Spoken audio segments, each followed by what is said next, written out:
Half you guys have now left because it's probably 9 o'clock p.m. plus 10 seconds, and I was 10 seconds late, and you're going to boycott the show. That's what I heard. I heard a rumor out there that if I was late past 9 o'clock again, everybody was going to boycott the show. Late Jeffrey. Late Jeffrey. Instead of sad Jeff, we got late Jeff. But I'm never late for dinner, if you know what I mean. So we got our panel of experts here. We got David and Roy and Gustavo and Randall, and me as your co-host, as your host, which we won't categorize me because we won't bother going there. We got Lynn H in the house here. We've got Long Riders popping in, which is great. Like to see him in here.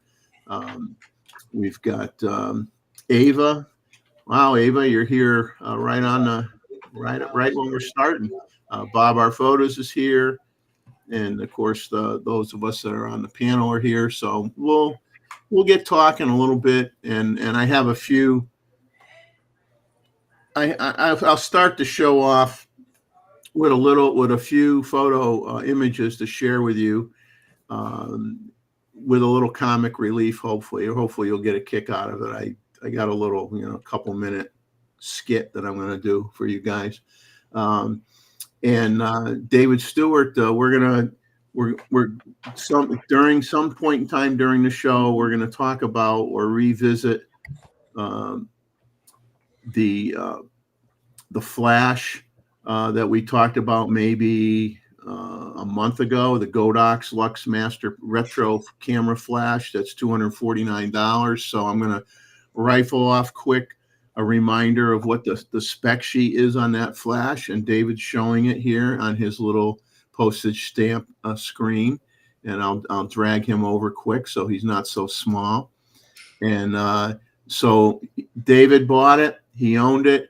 I'll let him talk about the hassles in getting it, where he had to eventually get it, and let him give you a first impressions hands-on report on that flash. And so we will do that later on in the show. So we're gonna talk about that. We're also going to, since theoretically, depending on if you want to believe what's out there, and I don't know why. Oh, great! My app just crashed for my cheat sheet. That's wonderful. It failed unexpectedly. Yeah, so all of a sudden it disappeared. Since we're presumably a week away before a Z6 III announcement, and I've tried to avoid talking incessantly about the Z6 III or any of the other cameras that are coming out, to be honest with you. But I think it's time where I took all the rumors. I kind of went through all the iterations and changes of the 3 times Nikon rumors put out stuff. I kind of reorganized it for myself in a easier to present format that we could go over things line by line or discuss things line by line, and just kind of revisit the theoreticals of what might be out there. And I will kind of comment, it's kind of funny. I see Chuck's here. Hello, Chuck. Good to see you in the chat. We appreciate you stopping in, as always. I will comment that it is interesting that at least maybe more than one person, but at least one individual who focuses a lot primarily on the rumor stuff didn't feel like talking too much about the Z6 III because he thought a lot of the information was questionable in those rumors. Which made me smile because that's kind of like making the assumption that all the other stuff that's talked about is extremely accurate, which sometimes it can be, sometimes it's not. So rumors are that. They're called rumors for a reason. If you want the facts, then you wait till the camera is released and you talk about it. But that doesn't get a lot of clicks if you wait till the very end, right? I mean, it's fun to dream up things that may happen, and some people are really good at being pretty darn accurate with their predictions. It's all over the place depending on who you listen to, and so I'm just saying, it's just that to me, I'm not going to talk about it with any sense of putting a rating in terms of how likely some of these things are to happen. I'm just going to put out what's out there. Right, wrong, or indifferent, everybody will have their own opinion anyway. So let's see who else we got in here. We got Mookie MC is in here. Rakesh is in here. Luke is here. Albert, good to see you. And like I said, good to have Chuck in here with us as well. And we're getting there. We get to 22 people. So I'm gonna do a little. And on top of the Z6 III thing is Gustavo has a nice table that he acquired from Tom Hogan's website, kind of doing a comparison of the Z6 II to the rumored specs of the Z6 III, and then some extra commentary of the what ifs, or what we may also be able to assume or expect that we might see with this camera. So we will show that table at the end after I rattle off all the Nikon rumor stuff, and we will talk a little bit, which I didn't get to last week. We'll talk a little bit about what is out there, what little is out there on the R1 and the R5 II, and I think that what's interesting is the general opinion by it's my opinion actually as well, because remember when the R1 was first being announced, they just said it was going to be the master of everything. I think as some of this information is leaking out in tidbits and dribs and drabs, that people are realizing that it's really not going to be a master of everything. That my opinion, and I heard somebody else say it today on a video that I watched, which was nice, that what I'm thinking is being mentally projected into the minds of other YouTube content creators, apparently, but a joint feeling anyway that the R1 is really going to be more of a competitor for the Sony A9 III, not really a competitor to the Z9 per se, and that really the Z5, the R5 II is really what's going to be more of a competitor to the Z9 than the R1, because and without getting into the specs early on, let's just say the R1 is going to be a low megapixel camera, is supposedly, and the R5 II is going to be a 45 megapixel camera, which obviously is a better toe-to-toe comparison to a Z9. So many are saying the R5 II is going to more the master of everything than the R1 is going to be, which will be a specialty camera for sports shooters and some wildlife shooters. And an interesting thing that I'm kind of picking up on, based on the way the information is being presented by a lot of people, is it's almost like they're trying to create a frames per second war now. Okay, so you're going to have, I'm sure you're going to have people saying, with some of these cameras, the frames per second is so much faster than model A, B, C, or D that's already out there. But then again, they're just going to make a blanket statement, I'm sure. But the thing is, those cameras darn well should be faster than, if you're going to compare it. And if you're going to compare it to a Z9, it should be faster because the sensor's half the size. Okay, so when you're not pushing as much data, you're going to be able to do higher frame rates. But it seems like, this frame rate discussion is kind of getting almost silly, to the point of being nonsensical, because, if I told you, I got a camera that can shoot 200, I'll just throw out a number, 250 frames per second. How many people realistically are, and there's always a caveat to that, because if you said it does, and I'll show you an example that was brought up today. I think the R3 does 195 frames per second, but it only does it for 50 shots. Okay, the buffer fills up. Okay, so you can advertise 195 frames per second, or a camera that's going to be superior to that 195 frames per second. But come on, put it in context, realistically. I mean, it's just getting to where it's just everybody's tooting their horn for something that is not as big a deal as they want to make it out to be. It can vary depending on what lens is on the camera too. Yeah, and like Roy said, there was, especially on the Sonys, right, Roy? There's only certain lenses. That disappointed me big time. Certain Sony lenses can support a certain frame rate on, let's say, an A9 III, but it's only a handful of them. It's not like their whole product line will support that functionality. And I was surprised when I tried an old lens on one. Yeah.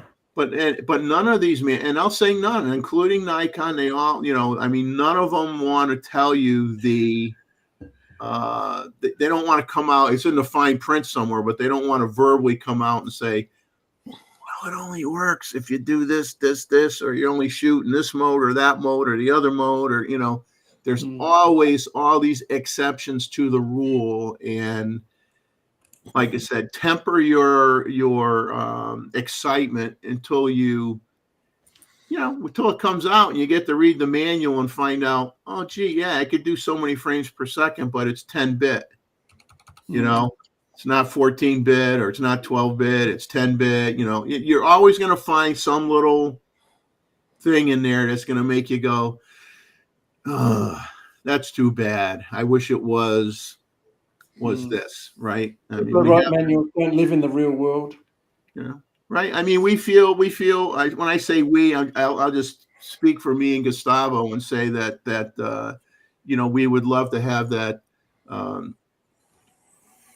auto capture feature, or that pre-capture to work in RAW files. Exactly. Right. So, and it doesn't. So when it comes out and you just hear that one word, it's going to have that feature, and you get all kind of excited about it. And you're like, yeah, that's great. And then you hear, well, it's only for JPEG files. Then you kind of go, oh, but I don't really shoot JPEG that much. What am I going to do? So temper your excitement about all this new stuff coming out. And in the case of the Z9 and the Z8, I did try, and I shot some JPEG, but I'm so used to do my normal raw processing that trying to get the shadows balanced with the highlights and all that kind of stuff that we do in regular processing, you cannot do it with the JPEG, right? I mean, it doesn't have the dynamic range. I'll tell you though, I accidentally shot a bunch of shots in JPEG with the ZF. I did RAW plus JPEG, and I don't usually do that. I just do RAW. And I was surprised how nice the JPEGs looked, though, right out of the camera. I was very surprised how well they looked. Out of the camera, they look nicer than your RAW file, correct? Which of course, yeah. But then you start. I mean, our lighting conditions for wildlife are typically not the best, even when we try. Correct? You mean to say you can't get your bird to go sit underneath your light for you? I do try, but I know you do try. But they do not. I'm not the master of the birds. We've tried bribery, but it doesn't ever work. Yeah, and I pay well in seeds. Bribery doesn't work. I'm going to share with you quick, kind of like as a joke, and hopefully I could time all this right, because timing is everything, and I don't always time everything well. I may try, but I got some pictures of a mockingbird the other day, and mockingbirds aren't like on my top 10 list of birds that I like to take pictures of. It's probably one of the last 2 birds I want to take pictures of. I mean, I think the only thing I like less to take pictures of is pigeons. I hate taking shots of pigeons, but anyway, I got some shots of a mockingbird that I'm going to share with you, and I'm going to put together a little adventure over these shots. So let me bring up the first get them in the right order here and bring up the first image. Okay. Okay. That is not the one I wanted to show you. Wait a minute. Where is it? Oh, that is the one I wanted to show you. Okay. So here, like I said, they call it a Mockingbird for a reason. So in this case, I think the Mockingbird's like looking at me saying, I didn't kill the spider. It was just dead, laying on the grass, and I ate it. I found it. I ate it. Honest, I didn't do it. I didn't kill it. You know, that's kind of like the feeling I get with that pose from this bird, which was really, really nice. So then the second shot, and let me find it here. Oh yeah, I minimized them again. I got to find them again. You need more real estate, Jeff. Well, what I need, what I need is a someday, which is never going to happen, a whole different desk setup with large monitors that I can move things back and forth between the screens, which that capability would be real nice. So after the Mockingbird says I didn't do nothing wrong, then it decides, well, I'm just going to kind of walk away slowly, and maybe you won't notice. I'm just going to like walk down sideways here. I did nothing wrong. Leave me alone. But the worst part about a Mockingbird is when they start mocking Hollywood types. And what I mean by that is they could get a little carried away, and they could start mocking somebody who should never be mocked.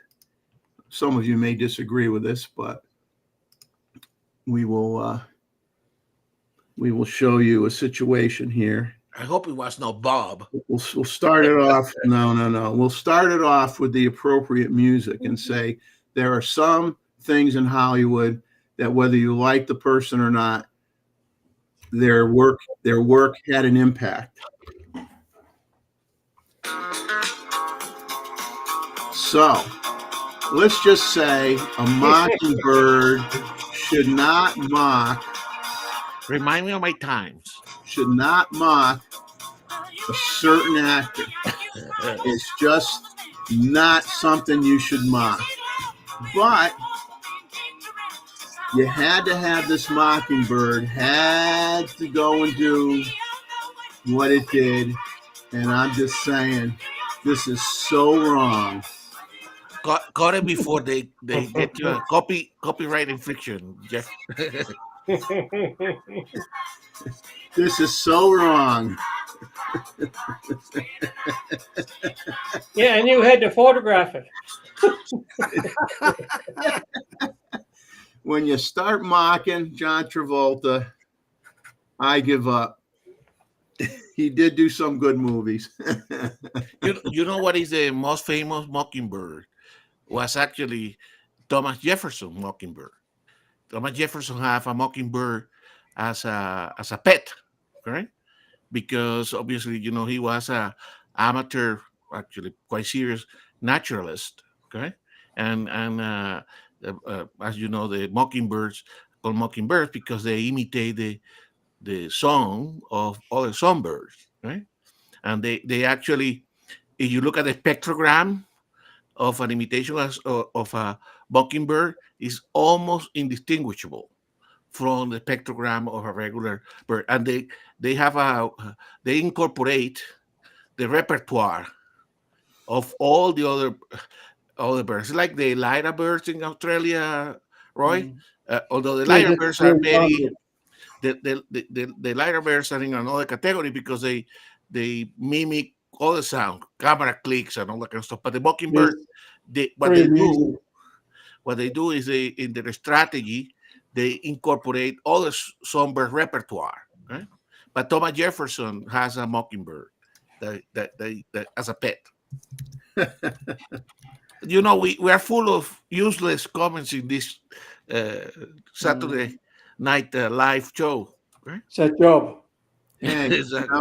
you have to fill in the time a little bit with some foolishness once in a while, just Exactly. to, you know, just and it's always good to start off with a bit of levity, I think, you know, and And of course, not take ourselves overly seriously, of because course, John Travolta is smacking our youth time, correct? yeah, hey, I still remember, you know, people wearing bell bottom Guilty. jeans and, you know, dressing Well, they like put out of fashion. What Mm. and I don't know how they call it here, but those suits with the collar outside the collar of the suit, they call it safari. They call it safari suits. I wear those. I have to confess that I'm guilty of having dressed like that. Yes, I'm glad I don't have a picture of me in this one outfit that I wore when I Exactly. actually went out and tried to dance when disco was a big thing. Jesus, It would Exactly. have been a very, very embarrassing photo. Glad that YouTube didn't exist and social media was not in existence in our time. Um, so before we talk about the Z6 III, there's something else that popped up today on Nikon rumors about Nikon investing $160 million in a new lens factory for high-end lenses, and they currently manufacture certain lenses in Japan, and they have more than a dozen locations at what they call their base in Toshiji Prefecture, and they're going to consolidate the lens manufacturer there that is spread out amongst a whole bunch of buildings, and they're going to put it in 2 new buildings. That's what they're going to do. And they state, and this is the source of this information is Nikon rumors, just so you know, give credit where credit is due. It's not from me. The number of interchangeable lenses sold, they basically say, has shrunk to about 1/10 of what it was in its peak days. So the company will focus on, this is the company meaning in Japan, the lens manufacturing in Japan, is going to focus on high-end lenses domestically and make the factory more resistant to fluctuations in demand by being able to, you know, swap out things quickly to change their production lines to address the needs of if one camera lens they were working on, and all of a sudden they see the demand start to drop off, they can, you know, stop the production or change the how many they're going to make, and then quickly adapt to maybe another lens that is in higher demand or becoming something that more people want to get, and respond quicker to trying to have it so that you do have the right quantity and right mix of lenses out there available for everybody, so you don't have to wait as long. So I thought that was good news that they're doing that. And then another thing. Downsizing. What's that? They're just downsizing. Yeah, I mean, if they had a dozen locations within that zone, and they're going to put it in 2 buildings, then yeah, they're consolidating and freeing up square footage and I see saving it money. I see it slightly different because you see, as manufacturing changes from being labor intensive to be more automatic robots, correct? I expect some of these high end manufacturing to come back to places like Japan or Europe or the United States, correct? Because labor is not the most important part of the cost of is the materials, the know-how. So I see it differently, Jeff. I see, and this is more a recognition that a lot of these lenses are now manufactured by robots, correct? And Well, we know. I mean, it's probably a combination of both. I mean, if you got a dozen buildings, I'm sure all 12 buildings or whatever number it is don't have the latest and greatest manufacturing equipment in each of those buildings. So, like you said, you're kind of doing 2 things. If you're going to build 2 new buildings, you're going to put the best manufacturing capability in those 2 buildings, which you may have some of that sprinkled in the other 12, but now you're going to focus it and have the best that you can get in those 2 buildings. And at the same time, by either renting out those buildings to other people or what have you, you're freeing up your square footage and your costs at the same time. So it's kind of like a win-win. It's a win-win. Well, I'm reading. Jeff and Gustavo, I see it in a slightly different way, but closer to Gustavo. It is as manufacturing changes, you can optimize certain things, and you'll find that each as your lineup for your lenses change, you don't need the facility to produce your old lenses anymore because you're not selling any of them. So you can get rid of that, and that space that you had, if you don't need it, put it in a different place or different building, but optimize that for the lens lineup that's in the future. Because Exactly. any of these lineups that do more than one lens, I'm very surprised if they even exist. They may, but they're probably all for their certain lenses, and right now there's no more f-mount lenses that they're producing. I don't think. Maybe the 500 PF, but that's be the only one.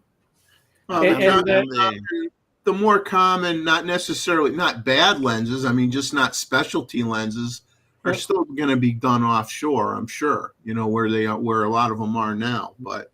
Less in China than they used to. If they're going to start doing, say they start doing tilt shift lenses or fisheye lenses or stuff like that, they're probably going to do those in Japan. Well, I can see all of this stuff going back to Japan. But by the way, Jeff, Tim was saying in the comments that this is kind of recycled news because this was announced already a year ago. Correct, but I think the discussion is still worth having because from everything being done in Thailand and China, correct? You see that the Nikon want to keep some of the manufacturing in Japan where they have greater control, correct, and a lot more certain degree of flexibility. That you mentioned that they want to have a system that they can decide to manufacture lengths A versus length B, depending on the demand. That makes sense, correct? We all complain, there's certain lenses. Probably just the assembly as well. A lot like Fuji, that they only assemble in Japan now. Because the workforce is so expensive. Well, see, the other thing, they want to keep their experienced staff in Japan. Exactly. Robots are not that expensive, Roy.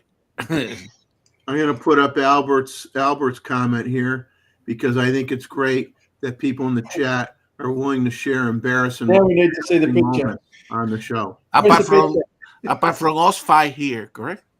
Hey, I had bell bottoms. I had black bell bottoms and a black shirt with like silver stitching on it. It was really leisure suit, Jeff. It was really something you didn't want to see. Let's just put it that way.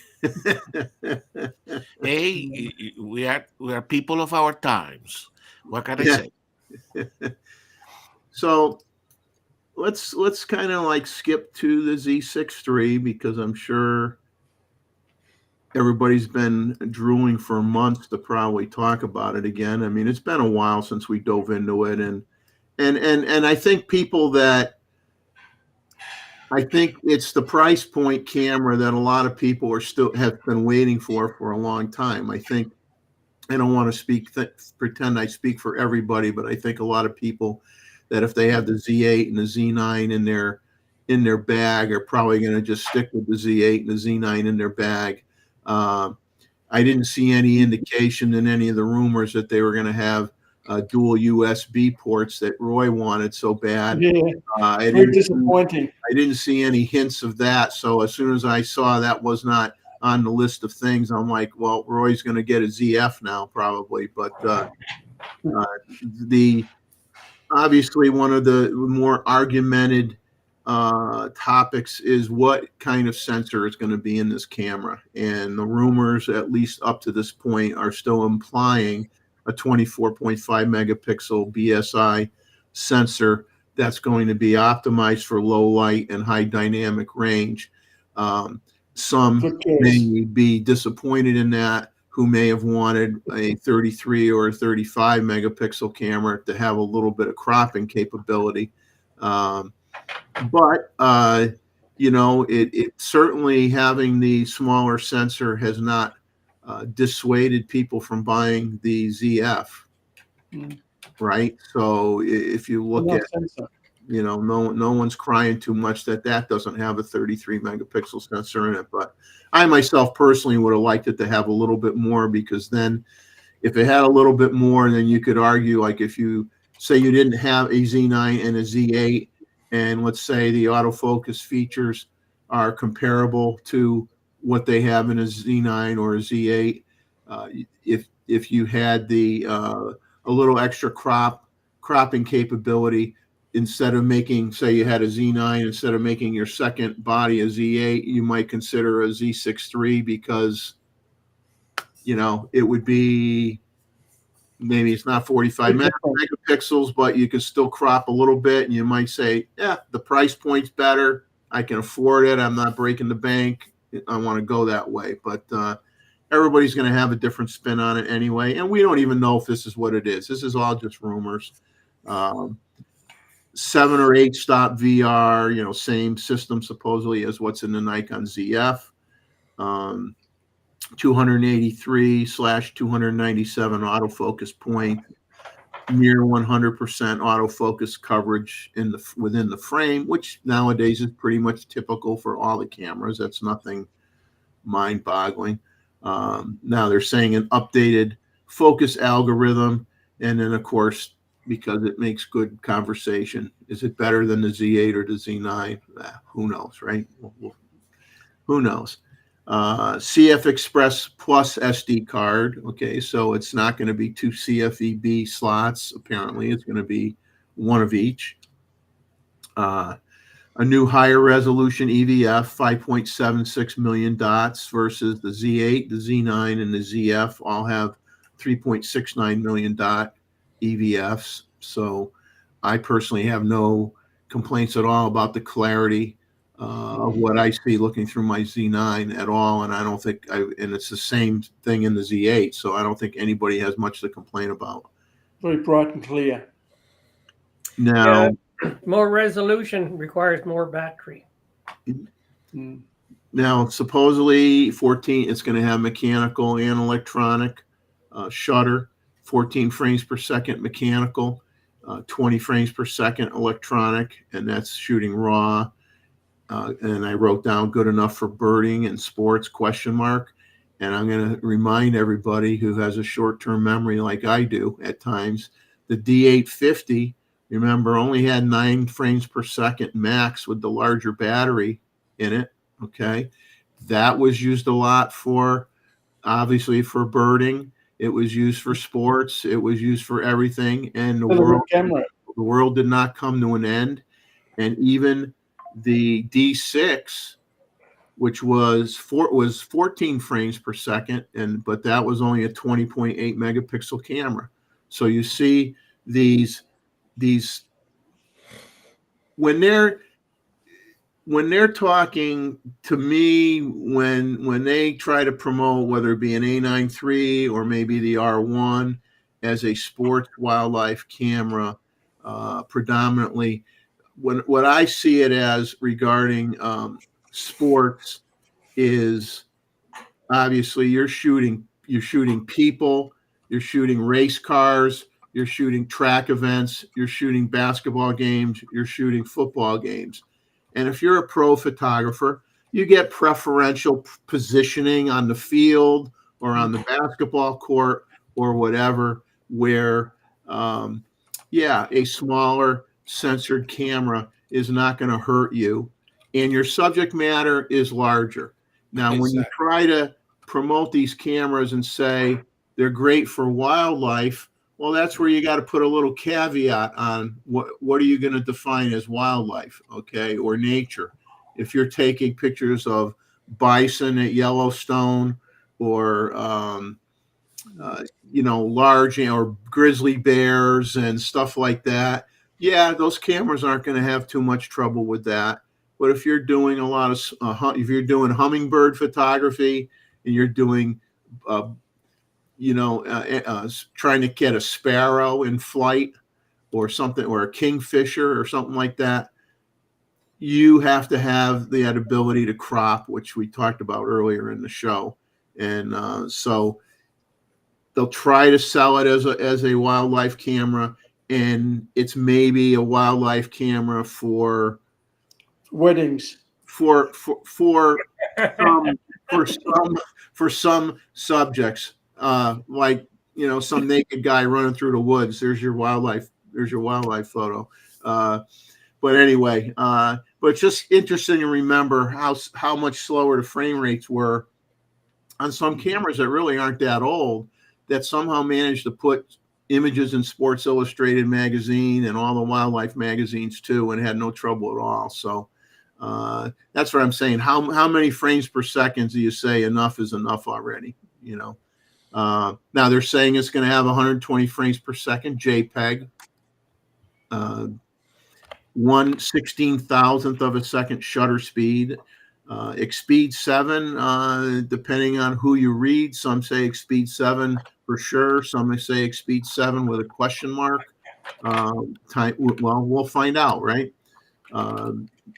Nikon rumors said no bird AF at the time of release, but might be added in future firmware updates. Crazy. And the question of how much of the AF features that are going to carry over from the Z8 or Z9, I would think it's going to be the majority of AF features are going to carry over. If you carried a lot of them over to the ZF, there's no reason you're not going to carry them over to a more expensive Z6 III, because the Z6 III is going to cost more than the ZF, right? So there's no reason. I'm sure it's going to have, my opinion, it's going to have the Expeed 7. It's going to have the AF features that are in the most, if not all, the AF features that are in the Z8 and Z9 will probably be in the Z6 III. They already said it's going to have pixel shift.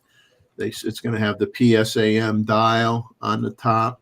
It's going to use the same ENEL15 battery. So for those of us that have tons of those batteries laying around from the, you're still going to be able to use them. Now, talk weight a little bit, because this is interesting. Okay, so the weight on the battery side, Jeff. Yeah. Remember, there was a rumor, or there was already a register of a new battery, correct? A D battery. Yeah, it could be a higher capacity, but it'll be probably the same footprint, the same size. You know what I mean? ELEN15, but maybe a different letter.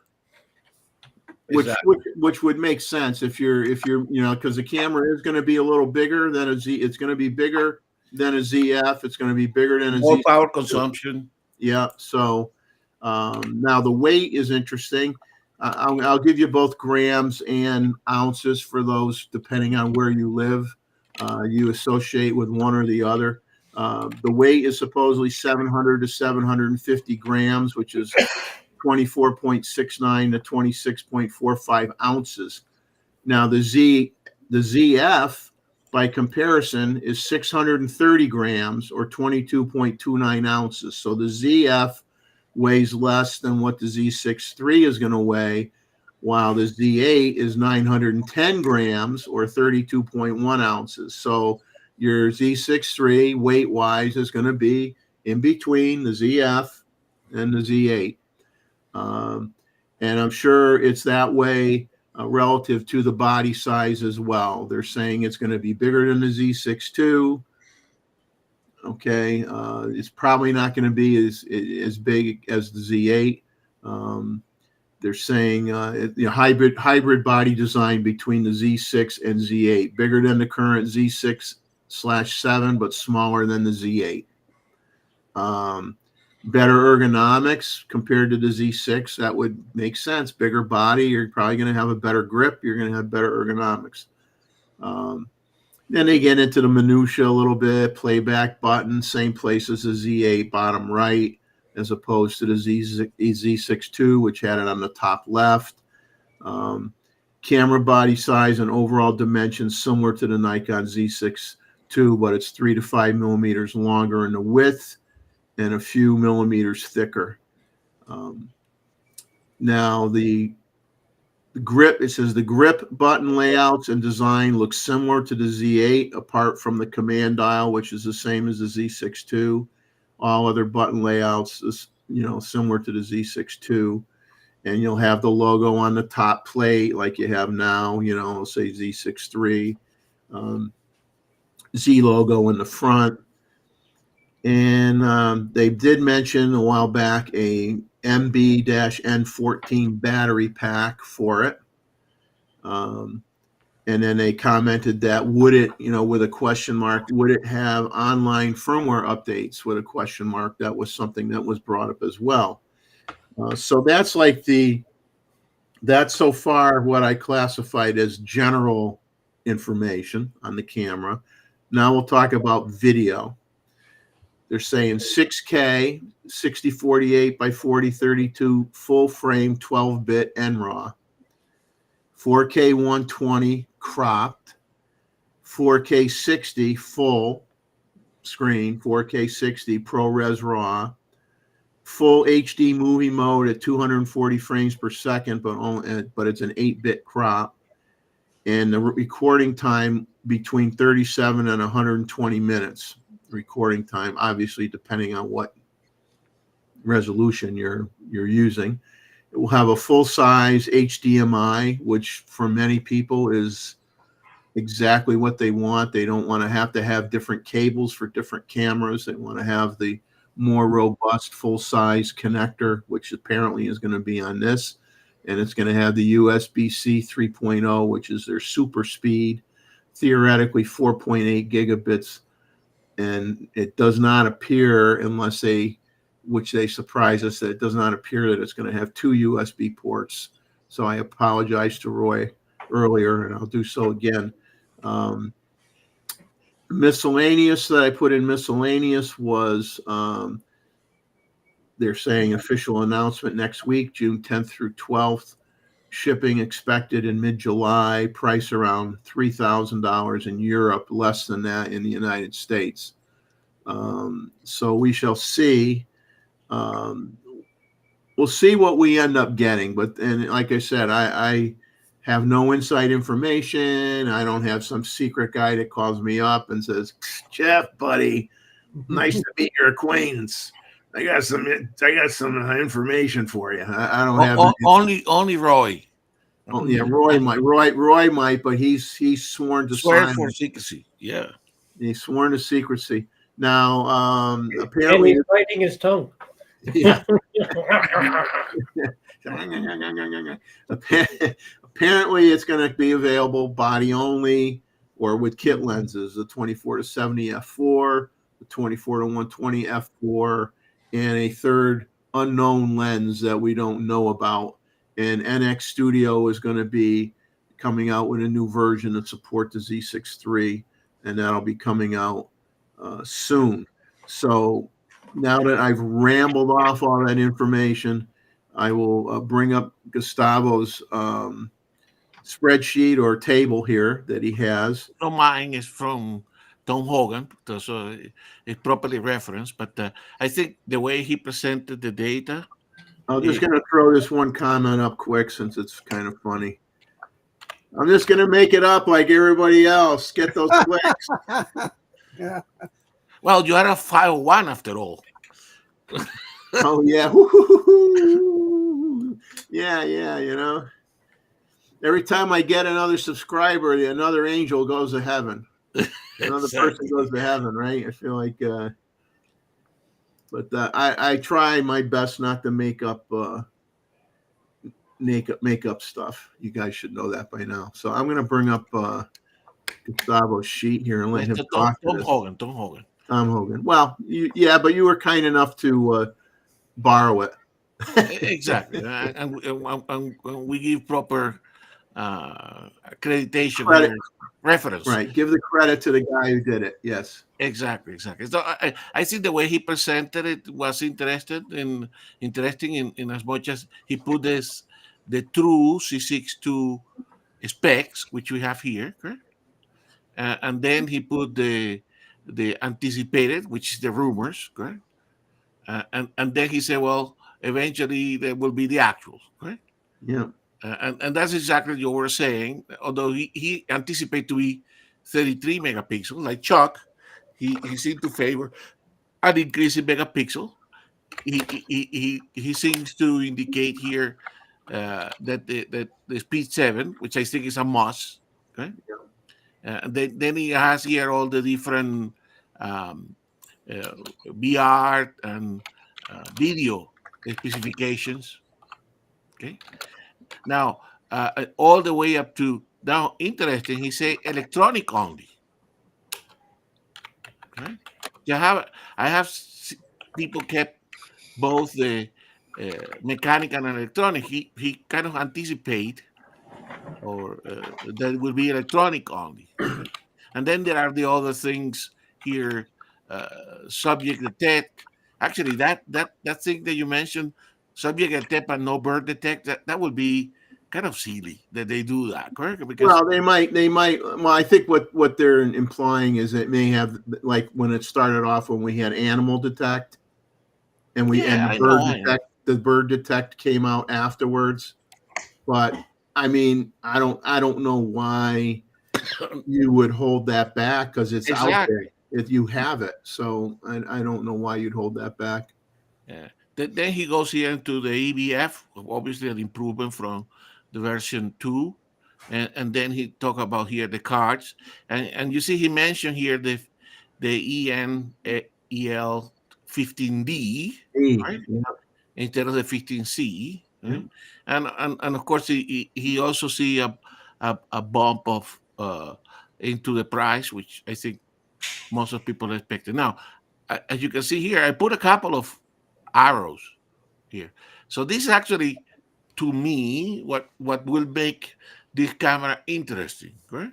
Because I don't think this will be having a C8 and the C9 that work fine, and I had to crop, right? I do crop regularly. This may not be the camera for me, but if these are the two features that I will make me consider, correct? It had to have a bump into the sensor side, and I actually like electronic only. I don't want to mess up with mechanical things that don't last that long. So for me, these are the arrows. So I now open it for discussion. What would be to each of the panelists or to each of the people in the chat? What would be the features based on this table and the discussion from Jeff that make you consider a Z6 III? I think I'd like to replace my old Z6. I need a new bash camera. Yeah, I think if you held out, I think you were. I think if you're one of literally thousands of people that were waiting for a long time for what they considered a more affordable mirrorless camera, and of course then the Z9 comes out, and that let's face it, I mean, it's affordable relative to what it does versus its peers, versus its competition. It's very affordable when you compare it to the competition, but it's not a cheap camera, nevertheless. No. And neither is the Z8. You know, if you get a Z8 and let's say you want to have the grip on it, you know, the extra battery on it, you can add another $500 or whatever for that. It's not that much cheaper. It's a little bit cheaper than a Z9 at that point, but that's still not a cheap camera either. So I think people that were waiting for a camera less than $3,000 that could do a lot of things, if this ends up being in that $2,500 price point that he has at the bottom of this table, I think a lot of people are going to jump at it. You know, people that maybe bought the original Z6 that want to upgrade. If you're looking at 14 frames per second or 20 frames per second electronic, that's, I mean, I only occasionally, just me personally, do I put my Z9 at 20 frames per second. I'm usually lower than that, but if I'm trying to get that bird flying off a branch, or I see that there's going to be an action sequence, you know, when you've been out there long enough, I don't want to say it so good that I could predict the future, but you know, you have pretty good idea when you see something about to occur. You have enough time to switch it to 20 frames per second when you need to. So to me, if it has the Speed 7, it has the autofocus features from the Z8 and the Z9. It has at least the one CFEB card, and the SD card I'd use for, you know, could probably just use that for video would be adequate. With that frames per second rate, it could be a good consideration for a second camera to support someone that has a Z8 already, or somebody that has a Z9 already that doesn't want to spend a lot of money for their next body. Depends on the button layout, though. And wedding photographers are gonna still love this camera. People that do, you know, that kind of work. Plenty for weddings. And David, you should tell us your opinion here, but I understand the Z6 II and therefore the Z6 III. It's a very popular camera with astrophotographers, okay? Because a lot of them do these astro landscapes, okay? So they get the big files using a Z6, okay?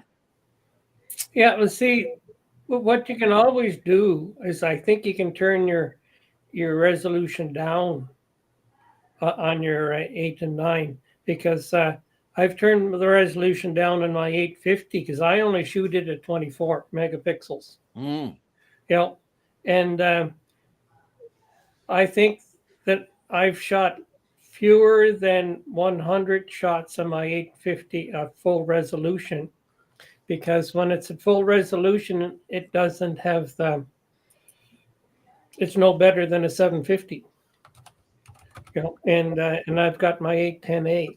So it depends what you want. I can see use for that. And like I was testing with my ZF today in the dark at Anita's, and I was down in her basement, and she had a night light, and I was using that for focusing, and it was fast with my ZF.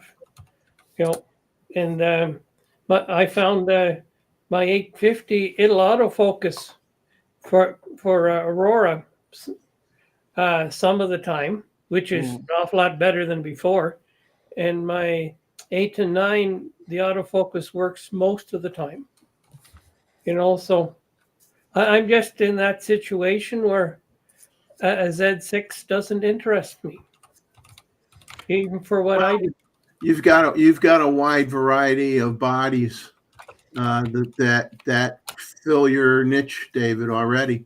Well, I'm to the point is I'm honestly thinking of retiring my D850, and I don't want to, because it's too good of a camera to retire. You know. Well, one thing I wish they would put on new cameras is what they had on the D850, where you had RAW files and you had large, medium, and small. Oh, it was great, because you know, I mean, I don't know why that went away. It's been on different cameras off and on. Right. I mean, it should be on all the high megapixel, all the higher megapixel cameras should have the ability where if you don't need 45 megapixels, you don't have to shoot at 45 megapixels. I miss TIFF. TIFF used to be nice too. You know, I mean, big but nice. But the thing is with the Z8 and 9, their file size is the same as the D850 when they're at 24 megapixels. So I'm not worried. It's nice to have the extra resolution in the same file size. Yeah, that's because of the advanced in compression of the Yeah. files that you didn't have back then. And that's all because of the XP 7. Yeah. Well, the Tico Raw. Remember that the Belgian company that did all the uh, algorithms for compression. And that algorithm is built into the XP 7. Yeah, Oh, of course, it was made for that processor. Yep. It worked with that processor. Well, What about you, that's Randall? Since you have so many, since you are so avid on the spectrum of the camera, you see, I'm opposite to David. When I tend to, if I have a Z8 and Z9, all my other cameras are retired. Okay, and then because I want to carry lenses for that camera and that camera only. Right? So I tend to be narrow in that respect. Uh, don't have to carry converters. Everything had to be exchangeable. But you, Randall, you have a variety of brands and lenses and new models and older models. And I put them to use. I don't let them stay around and gather dust. I'm No, gonna you use them. Yeah. For sure. I'm gonna throw this up here from Jonathan, and well, hopefully this body is more what they're anticipating at $2,500 range, which I think with that feature, if that feature set is true, $2,500 would be very reasonable. Think about. I know it's a hard pill to swallow if it were in the 3,000 mark, but think about what some of these Fujis are selling for with greater than 30 megapixel sensors on APS-C bodies. They're selling for more than $3,000, and people are buying them. They're buying them a pretty good amount. So if you could get if you can get a full frame, you know, Z6 III, and it's in that $2,500 ballpark with all these autofocus features from the higher end bodies, and a decent frame per second without getting totally stupid about it. I mean, I think it will be attractive for a lot of people that are still shooting with their DSLRs and never made the move. Exactly. You know, so I mean, I think it'll be, if these specs hold true, and that's a big if because you never know. I mean, I think that they'll sell more of these than any of the other cameras that they've got. Exactly. And that is part of this, I would say, conversion or migration from users from one camera system to the next. This camera will be the one that people have been waiting for to continue that journey. Correct? Yeah, for an awful lot of folks, this camera would be, it would be a one and done for them. You know, Exactly. they're not necessarily folks that have 2 or 3 camera bodies or more. You know, they're not necessarily folks that have 4 or 5 lenses or more. You know, they're gonna pick up one of these, and they're gonna put something on there that's good for taking pictures of the kids. They're gonna get a lens that's good for vacation photos. You know, and you know, they'll have like 2 or 3 lens kit probably when all is said and done. You know, and that'll be it. And they'll be good with that camera for. They won't be like looking to get rid of it 3 years later. You know, they're going to hang on to it for the long haul. You know, that's just my opinion. I mean, I think they'll sell a lot of them, but I think the audience is not necessarily going to be people that are going to be sitting there like 6 months after they buy it saying, well, when's the Z6 IV coming out? So what about you, Roy? What is your take on this? I will have a look at it when I get my hands on one. If it's as good as they say, I'll probably retire my Z6 to a IR camera. And that'll be my bash camera that I grab if I'm going out the house and don't know what I'm going to do.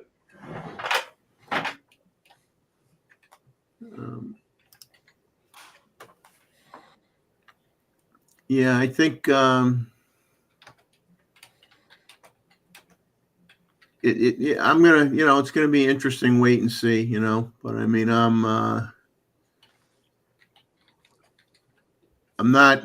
I still, my D850 is still in reserve in terms of a 45 megapixel camera. If something happened with my Z9, which is really a big reason why I'm hanging on to that 500 PF lens. Not, I always pick on Gustavo for getting rid of his, but I mean, realistically, I'm keeping mine because if I was out of luck with my Z9 for a while and I needed the 45 megapixel resolution, at least I could put the 500 PF on the F mount D850, and I'm still in business. I'm still able to go out and shoot and get some pictures. I'm not going to not that, and I did put large lenses on a ZF, and I got good results, and it did track the birds pretty darn good on a ZF, believe it or not. But obviously, when you put big lenses on a body of that size, it's not balanced the way you really want it to be. It's one thing to do it in a pinch, but for day in, day out, if I was without my Z9 for a long period of time, I mean, I would want a bigger body. Yeah. I'll put a battery grip on it, one or the other. Yeah. Yeah. So Raquel has an interesting comment there. This one? Yeah. I used to be into GFX Fujis. I think they got a bit too big and too expensive. Yeah. I saw that Thomas Heaton put some videos. Right, we discussed that, and with Simon Tremont, that they were in Spalberg, and that he getting more into wildlife. But Thomas Heaton, remember, got into a little bit of a trouble last time. I think one of the I think it was probably the release of the CF or the release of the C8 that he kind of went a little bit ahead of the what was allowed from the NDA. Yeah, he announced it that he was testing something. Exactly. Yeah. Yeah. Got him into trouble. Yeah, and he said what brand it was. Exactly. Yeah.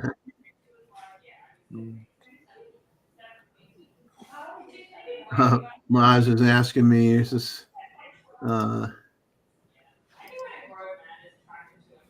when I go out with the D850 and the 500 PF more than once, if my Z9 broke, yes. If my Z9 had a problem, absolutely. If my Z9 does not have a problem, then the answer is probably no. Exactly. At this point, it was funny when I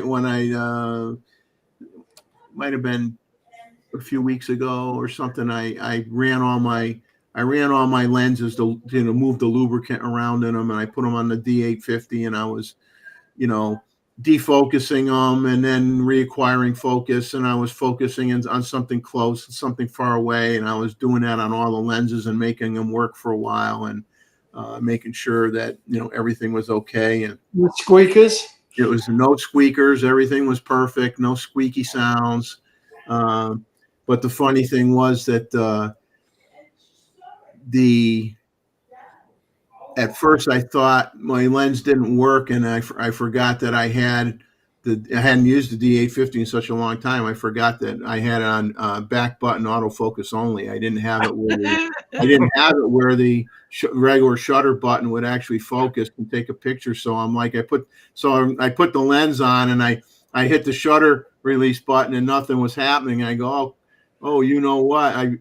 The lens isn't any good, and then the light, I screwed in the light bulb in the back of my head, and I go, yeah, I got to use my back button, and everything was fine, I like the back button, gives you control. But yeah, you forget, you haven't used the body in a while, you can get a little messed up. No, I did take some images that I'll share. I'll share a few. I'm not going to share too many because I am going to be probably in the next 2 to 3 weeks working on my part 2 I did that video called "The Wonders of Nature," Part 1, and I'm going to be working on "The Wonders of Nature" Part 2, and so I'm going to have some of the content that I took yesterday with my friend Bob. We went to Wrightsville Beach, which I went to with Tim a while back when he was here, late March, and we got the skimmers were there, and the skimmers were there, but they were just kind of gathering and hanging out. They were not mating yet or doing any of that. They were just getting established into the territory. The terns were doing the fish exchange and kind of like trying to find a mate. But the little ones haven't hatched yet? Yes, I have some pictures to share tonight of some little ones. Not too many though, because I got to save those for the video. No, that's all right. That's all I right. got a few. There are two pairs of oyster catchers. They're apparently mating. The oyster catchers, their nests are deep in where you can't see them. The willets are deep in there where you can't see them. The terns are right out in the open where you can see the eggs and you can see the babies.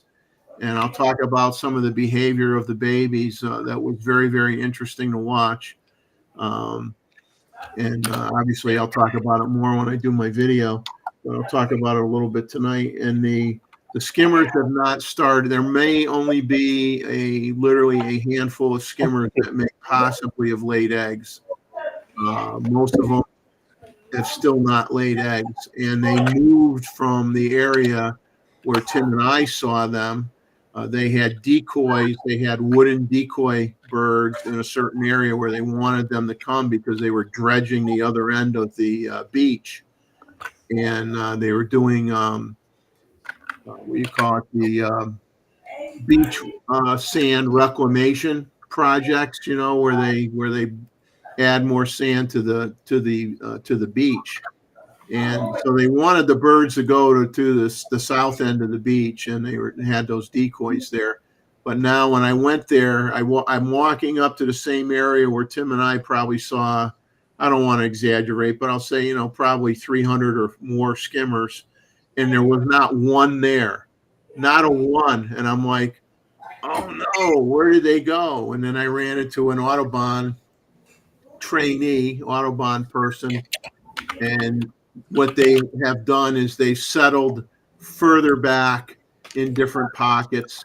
And I saw a few pockets that were close to the beach, but then there were other pockets of skimmers that were out of sight where you couldn't see them. But I almost had a coronary. I said, I just drove a couple hours and I go where we saw hundreds of them before in end of April, and I didn't see one bird. And I'm like, oh my God, what happened?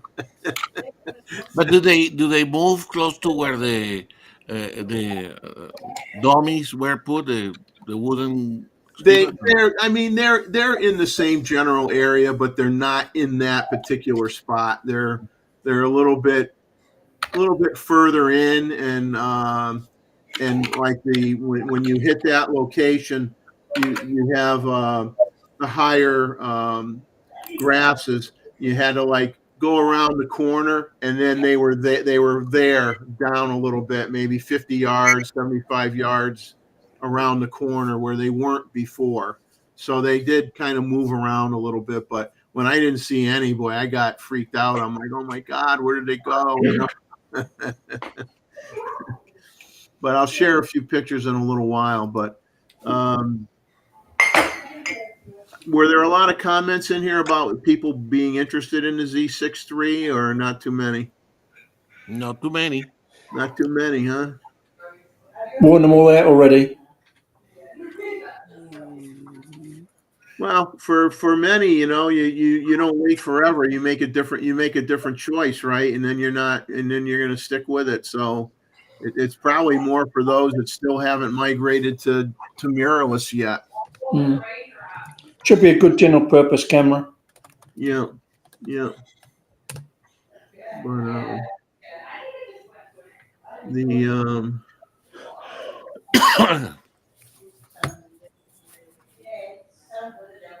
Yeah, so here's Mosman's comment on that area. Yeah, they have an area. They have it staked out with signage. And what's kind of cute is they'll have a stake in the ground, and they'll have like three. They'll have a string line going across at 3 different heights. Mm. Which makes it a little bit challenging for photography because you got to shoot. You got to shoot in between the string lines, or below the bottom string line, or above the top string line. And every once in a while, you forget that it's there, and you get the string, and you get the string in the picture. But what's neat is they have these stakes in the ground, and then they had like local elementary school children draw little signs like "protect the birds," and they would draw pictures of the birds, and they would put those on each of the stakes in the ground.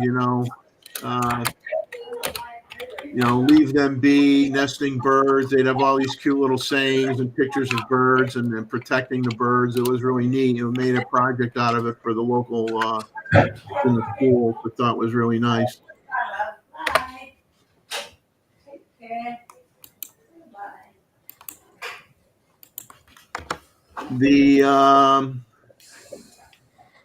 I would not assume that the Z6 III is going to have the architecture to support the 4.0 cards. Too early. I think it's too early. And they're not going to put it in on a mid-level camera. They're going to introduce it on, if they come out with a Z9 II or a Z8 II or something, then they'll change the architecture at that point. But they might make it so that you can, well, you could still use those cards. They'll make it so you can use the card. You just won't be able to take advantage of the speed. It's not like it won't work. You just won't be able to take advantage of the speed because you got to do a hardware change in the camera body to support the 4.0. It's not a firmware fix. It's a hardware fix. Now we have 2 takers of the Z6 III, the John, and also who else says here? Greg. Greg. Yeah. Well, welcome, Greg. Yeah, hello, Greg. Good to see you. It's been a while. And I think all of us on the panel agree with you there that we expect it to have the current generation of autofocus. That's a minimum. Features. That That's should what you need it for. You have to have it now. You can't. It's more sales than practical, though. Yeah. But like I said, I think the interesting spin, at least maybe it's just my mind working in mysterious ways, but I just feel that when the manufacturers are coming out with their flagship cameras with 24 or less megapixels in their cameras, that they're to deflect the potential negative opinion of the flagship having a small megapixel camera and a small megapixel sensor in it. They're hyping up the autofocus frames per second speed and whatnot on those cameras, which so if you want to not talk about your sensor size, then talk about how many frames a second you can shoot. So that way you deflect the attention away from the sensor and you get everybody excited about the, about the frames per second. I think it's hilarious. Auto-correcting. Oh, geez. This is what I have a problem with whenever I type the word Tamron. And everything I type, it changes the spelling to this word, and that irritates the heck out of me. The spell check does it every single time. I'd be interested in Tamron. Tamron have come a long way in the years I've seen them. Certainly improved a lot. Yeah. I'm trying to find it. Tamron, Viltrox, Sigma. They're killing it. Locally, the autocorrect is a little bit better now. Long time ago, when the first autocorrect came, sometimes some of the people that work with me, when they type Gustavo in England, it will translate it will autocorrect to Gestapo. So not good if you are the boss.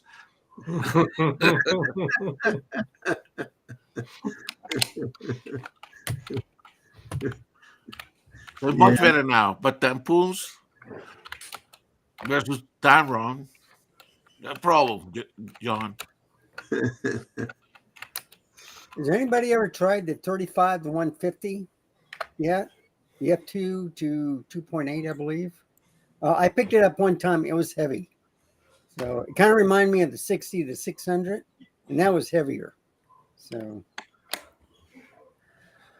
some of these is it Sony that just came out with is it like a 24 to 35 or something like that, or 24 to 40 or something in that range? And I don't get that range, to be honest with you. I mean, if it was like if you had like Nikon has the 14 to 30, it would be cool if you had a 14 to 50, right? A 14 to 50 would be pretty neat. 10 to 20 would be better, like the Canon lens. Yeah, but a 24 to 40 to me is really very limited.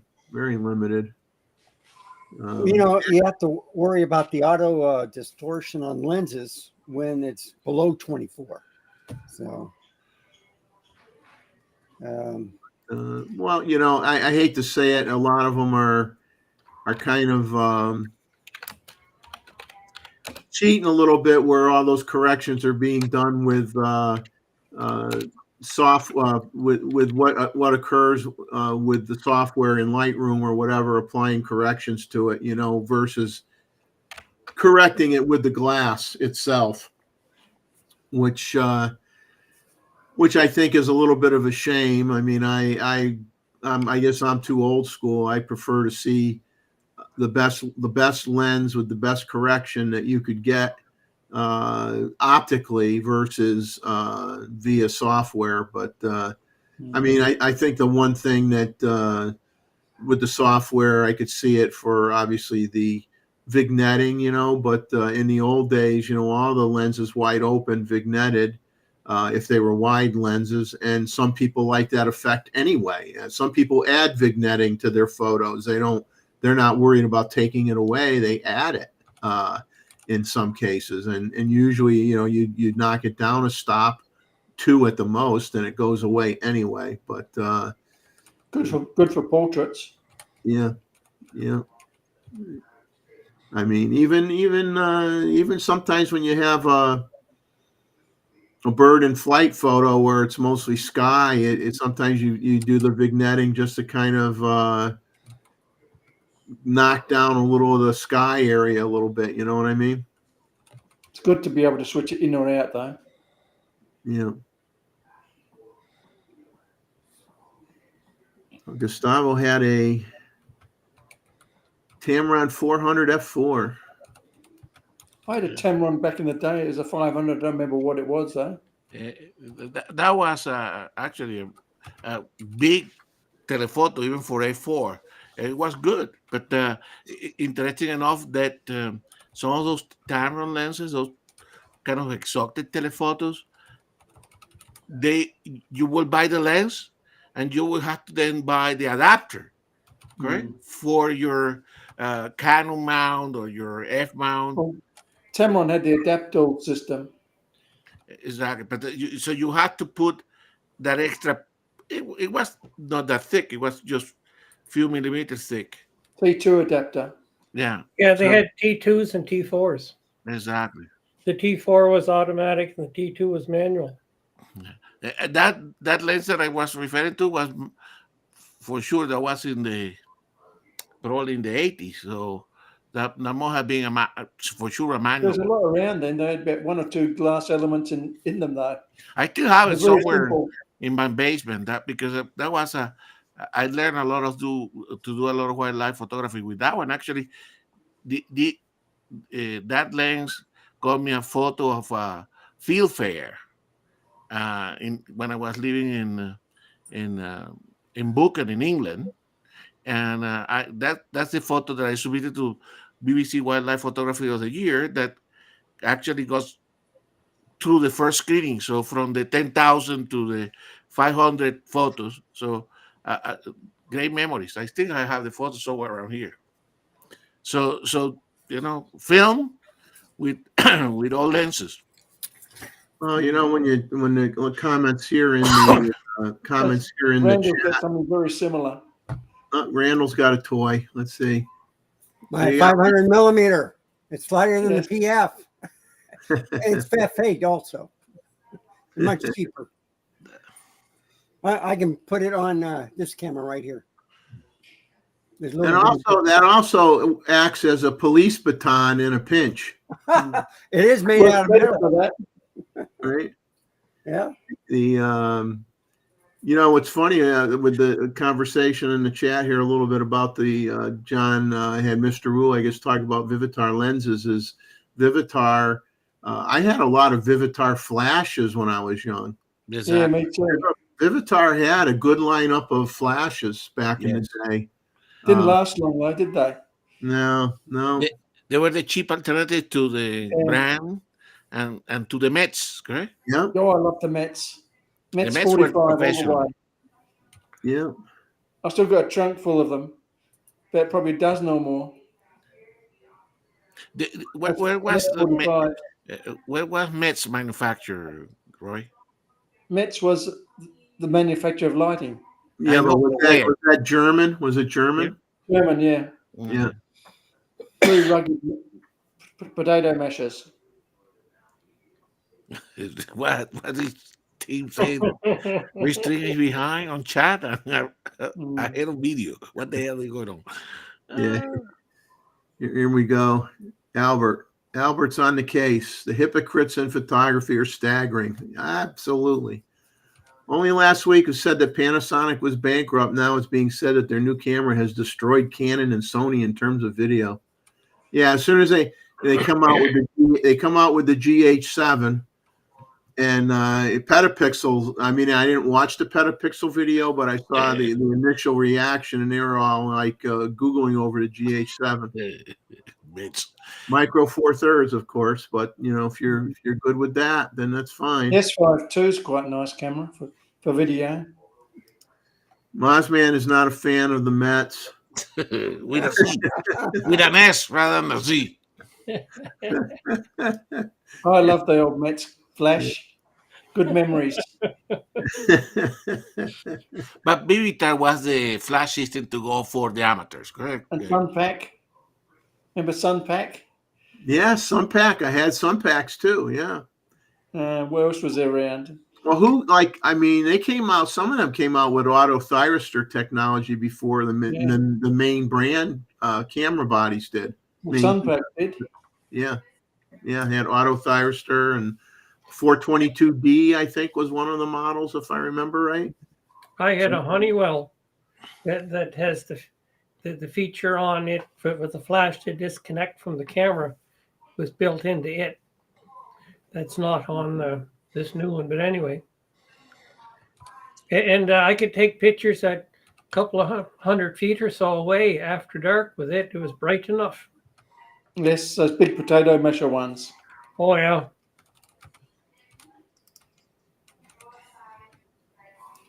I'm going to, I had someone that is in our chat and participates in our photo review and happens to be someone who still works at the company that I retired from and is involved with the space program, Robert Rosado, and we always call him Bob at work. And what about Bob? And so he sent me an email during the week regarding we had some a little bit of discussion a while back about the Z9 going to go up into the space station and get used on the space station. So he sent me some images that he captured off of the NASA live feed showing the Z9 in the International Space Station. So I thanked him very much for sending me those images that he took, and it's all public domain stuff because it was an open feed that anybody could have went on the NASA channel and saw these things, and he took some snapshots of the video presented. So I will show you a half a dozen images that he sent me showing the Z9 in action aboard the International Space Station. So give me a second to bring these up. And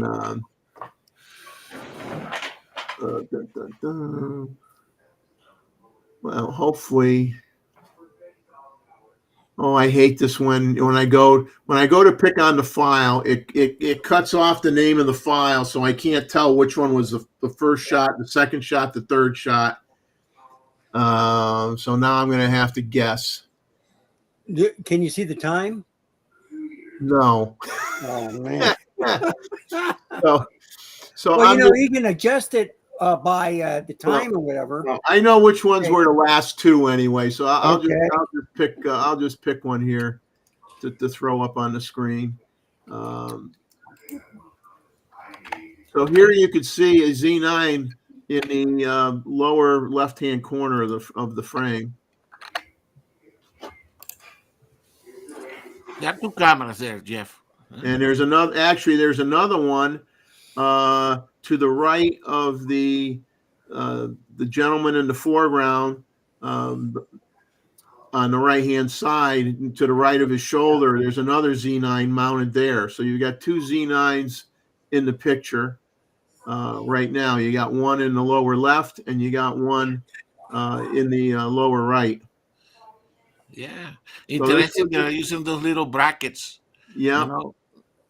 So now this was before they were setting this up to get pictures with the Boeing craft that finally launched and got to the space station after numerous cancellations and delays for quite a while. So they were going to be welcoming the crew.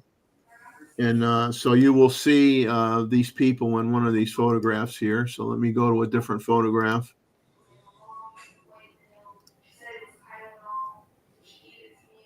And there's 6 altogether.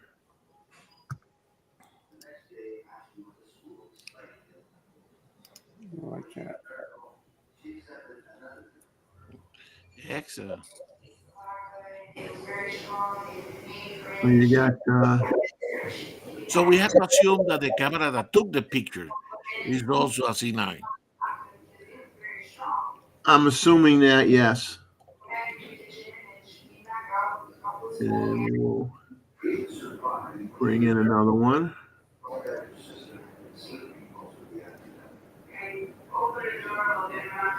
Like I said, I'm not necessarily showing these in the correct order because of the truncation of the file.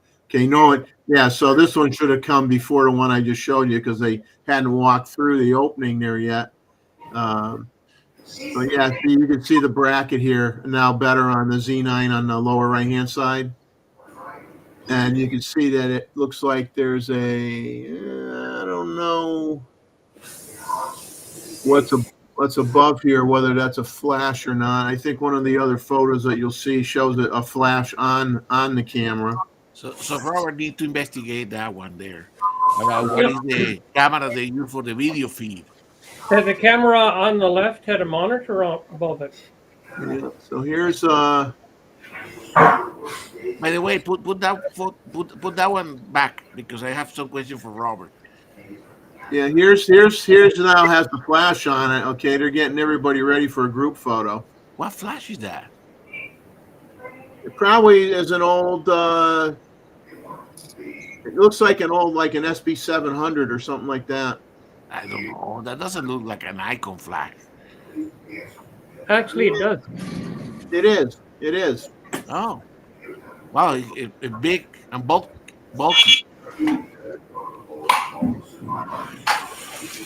Let me bring up the one that before I go to the last. Okay, put it in the profile. Okay. Now here's where they get them. Wow. You know, everybody in the group shot here.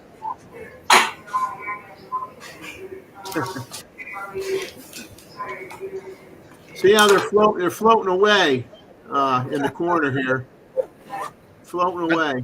so Robert was saying that those little arms, which I have some of those, right? I think they work well in space because the gravity, correct? Zero gravity. They don't. You don't have to. You know, easy to manipulate with those little brackets. Well, you see, I was noticing all those things. They're probably using magnets too. You know, just Now to let me keep see it if I can controlled. find the one that you wanted me to re-show, Yes, Gustavo. the one. Just a commentary on Was the it this one? exactly because Was that? these this Boeing capsule, correct? It docked at the end of the space station, correct? So it used one of the end docking places, correct? And and I remember in one of these talk when I was commenting about those bags, correct? And I was looking at the live feed and I said, where are they called? Are they going to pass through all these bags? And indeed, that's what they have. That lady that came first, okay, had to squeeze herself, you know, through the bag, correct?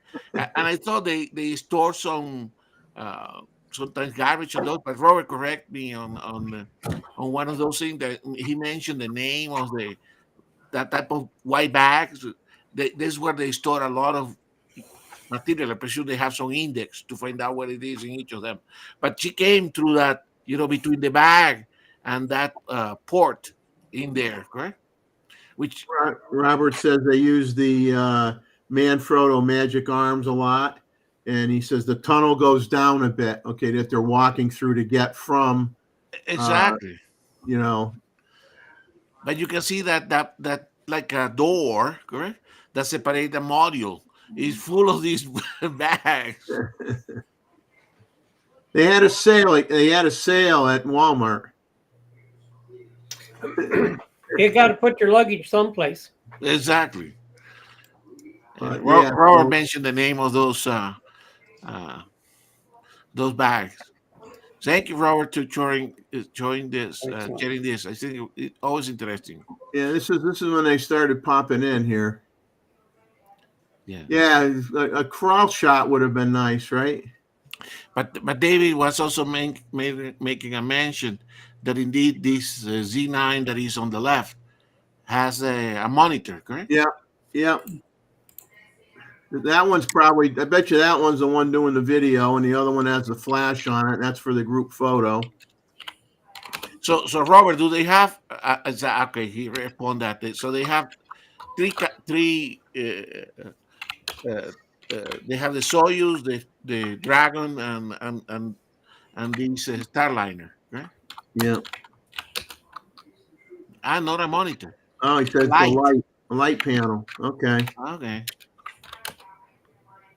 So I thank Robert for sending me that email with the information and the photos, because we did talk about this. Well, at least it was probably more than a month ago. I think quite a while ago when we were talking about the rumors and the quantities of the Z9 cameras. And Robert at that time was nice enough to share how many cameras they had up there, you know, D850s and, you know, what they had used up there, had been using, how often they get replaced, because the replacement cycle was different than what was talked about in the media, in some of the photo forums, in terms of how often those cameras get switched out. And so he supplied us with some information that was accurate. Let's put it that way. Was the real deal, which was nice. So how many? So he mentioned there are 6 different spacecraft currently docked at the ISS. So the question for Robert: how many docking places did they have? Man, 6. At least.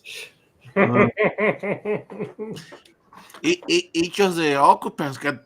So they got well, they have to dock the supply vehicles too. Yeah. So when you get your mail from home coming to you, that takes up a dock. when Wow. when Randall's buddies with the space postal service arrive to deliver the mail and the packages, they have their own docking. By the way, Jeff, see, this is in your area of specialty. One of the things that this new uh, spacecraft was bringing was a, repair for the urine filtration system that apparently was not working properly. Yeah, there's nothing worse than non-filtered urine, Exactly. especially when they purify it well enough where you can drink it Well, afterwards. that was the problem that they having. Not to make anybody ill on the show here, but yes, they do drink. You see a new pump for the urine separator. So you work in some of those systems, correct, Jeff? Well, I'm aware of them. I didn't work on all of them, but I mean, Robert's been involved with NASA for a long time. I mean, when I worked there, I did a little bit of support for the suit and some of the CO2 scrubbers and some of the flash evaporator that was used to cool the engines on the space shuttles and the oxygen generator and the water processor and stuff like that I worked on. So I had my hands in that, but I also supported the Navy side of the business for what we supplied. And I'll just say what we supplied for certain submarines, and I'll leave it at that. Robert's been involved with NASA for a long time, and he's met a lot of astronauts and done some really cool things, So he's been involved there for a long time. Well, So. I'm sure they appreciate all the engineers, correct? Well, I'll tell you, there's a lot of people, a lot of what people don't realize, and in general, people like to always bring up the $500 hammer or whatever. And I talked about this before, but what they don't understand is when you're doing the type of work, when you're working in the aerospace industry in general, whether it be for fighter jets or commercial airlines, and especially up in space, failure is not an option. Redundancy is always an option. People's lives are depending on everybody in that building doing their job perfectly. Yeah. All it takes is one person to screw up and somebody could die. Yeah. So that's why stuff costs so much. Okay. That's why stuff costs so much. There's no room for error. There's no excuses when something bad happens. I mean, yeah, apparently because the urine pumping system or the filtration system wasn't working optimally. The main problem was that they had to, they're not going to throw it away, correct? So they had to accumulate it. So they had to store it until they won't throw any of that stuff out because exactly. they'll bring it back and they'll do an analysis on it and find out why it failed. Right? No, I'm talking about the actual urine that when the they got to store it. Yeah, they got to store it. Yeah. They only have so much water up there. Sorry about the conversation, but to me it's interesting. Yep. So we're at 10:39. I'm losing track of the time here. So give me a second to delete some stuff on my screen so I can see what I'm doing better.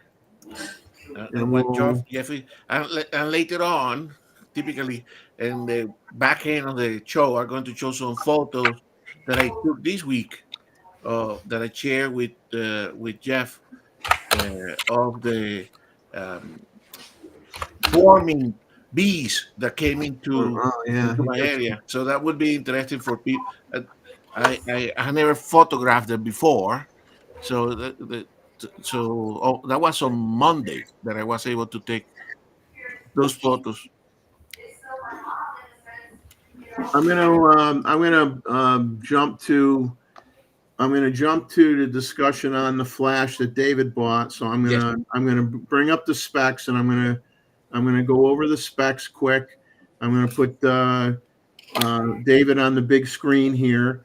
I'm gonna rattle off the specs, and then I'm gonna let him explain the fun process he had in trying to acquire one of these, and then all the fun he had trying to get it to work, and he can let you know whether it's worth the frustration or not. So I'm going to slide him over here and make him bigger, and then I'm going to rattle off the specs. So this was months ago, and David's holding it up now.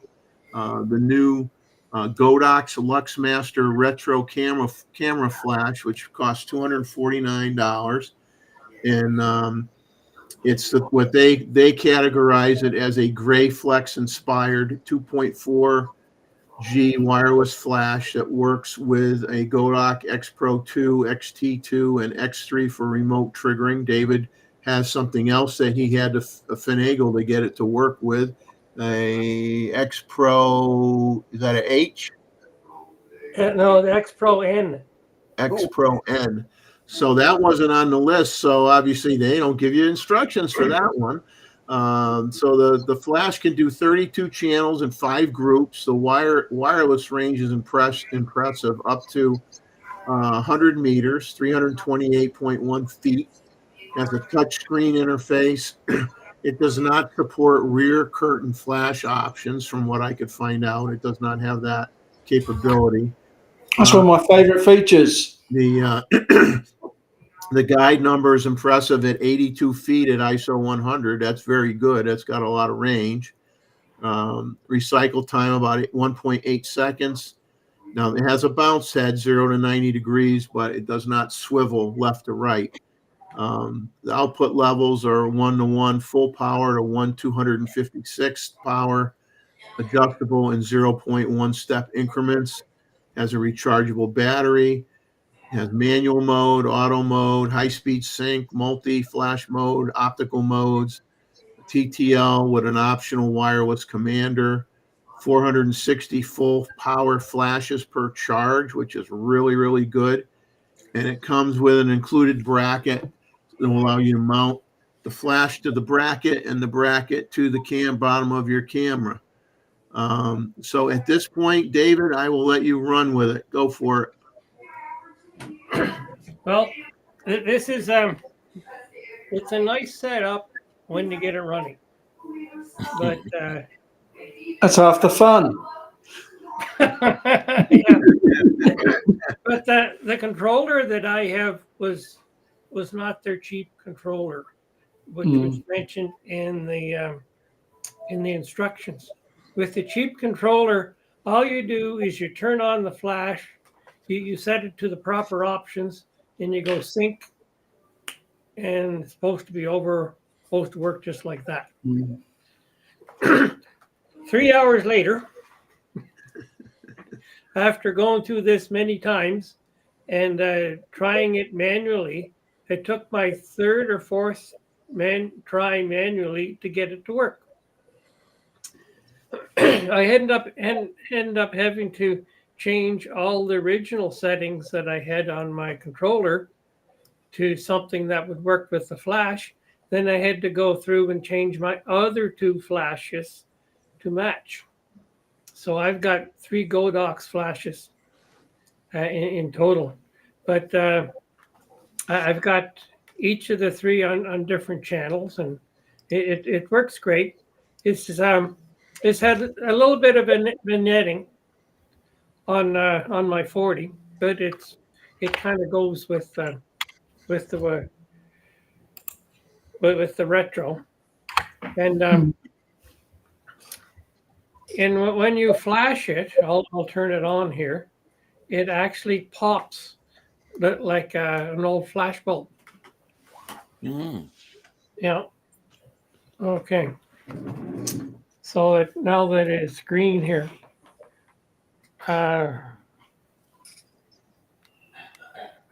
Okay, now you won't work. Hey, another 3 hours. This is where you that get happens to me all that the time. voice so- from. I got to turn my camera on, then I got to turn the controller on, and now it should work. This is like where you get the voice from the SpongeBob episodes where it says 3 hours later. 3 hours later. Can you hear this? Hear the click? Yeah. No. But when it's working, it works great. But the only other thing that that I don't like is it's too hard to disconnect the flash from the bracket, because these are all screws. There's nothing that's fast. Yeah, most of the old ones were bayonet mounts. Yeah, and you can get it on and off really fast. Yes. And because there's times when you want to hold the camera in one hand and the flash in another, and aim it in a different direction, and you can't with this, but you can, but it's not easy. And it's I could have, if I had the wired connection on my camera, I could have hooked it up like that really fast. PC cable connector. Yeah, but what said cameras have that capability? Z8, Z9 do. They do. Yeah. Yeah. Just double checking Anyway. to make sure I'm not an idiot. I think the C9. I don't know whether the C8. Z9 does, but I don't think the Z8 does. Only the C9. Yeah, you're right. Z8 doesn't have the PC socket, but the Z9 does. Only the 10 pin. Exactly. Right. Exactly. You can get an adapter though. that goes Oh with yeah, it. it's You can get an adapter that slides right on your hot shoe. That'll have allow you to use the cord. yeah. Then you can do everything manually. Yeah. But So now, did you buy any, David? Did you buy any? Like they have different style, like domes that you could put on the front. Did you buy any accessories? let me get back to the fun that I had acquiring this thing. Oh yes. Yeah, and that's the story in itself. It's Godox and Godox Canada are kind of like two different companies, and they're doing their best to screw each other. And because I ended up buying mine on Amazon because I could get it on Amazon, and I was talking to my local dealer, and he was getting the runaround from Godox Canada, and the best that they could come up with is they're on the boat, but they're spoken for. So there's no way that my dealer could get one to sell me, for months. And so, but Amazon had them. Yeah, that's right. At the Godox Canada price, the exact price right to the dollar, so, or to the penny. So I was rather surprised. And when it comes to accessories, forget it. They're all vaporware at the moment. You can see them on the site where they have all this good stuff that you can get, but I think I'm too far ahead of the curve to get any of this stuff, But I wanted it for a trip that I was doing down in the States, because I was going to be taking all of these pictures of this old buildings that were dilapidated and falling down and whatever, and so I wanted it for that, and so I had to get what I could, and that was it. So But if you had to rate it as a recommendation between a 1 and a 10, what number would you give it? Well, for the initial setup, it's about a -5.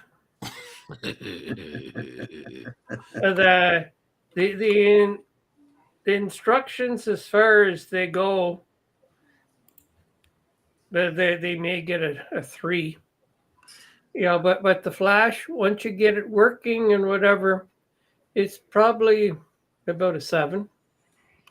It's the other Godox flashes are nice, but they don't have the bracket. The bracket is nice to have, but I'm sure I could get the bracket for the others. But the system works well together, and it's I guess I can get my flashes at varying intensities, even with the TTL. It's this one I've got it at 0.7 over, and one of my others I have it at 1 under, and another at 0 for the exposure compensation. But the system works well. But I don't shoot an awful lot of flash. 50 years ago, just 25% of my shots were flash. But now it's very little. Yeah, it's important that people realize it's when they say it's a retro flash, it's not like just, oh, it looks retro, which it does, but it will work with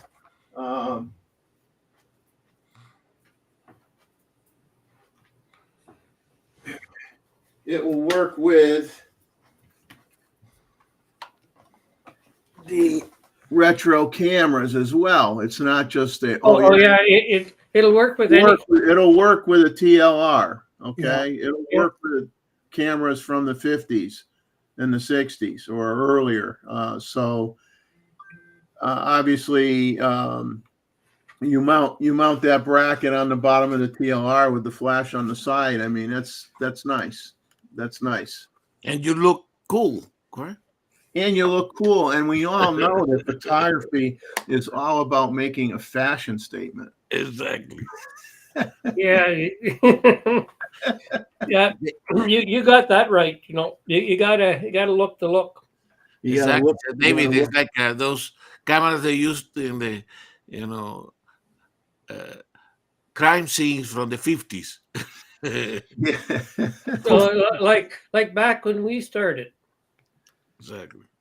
Well, back when the cops were shooting pictures of the bodies that John likes to take pictures of. Exactly. Well, it's I had a job when I was working for Manitoba Hydro in when they're building the dams, and I'd be taking pictures of well, every month they had to go around, and I was using flash bulbs, and back in this is about 75, 76, the flash bulbs were $1 a piece at that time, and you'd go through maybe 10 or so, and you didn't use any more than you had to, But David, if you were to, let's say you go to one of your Scottish dancer and you want to do some flash photography, what flash would you use? That one or something else? I used this one the last time I went because it fits the way that I want to display myself as being old. But the thing is, most of them know better. It's got the latest guts on the inside, so you can set it up so that it's all automatic, and you got your manual override, and so it's easy that way. It's nice and bright. Back. And the nice thing with the controller, it reads your camera settings, and so it adjusts everything for it. And my controller actually turns the flash on and off. That takes all the fun out of it. See, when David's trying to take pictures, flash pictures of the dancers, and they do what my wife does. They see a camera with the flash. They just do this. They stop dancing. They stop dancing, and they just do this. You're not taking my picture. I don't want my picture. Well, the thing is, the kind of dancing that I do, if they did that, then they would bugger up the entire set of 8 dancers.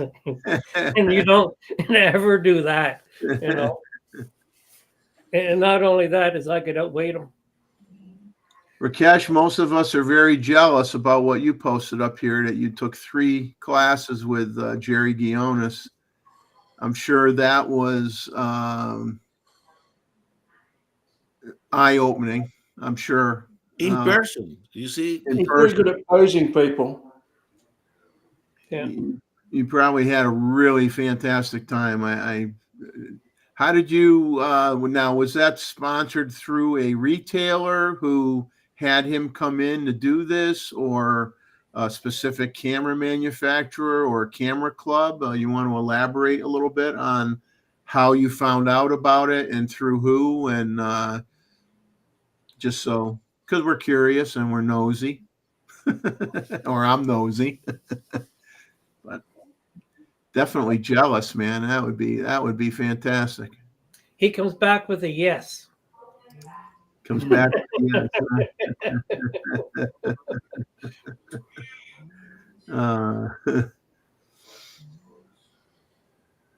Okay, then Moki is if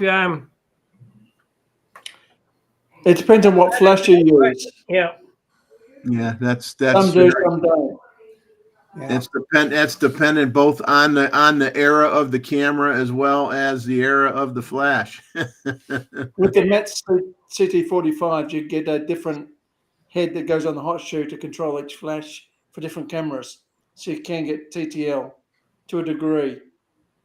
But many of them are resistor, which means they self-adjust as they take the flash.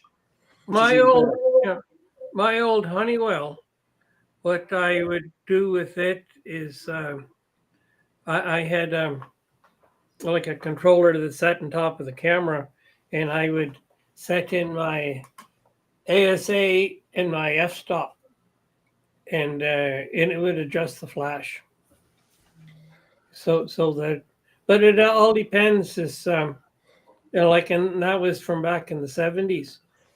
So there, done, but I wouldn't recommend it.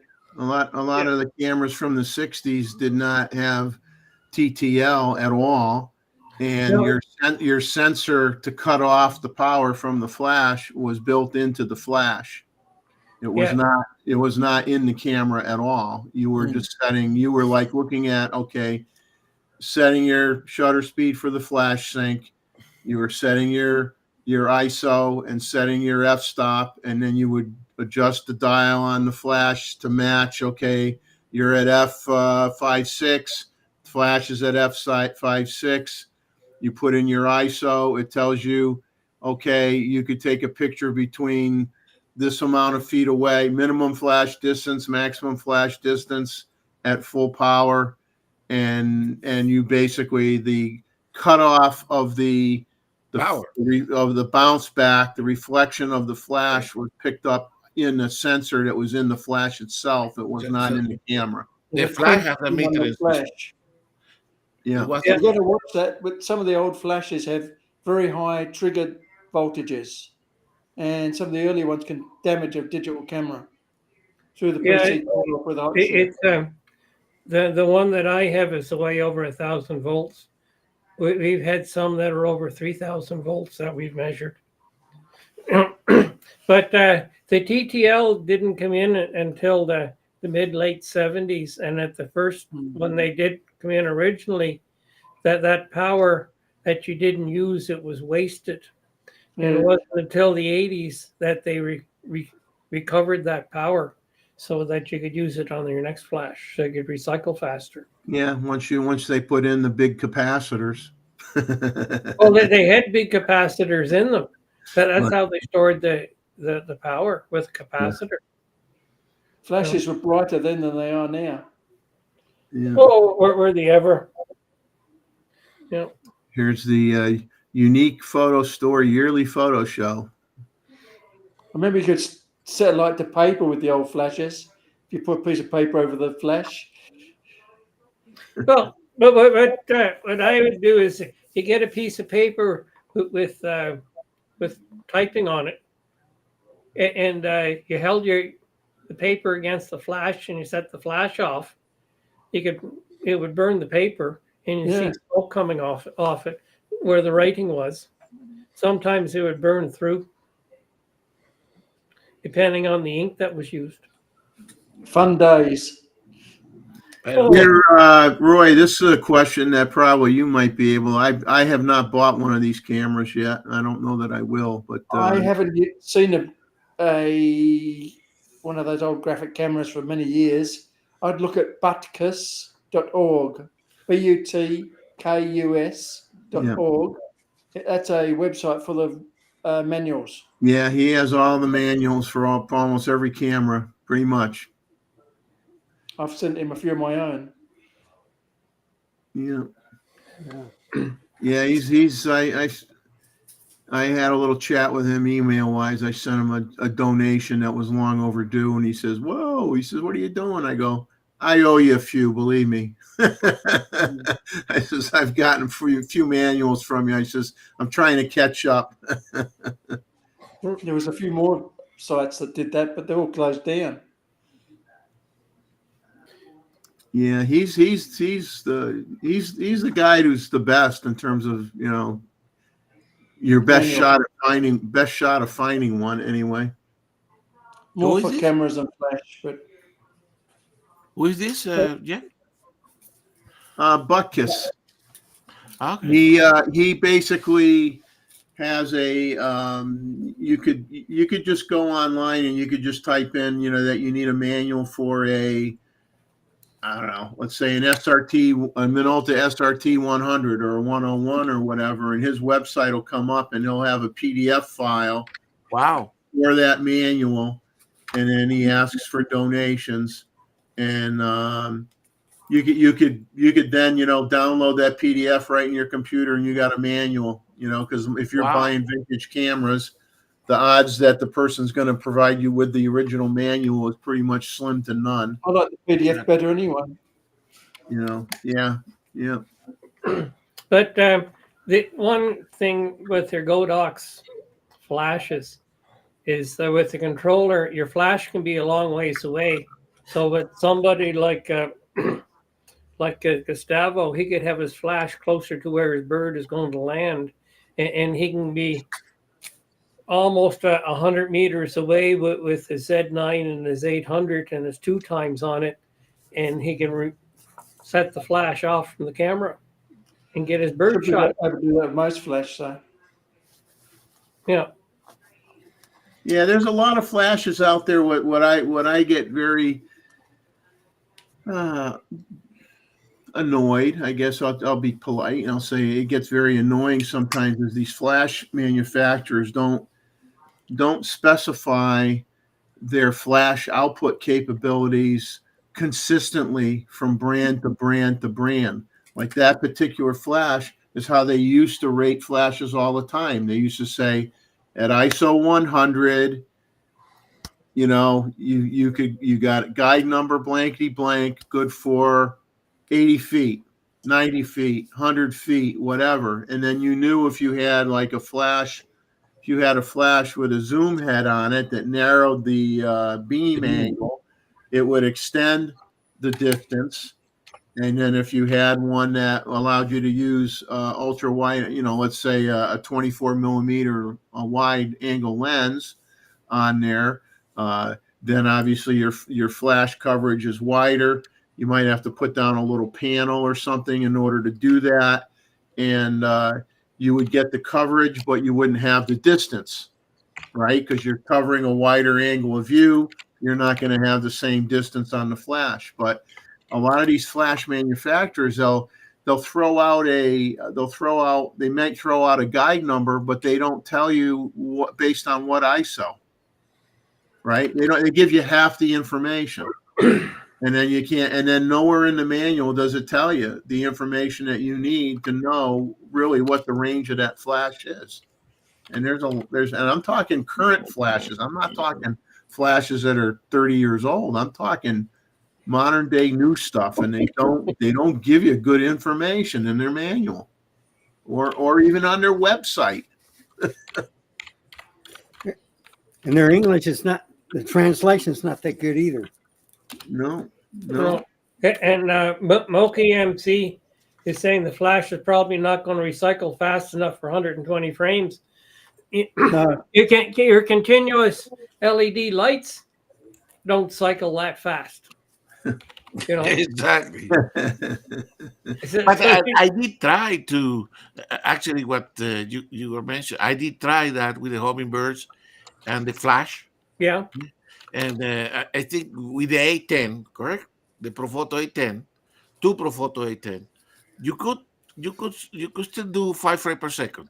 I mean, because it, small bursts don't consume that much energy, right? yeah, Yeah, you're not shooting full power probably No, either. You're shooting it's very little power. yeah. Just believe. So you can still do quite a few frames per second. yeah. The Godox flashes have got that set in. You can dial it in. For how many I flashes. prefer that you want. strobes, more power, more flashes, Yeah. quicker recycle, and a modeling light. And yeah, but now, Roy, realistically, are some of those modeling lights kind of pretty anemic and not really good enough? Oh, they're not bad. The LED ones are much better than they used to be. You used to have incandescent modeling lights, which used to discolor everything. Good for melting the whatever you're trying to photograph as well. Isn't that part of the fun? Oh yes, trying to photograph a bar of chocolate and it sort of melts and runs away. Yeah. When your subject matter oozes off the table. You got to be fat. When your gummy bears get really gummy. The new LEDs in strobes are much better. Like an AD200 from Godox would be my first choice for most people because it's just so versatile. When you go retro and that, and you always get problems. Well, I wouldn't have this as a first choice because it costs twice as much as the others that are more capable that aren't retro. Now, Roy, if someone had a small studio or like Chuck's setup that he has in his house or whatever, would you? I hate to generalize because I'm not going to generalize. Let's just say if you were going full out, full board with a portrait photography in a studio setting, models or whatever, would you have like four strobes? Would you have like two for the subject, one for the back of their hair? 4 is my favorite number. You have four would be the magic number. 1 big powerful one, 2 probably half as powerful but more versatile, and a back or hair light. Hair light. Yeah. So now for a upper tier, well, give me an idea, like a mid tier system versus a pro photo tier system. What would be the price range if you want to do a 4? I haven't bought one of them for years. I've been buying Godox because they're cheap, or Godox if you want to call it, but they're not as good as Pro Photo or any of the others. But because lighting, I have accidents with it, and it gets broken. Well, you're not supposed to throw them off of cliffs. Well, that was a very windy day that day outside, and it was on a stand and with the soft box and disappeared. Yeah. So let's ask Rakesh since he went for a class today, what the Jerry Guiones was recommending on flashes. Yeah, how many flashes? What was Jerry using with his Nikon gear? Well, actually, be even nicer if Rakesh came on and joined the panel. Yes, exactly. Yes, ask for a link, Rakesh. We'll let you entertain us for 30 minutes. If you can afford it, Pro Photo is the most compatible with the Nikons.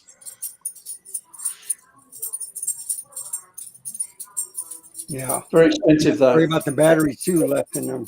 Yeah.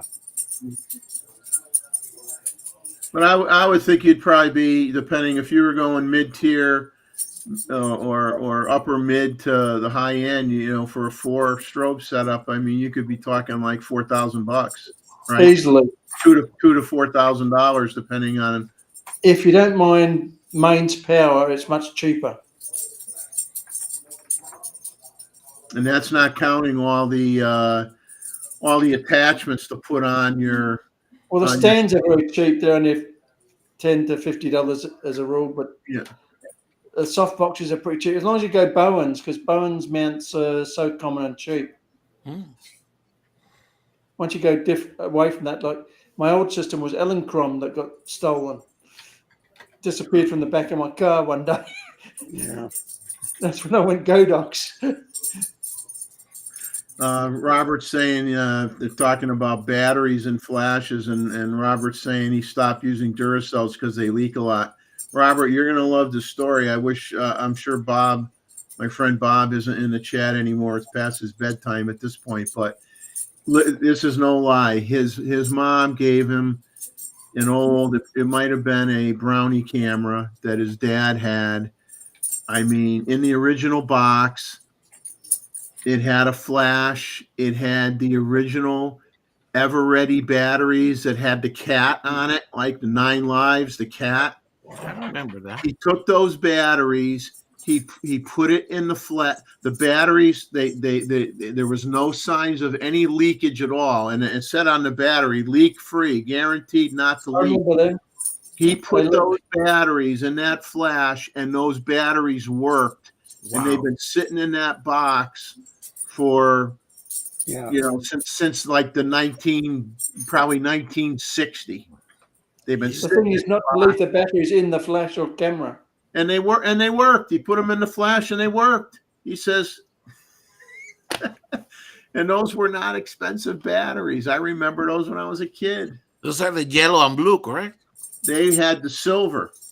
They were silver with the black cat on it. They still leak, but not as much as some of the other ones. But it's amazing that he put something in that was that old and it still worked.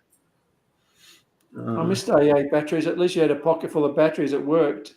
Yeah. These days with the lithium ion, you're always changing the things, and halfway through a shoot, you run out of battery power. Yeah, but Roy, but you have to carry all these batteries, correct? I carry spares as well, but some of the new gear that you got doesn't have interchangeable batteries. You notice that? That's the problem with this. That's the problem with this flash. Yeah, and what I used to do back in the day, 50 years ago, I made an adapter that had put D cells in that so that would fit into the flash, and it worked really well. And then because it took a long time for the Ds to run down, and there wasn't much difference in price between AA's and D's at that time, and it worked well. And when they start to get slow, you just replace them. But when you're using AA's, you got to have a lot of them. Yes. In the loops. Yeah. Hey, Roy, they're going out of business, so don't show them.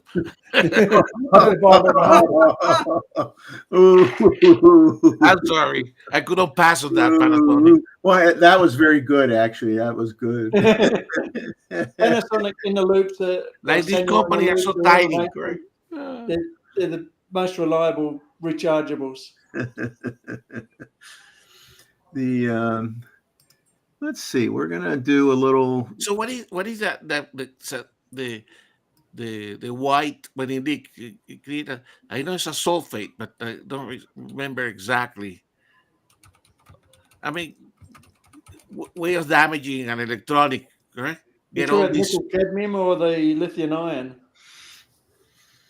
You know what is the chemistry of that, David, or no? I don't know what was in the old batteries. But the stuff that uses out, correct? It was very acidic. Yeah, very acidic. Yeah. Yeah. I mean, it could like literally melt your terminal if it was in there long enough. You don't leave your batteries in the camera or flash. you know, the I'm going to share with you a couple images here. Give me a second to move some stuff around as usual. And I thank Robert again for those pictures that he sent me. I appreciate that very much. We've got a great community with people that share a lot of neat stuff with us. And Rakesh, you still have to take the advice. You have to mirror your Randall. You have to mirror your Yeah, camera. I just noticed that. I'll do that right now. Okay, so I'm going to share with you some pictures. We'll call it a preview of a partial preview of a future video that's maybe, I'm guessing by the time I have time to work on it, it'll be two or 3 weeks from now, probably. But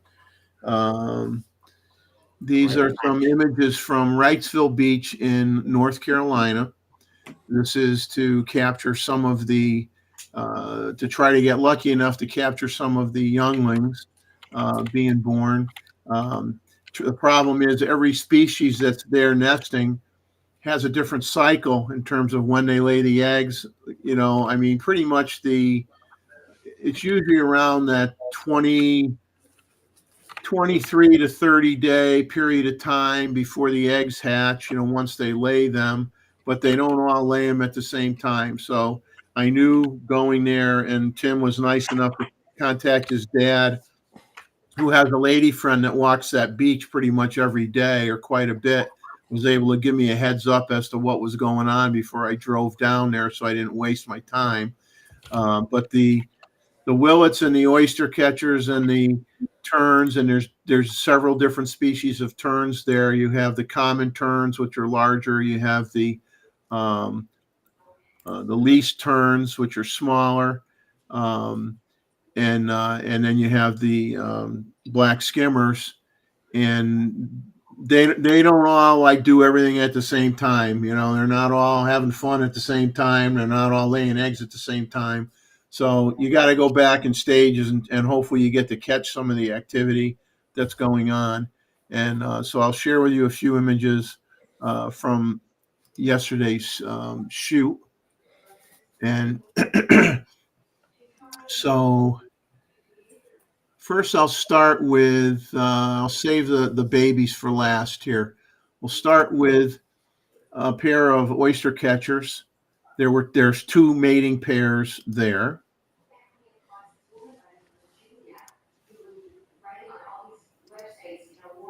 And this is right on the beach. If you were to the right, if you kept going to the right, you would eventually hit the dune area where you had the grasses. So they're just, it's funny, they'll walk the beach and just like pick up shells and toss them around, and they're just hanging out together. So, you know, we're able to get, you know, reasonably close to them. They were not overly skittish, which was nice. I brought the 600 with me. I wish I brought my 800 with me. The 600 I like for video, handheld video, better than the 800. But with the real small turn babies, I wish I had the 800 to have that little extra reach. My teleconverter? Exactly. No, I didn't bring a teleconverter with me. The problem is, like, when we got there, and they have the posts up, you know, the wooden posts up and the string lines. You know, usually you could, if you're 4 feet away from those string lines, it's not a problem. And we were like 8 feet away from those string lines. And then the lady that was there to help protect the birds and make sure they didn't get too annoyed by people asked us to go back even further, because she felt some of the birds were flying up in the air more when we got there. And it's like, you know, technically, as long as you're behind, not going through the string, you're supposed to be okay. But we we said, okay, and we backed up. So now we were even farther away from the birds. And then at that point, I'm like, I wish I had the 800 for the babies, because I didn't expect to have to be asked to be 20 feet away from the string lines, which is kind of what ended up happening. So that wasn't cool. That wasn't so good. So the skimmers were flying around a little bit.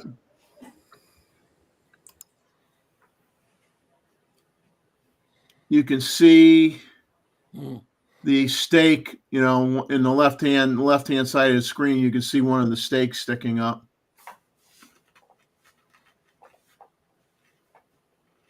Okay. But that's a small group. They would, and it was weird. It's like there were different pockets of skimmers, and in the first pocket we hit, they would get up and fly, and they would basically just fly behind us and then go back and land in the same spot. They weren't getting fish or anything. So the first group of skimmers, we were taking pictures for quite a while, and they never went out to the water. They just flew behind us and circled back and landed. Then we got to the second group of skimmers, and they were the opposite. They were flying out to the water and getting some fish, or at least trying to get some fish, and then they would fly back. So you had two different groups behaving in two totally different ways, which was strange. Then let's see. So then these are the adults that I'll show first. Nice photo. So this is a pair of adults. They are very nice looking birds.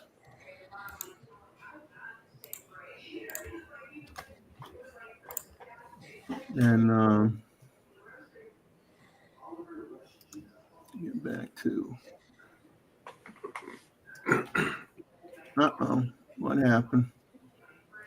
It's looking good. No, I did something here that ain't good. That bird in the back needs glasses.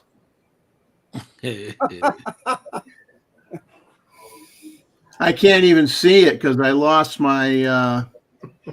Oh, you minimized it. Just go down. I'm back there now, Okay, but it's like, I'm like, come on. I exited full screen, but then the whole thing went away. It should have just shrunk. Well, that's Shouldn't a have new went thing. away. If you hit an open desktop, you just hit it again, it'll come back. So that's a new Apple thing. I hate it too. Then let's see. So here we got. I only got two more because, like I said, I don't want to share too many of these.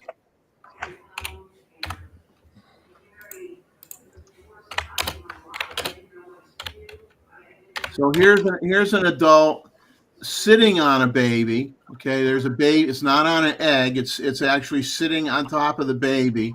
Washing the baby. And there's another one in the background here, and then another adult farther in the background. Okay. But what's funny is this little weed. I don't know if you can see my hand here from my pointer. Nope. Okay, to the left of the adult's beak in the foreground, you got that little weed sticking up. Yeah.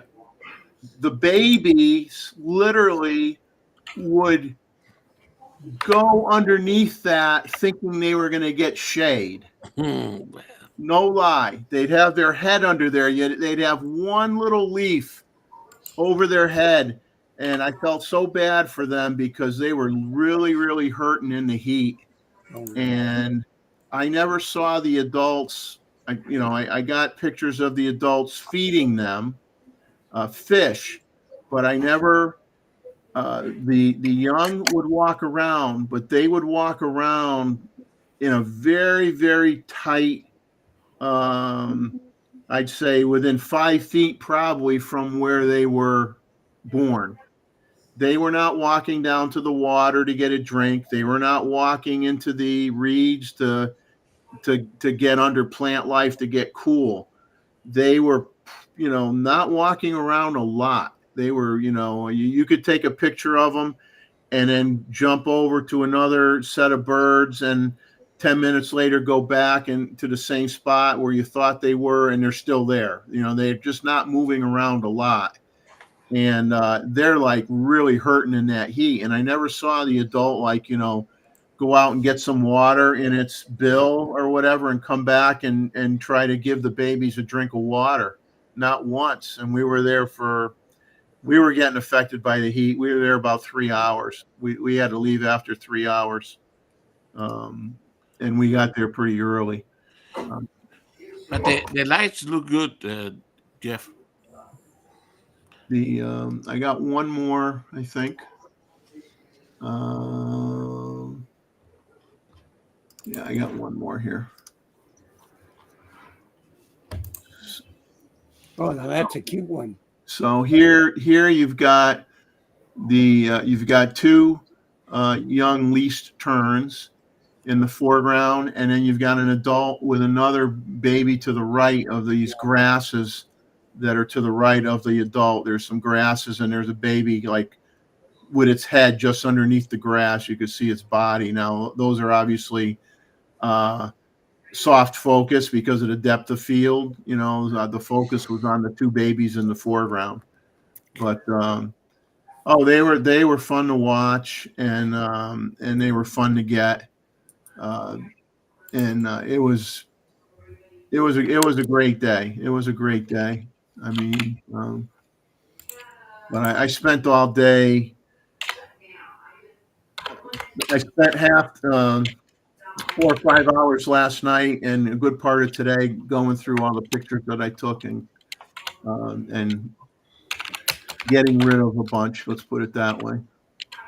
But that's it. But if you're ever have the opportunity to go to Wrightsville Beach, they're gonna show up there. They told us that Tim and I, when we went last year, they said, well, we went there the same time, like the end of April, and there were a lot more birds there than there were this year. And they told us, well, last year they came 3 weeks early, so basically, and you lucked out. So basically, this year you're 3 weeks too early. So basically, they're saying get there, the middle of April. I mean, the middle of May, and then here we are now, first week of June, and the eggs have already hatched. Not for all. There were still some least terns sitting on eggs. They didn't all hatch yet, but you had some babies there here the first week of June. And my guess is that the skimmers, I'm going to try to go back, I think, the middle of July. Because if they're just starting to lay the eggs now, I want to get them when they're old enough to walk down to the water and learn how to skim. So you got to figure if the few of them have laid eggs right now, you got to figure 23 plus days for them to hatch, and it's another 23 plus days for them to fledge. So I figure if I get there, the middle of July, I might have some that are halfway into their fledging period, and they might be down towards the water, learning how to skim and get fish, learning how to fly. We'll see. Maybe it'll be a week too early. I don't know, but that's what I'm going to try for anyway. And so Tim put up a interesting comment here that I wasn't aware of, that group of skimmers is the second largest on the East Coast. There's a slightly larger group further north near the Outer Banks of North Carolina. But anyway, that's a few images of what I was able to get yesterday. Bob and I had a great time. I told Tim that we went to downtown and had lunch at a place that Tim and I have eaten at a few times. We had a really good time. Ava's taken off. Have a good night, Ava. Thank you for coming on. We appreciate it. very much. Good night, Eva. Have a good night. And we're at 11:29. I'll be right back in a couple minutes. I'll let you guys start up a conversation or check out what's in the chat. I just got to get something to drink quick. I'll be back in like 2 minutes or less. Has anyone else noticed that Jeff's gone over 500 subscribers? Yeah, it's 502. Yeah, Last week, Roy, yeah. Oh, okay. during the photo review, he managed to get to the 500. Oh, So I missed that. Yeah, I missed it. Yeah, we were That's teasing a him. real event. Yes. Yeah, it was up, down, up, down, up, down. Maybe what a couple of us should do is unsubscribe, and then next week we can subscribe again. Sounds like That fun. happens with me all the time. They don't like one video and then they kind of miss me and then they subscribe again. So Yeah. I've been having a lot of fun with that small camera, Roy. Yeah, J5 looks interesting. Oh I was yeah, tempted to get one, but the 1-inch Oh my sensor God. turned me off. yeah. So I got 4 lenses coming in next week. It's the equivalent to a 50 millimeter f1.8, an 85 millimeter f1.2, I believe. So what is that, Randall? It's the first mirrorless camera that Nikon tried to The J1. right, the N1. So I says, well, let me try it out. I got the best lens on there. So I was expecting the 10, let's see, was it 10 to 30 and then 30 to 110? What I got first was the 6.7 millimeter to the 13 millimeter, which is like the 18 millimeter to the 35 millimeter equivalent. And that's the best vlogging lens there is. And it takes great pictures. So, Put Very underrated cameras, those J series. put Randall B. Should get an adapter to run the F-mount lenses. now I got a dummy battery coming in too. I'm going to move everybody smaller.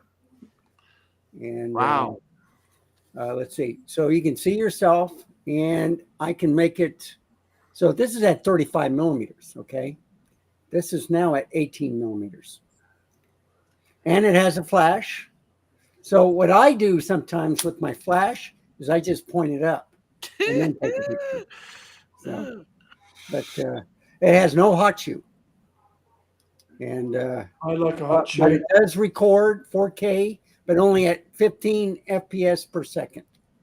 Which So is that not video good. card. Does it have a PC sync area so you could hook No. up a flash No, recorder? the only 2 ports it has is a micro USB and a micro HDMI. And it Both horrible. this camera was used, so the exposure compensation doesn't work. It just works automatically. I tried to go into the settings and stuff. I even tried to update it with the firmware. It still didn't work. So I said, oh, the heck with it. But great colors. For a 1-inch sensor, it's better than the ZV-1 Mark II that I have. And that's a pretty good, I think it's Nikon's like always, 18 Nikon and Canon have always had good colors, though. But yeah, it's excellent. I got 5 external batteries. I got a dummy battery coming in next week. So, and I already have a terabyte micro SD card in here. So It's amazing. It reads a terabyte. no microphone input, but the voice, I can go like this. I can go behind. It's all around and it's excellent. It takes out the background noise unless it's real windy. But then I really haven't had a problem with the sound. And the video is quite good. Very good camera. I think I did a video. Yeah, I did a video on my little bag. So here's my think tank. So here's a battery charger. Here's It's slow when you need it. batteries. I got 1 battery in here. Yeah, Sly would love this. It would fit her. So I would just put this in here. And I think it goes this way. So this is like these tiny houses. So this is a camera for a tiny. Tiny houses. But it's not imposing. You can take it anywhere with Oh, you, no, and a for lot sure. of people like it because it's small. It looks like "What a is it?" toy. Yeah. Brandon. It really does, but it's excellent. So I'm trying to put that. So when was that camera launch? I think around the first version I think was what 2014 or was it 2012? Do you remember, Roy? I can look it up. Yeah, and I don't remember. I was never interested in that camera because of the sensor. Yeah. Although it's an impressive camera for the time. What model is that? I got in late here. Was it the J1? Nikon 1 J5. That's the latest version. Nikon 1 J5. And they only had one firmware update, and then they discontinued. They had three different modules. They had the what was it? The AW1. I like that one. That's for the water. One. And then they had the V, and it went up to 3. So a lot of people like the V, but this had more megapixels. But the V had the hot shoot. So this one had the light or the flash, but no hot shoot.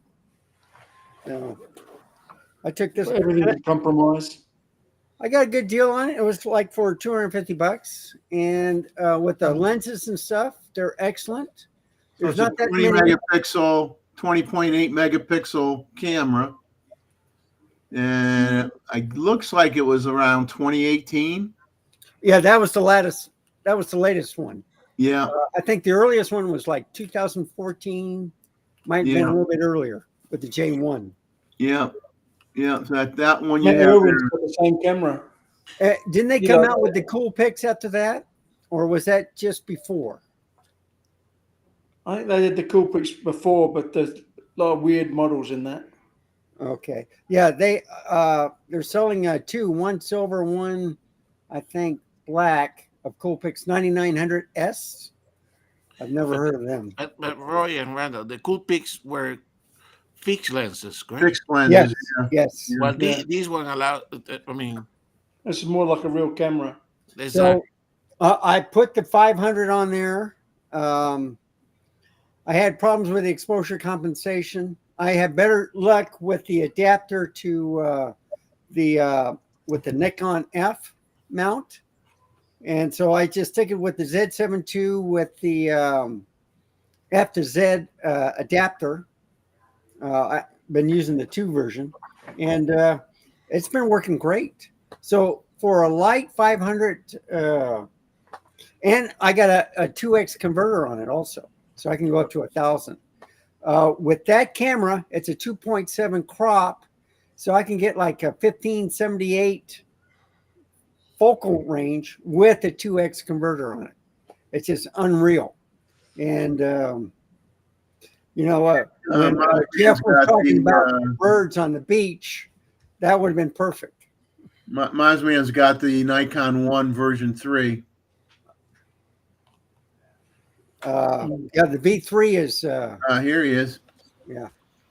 Here he is. All right. Show it to you. He's gonna dig it out of the garbage can. The Nikon ones are really hated in its day, wasn't it? Yeah. Mosman was in the blue room, not the green room. So here's the V. I don't use it as much as I should, but I did take it shoot in Myrtle Beach one year with Jeff. But this has the 70 to 300 lens on it, and I'm getting that next week also. Yeah, that's 800 millimeter focal length right there. Yeah, and he has the kind of like the it's got an EVF optional EVF. Yeah. Okay. So that optical EVF is connected via the hot shoe? Yep. Yes. Okay. Interesting. See, that's the difference between the V version and the J version. J version had the flash, but then you only had the LCD screen. And the reason why I got it was the big commotion about the S9 And I've had other cameras Oh like my the God. Z30 and stuff that didn't have an EVF. So I said, well, let me try it. They- So this has got to be worse than the S9. It's pretty good. maybe all these cameras go back into fashion. Well, also you know, got the, if you look at it, they've been in fashion. They just add more features to it. So what? So you put that one in an 800 millimeter, you get what? 2,000. Yeah, yeah. You can put a converter on it, teleconverter. Yeah. Yeah, Tim, there's a question from Oki. At 800 millimeters, what focal length? What's your f-stop? Well, I think it's f8. I can't remember. The 500 was an f8, but for the regular lens, if it says a 3.5, that would be the brightest, and then it'll go to a 5.6. On certain lenses, it'll go like to 6.3 or whatever. But if you put on a teleconverter, then it's a little bit, more. But So you bought that Vivitar for that camera, correct, Randall? Oh, it's yeah. a 5.6. Yeah, it's a 5.6. That's not bad. It's very portable. The lens is expensive, though. I will say that this is not a cheap lens. Well, I think what was it, $800 around there? It's about that. Yeah. So mine's coming in on Monday. So I'm gonna. Not expensive though, 800. No, but for what it is, I guess. Yeah, for what it is, I suppose. So You can get the adapters and put it on the Nikon. I'm getting also adapter for the F mount to put on the 1-inch sensor. That way I can just use my lenses on different camera systems, and I love that. Nikon's So always make good lenses. the Z30, that would be the equivalent to this one. Well, no, the Z30 can do like 4K 30, I believe, at the most. But on my J5, I've been recording for like 11 minutes at 1080 30. And then when I end the video, because it only gives you like 17 minutes to record, it'll say, well, we have to shut down the camera because it's kind of overheating, right? Well, the thing is, it's never done that while I've been video recording. But when I turn off the recording, it just says, okay, we're going to shut it down because it's overheating. So, but the funny thing is, they're talking about the time usage with the S9.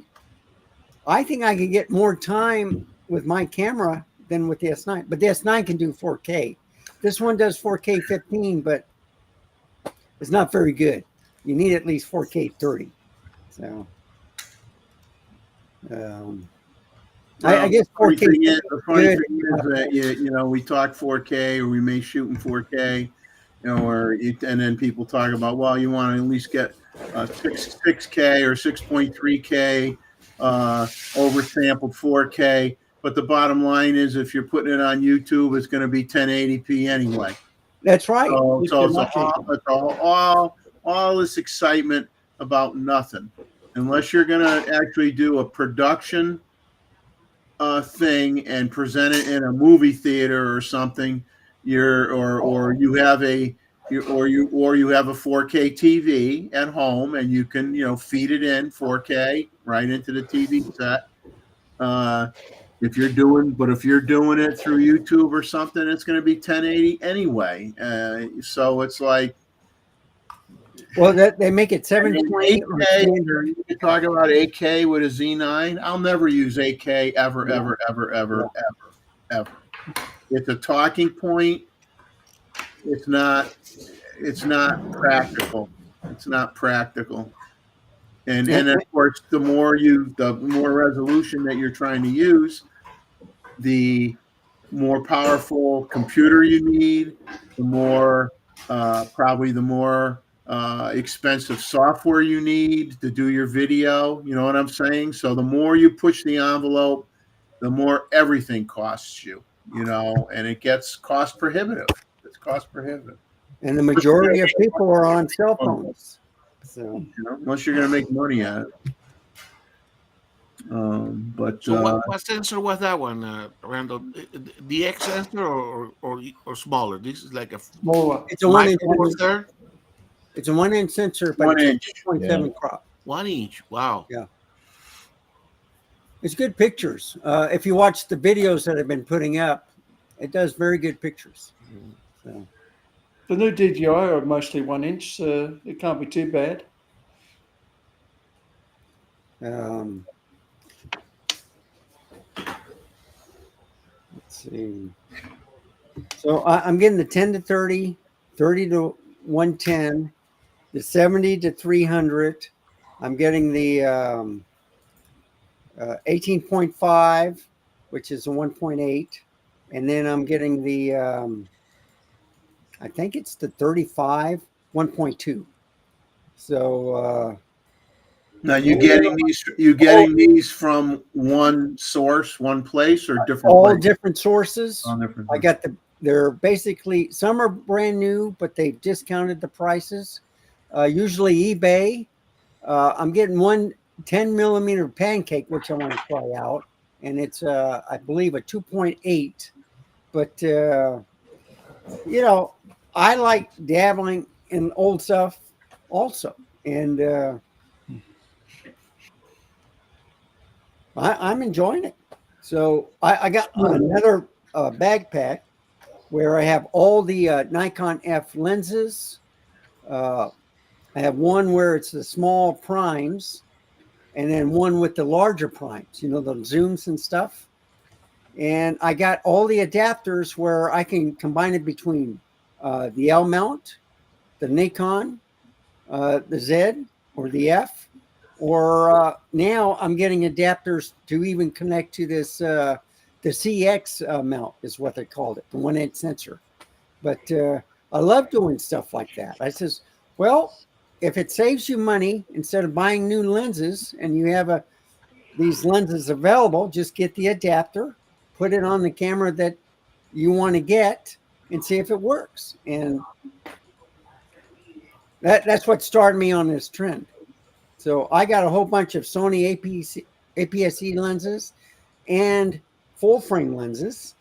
So I usually can put them on the Nikon, but on the Nikon, I have just about all their Z9 lenses too. Now I'm starting with the, I got the 50 millimeter, the, what was it? The 85 millimeter, the 105 millimeter on the F mount, either F1.4, or I got a couple of 50s 1.2, but they're the AIS lenses. And then I got the Zeiss.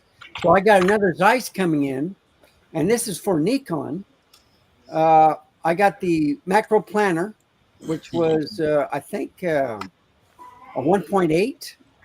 And then I got another one coming in right now, which is the 55, which is, I think, a 1.4. So, or no, it's the F2. I'm sorry.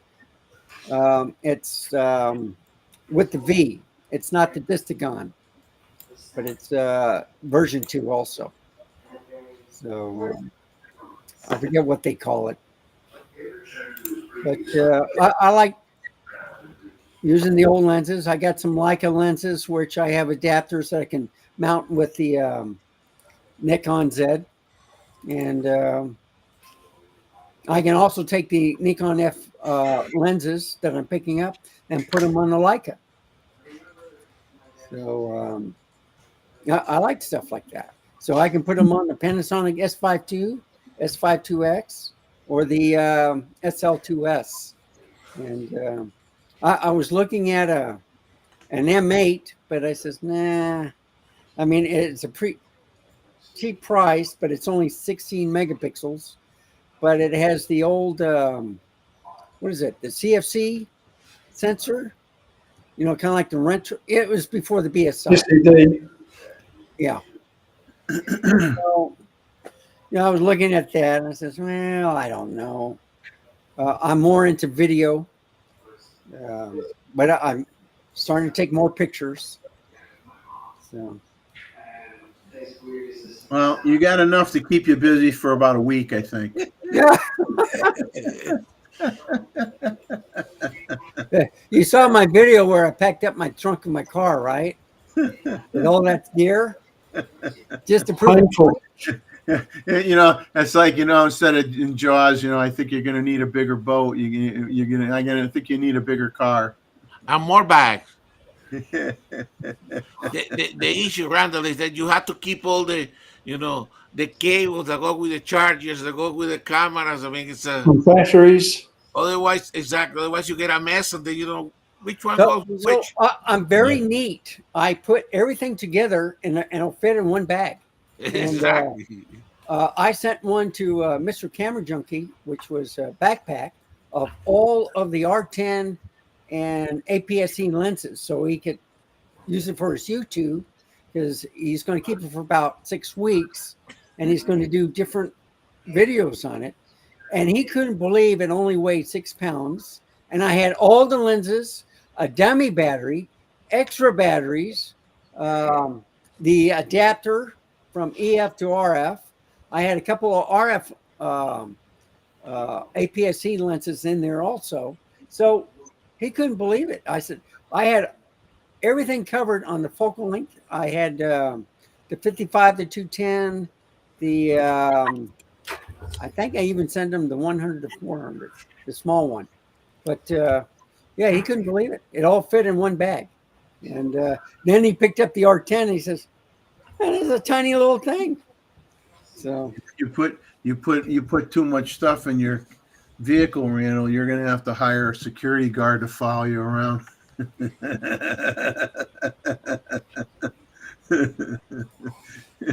Who is it? Marcus Pix?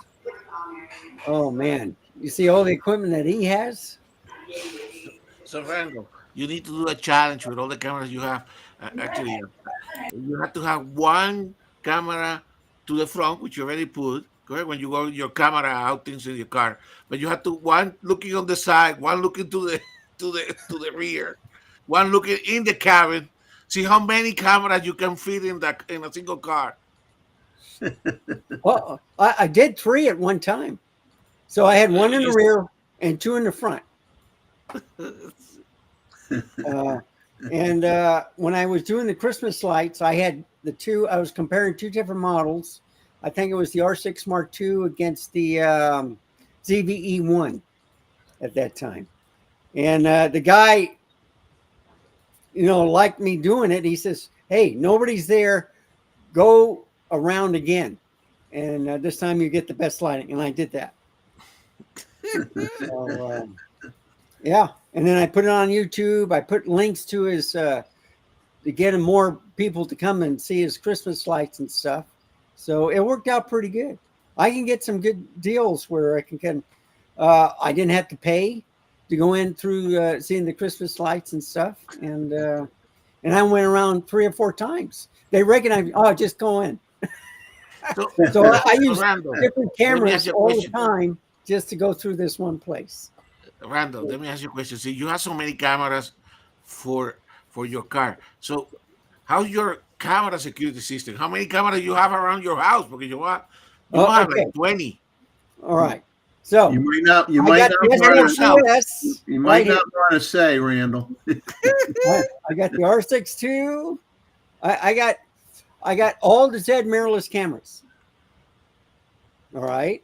I got no F cameras, but I do have, I picked up the new Nikon 1, which is a 1-inch sensor.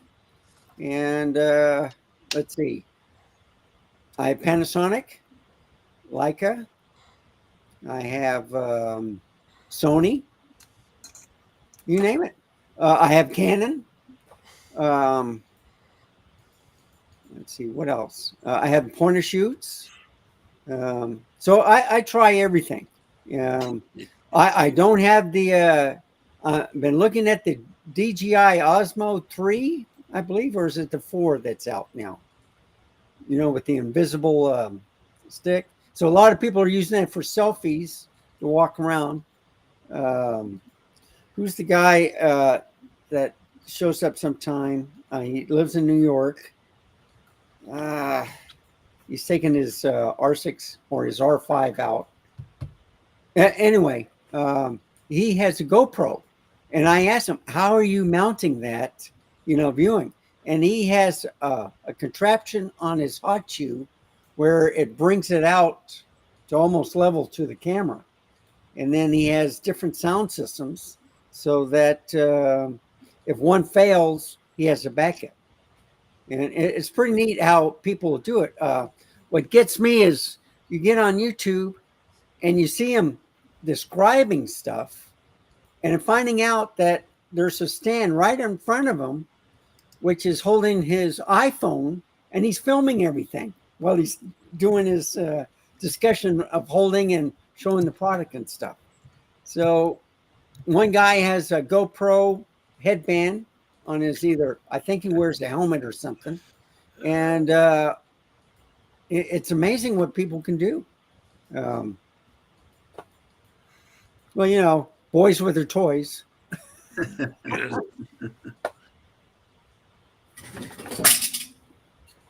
There's one less toy now. Yeah. That's why you have a lens hood on it. That's why you got to buy 3 of everything, Randall. They already did. Okay, I fixed it. Now it won't fall. But it just, I enjoy doing this stuff. I talk about computers. I like car vlogging. That's how I test out a lot of the cameras. The way I started car vlogging was I didn't have enough time because I worked a lot at the post office. So I said, well, I'm going to work. I'm going to get a coffee, Frappy Mocha or whatever. I'll talk about this camera. I'll do different settings, see if it overheats. I'll try this setting going home. I'll try this lens going back to work the next day. And that's how I do it. I think, Randa, you invented that genre. Well, not really. People have been doing it for a while, but they use the dash cams, the small phones and stuff. But the thing is, they're playing the music on the radio, and I'm surprised they haven't got any, strikes from YouTube for playing, live music, whatever. Me, I'm careful about that. I try to point it up above the license plates so you don't see it. And what else? But what I like about it is even with my glasses, you can see a deer running across in the LCD screen on the camera compared to me looking out through the windshield. I didn't see the deer, but I can see on the LCD screen, there's a deer there. I stop, and sure enough, there it is. So it saved me from a couple of accidents. It's just amazing how these cameras can pick up anything in low light. You got to start mounting the cameras with special brackets like they do in the movies, and drive a little crazier and have it so that you're at ground level or whatever, on the road. I met a guy at Best Buy, and he has his friend driving, and he opens up the car door and he sticks his hand out, either through the window or through the door, just to catch views of let's say they see a certain car, all right, and they're getting paid to do some pictures of it. He does anything with it. And he says, now I'll never do anything like that, but it's amazing the picture quality you can get out of using different cameras and stuff. And the way people are doing all the time, you got the roof where you can stick cameras out. The only thing I'm worried about is with all the bugs that I kill while I'm driving, I don't want to get them on my camera lens, so I've never tried it that way. I've seen some cameras on the outside. I have to clean my rear view camera when I'm backing up now and then, because after it rains, it gets kind of foggy.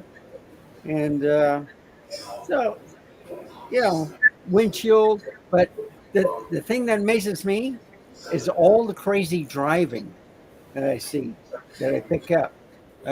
People come out of nowhere. Right now in my area, there's so much road construction. They're doing the HOV lanes, where you pay monthly to bypass all the vehicles, and you have to have like an extra person, sitting with you, but you get to your destination quicker. The only thing is, there's a lot more road rage because with these lane closures and all the construction, this is a 5-year project. They've been working on this one loop, 1604, over 20 years. It's never going to end. I can understand redoing the pavement and stuff for potholes and stuff, but you would think they would get smart and do 5 lanes to begin with, but no, they do 2 lanes, then they make another lane, and then another lane, and now they're making HOV lanes, which is an upper deck, and Austin decided to take down their upper deck. So it's amazing what's going Texas on. is always on the construction. Yeah. Sometimes my friends that live in Houston, I tell them, one of these days, San Antonio, where you live, is going to be a suburb of Houston.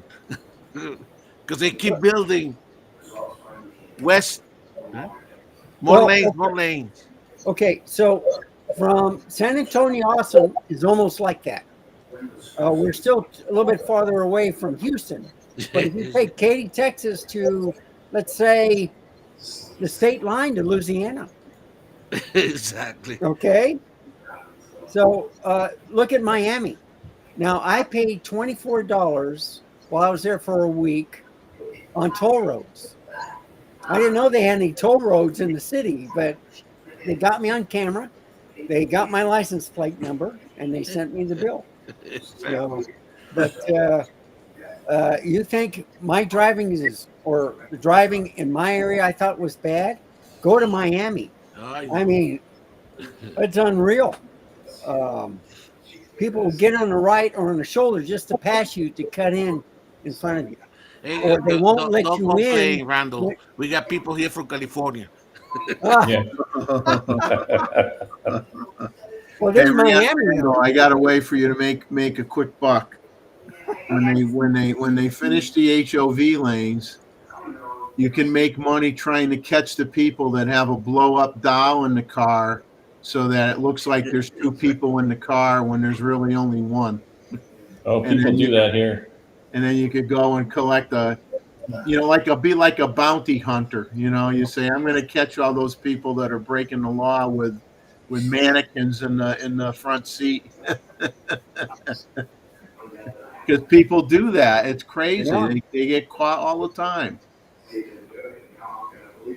And they'll do it again, too. Yep. They'll pay the fine, and they'll keep doing it.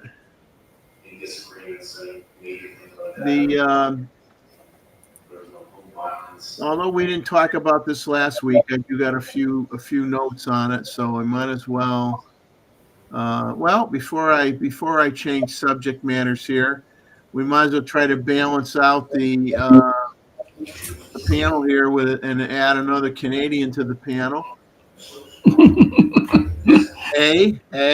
Oh yeah. We'll take off. Mr. Panasonic here. Mr. Pan. Yeah, Joey, no, you know what? I'm going to keep my mouth shut. How you doing? I know where you were heading. You knew where I was heading, but I'm going to keep my mouth shut because we want to talk about some Micro Four Thirds, like I don't know, the S9. No. Well, what do you think between the G8-7 and the S9 or I'm sorry, the G9 II? No, I like him for Micro Four Thirds shooters. I think it does keep that medium alive. I think the GH7, for a lot of the guys that were obsessed with the GH6, it's cool. I don't think that camera's going to resonate with everyone, but it's great. They've got a Micro Four Thirds that's more photo focused. They've got one that's more video focused, right? So, I think from that perspective, they've addressed, that part of their consumer base, which I think if you're not a Panasonic person, it's like, oh, like I don't really care about the Micro Four Thirds stuff. Like, like who is this for, right? Like, I think that's the bigger question. But you know, a large part of their consumer base was the Micro Four Thirds universe, right? So I think those cameras satiate that. I think they got some killer specs, and I mean, it's not necessarily a camera I'm going to be leaping to buy anytime soon. You know, I love my full frame and I love my S5 too, but you know, there are some neat specs on it. And same thing with the S9. You know, the S9's got some cool stuff. As someone that's got an S5 too, would I pick up an S9? No, probably not, right? But again, it's not really meant for me per se, right? Like the S5 II addresses everything that I need for now, even if they were to come out with an S5 III at this point. Like I don't think I'd be rushing to buy it. Like I've got 6K open gate, does everything I want if I really want to get that. And it has a fan, it'll never overheat. Yes, it has a fan and it'll never overheat. You know, so I was doing a shoot on Friday for work, and we were in a studio and we had two S5 IIs running, one head on, one off to the side, and we ran 6K on both of them, and I had no overheating issues. Like my memory cards filled up before I got even close to having any issues, and we didn't even have the AC turned on. It was pretty warm in there, and yeah, like I think the fans maybe went on 10, 12 minutes into recording. And I think I've never heard it. Yeah. Yeah, and it's quiet. It's really quiet. You know, it's not a loud sound. So, yeah, you know, I wouldn't say these releases are going to get the non-Panasonic people super stoked, which I totally acknowledge. But yeah, I think it helps them with their Micro Four Thirds folks and some people that maybe don't get as much love, right? And yeah, for videography, the GH7 is going to be a killer camera. I'm going to talk to my rep and see if I can get my hands on one just to give it a review and see how it does. You know, I think it would be fun. Yeah, the lenses are smaller. You got access to the stuff. Why not try it out and talk about it? Limited access, Jeff. I mean, it's a Canadian rental network, so there's way less stuff. And they're like, "Oh, we might have that this time next year." And I'm like, "I still got these two macro lenses. Please take them back so I can get something new." So you've been busy then? Yeah, it's been busy with work. It hasn't been as much on the YouTube side, which I kind of miss, but it's been good, you know. Gearing up for the wedding. Just busy shooting for work. We did 3 interviews this week. It's been good. It's been productive, but I need a holiday. Yeah.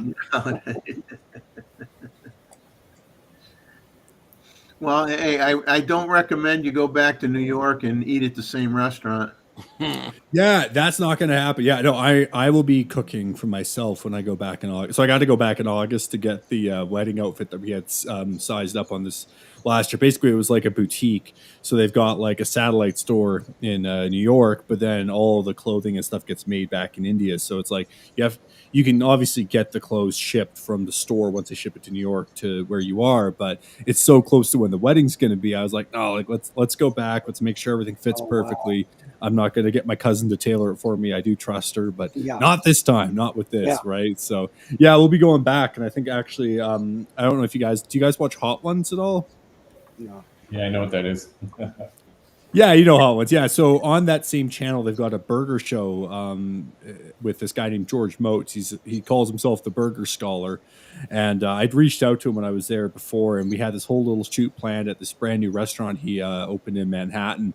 And I got food poisoning, and it didn't pan out obviously this time. So even though I may be only going for 3 days, I'm planning to squeeze like a 1-hour burger shoot in there somewhere. And I trust his burgers more than a fancy restaurant. Yeah.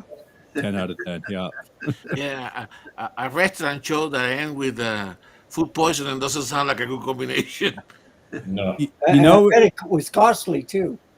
It was costly, but I will say this. I was able to get the food poisoning after the fitting. So, I mean, at least I got the one thing done I went for. It was like, go for the fitting, get that done. Fitting person recommends this restaurant, I die. So it was the right course of events. But yeah, I'm super bummed I couldn't get into his restaurant. It's such a cool, like, old school diner vibe that they got set up in there, and like his whole thing is like honoring the beef and like honoring the history of burgers in the US, and like his like signature burger is the Oklahoma smash burger, which I finally like for the first time tried making it. I was like, man, I can like I get the vibe, like this is good, except the beef in Canada has way less fat in it, so it was falling apart, and I'm just like, come on, stay together, we can do this. I got nothing else, Jeff. I mean, I know you're doing something else, but No, I got the dog, you know, acting up a little bit. One thing you guys may not know, the guys from Alberta are very proud of their meat. they're beef. Their Yeah. beef. Yeah. Yeah. And bison. I saw them wrangling some Argentinians and Texas friend for which piece is better. Oh man, yeah, that's hard. It's funny. When I was living in Korea, I think it was the first year. We were living in this little suburb, kind of outside the main area, and my buddy says, "Hey, like, let's go get some beef at this like sort of party district." It was like halfway in between Seoul and where we were. So we went to this district, and you know, we kind of had our plan for the evening, and we saw this barbecue spot. So we went in there. And the guy who was running the place, I think he was in his mid 80s, and he could speak a little bit of English, really friendly, and he had a little fedora on, and we were trying to chat with him, and he said, "Oh, are you Canada?" And I said, "Yes, I am Canada. Yes, 100%. I am the entire country."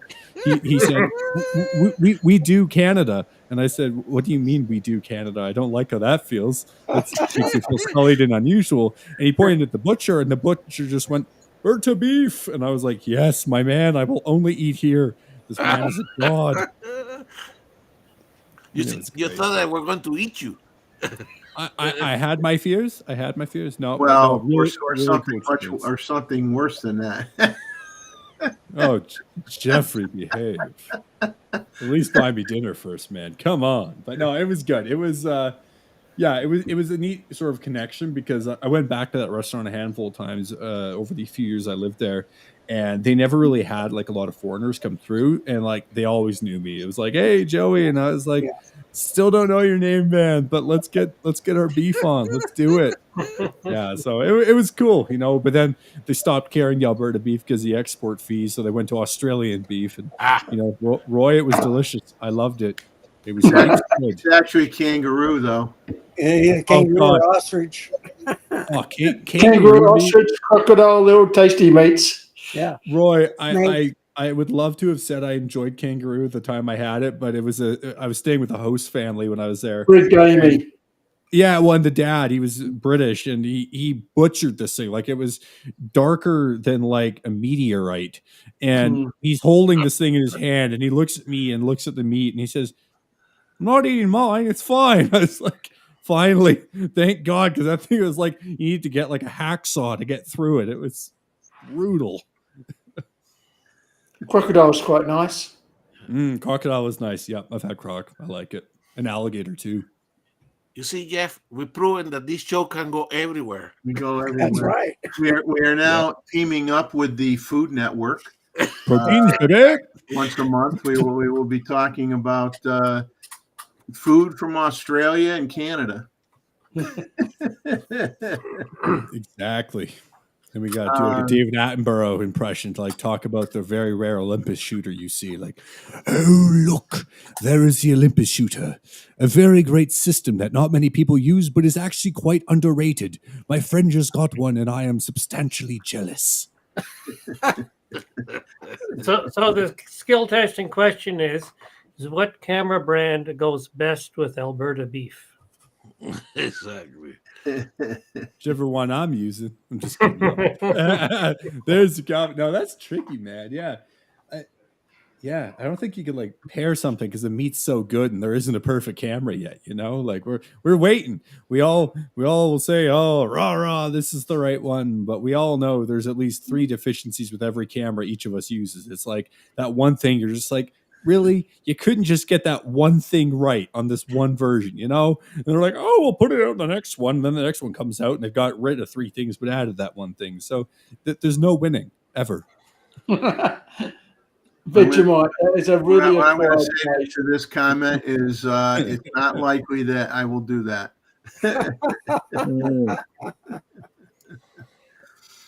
Hey, we're going to move forward now out of the Food Network channel. And Gustavo, do you want to share your bees? Yeah. So we're gonna get back to some photography here. Let me put it on here, and then Gustavo got some very interesting photo photos that he took, and he sent me one during the week. And how far away were you from taking that? Well, you will see. Let me look. You got me here by what is it? Open reason. All right. Okay. Here we go. So let me put it below here so I can see you guys, and let me share the window, and then I show them. Okay, here we go.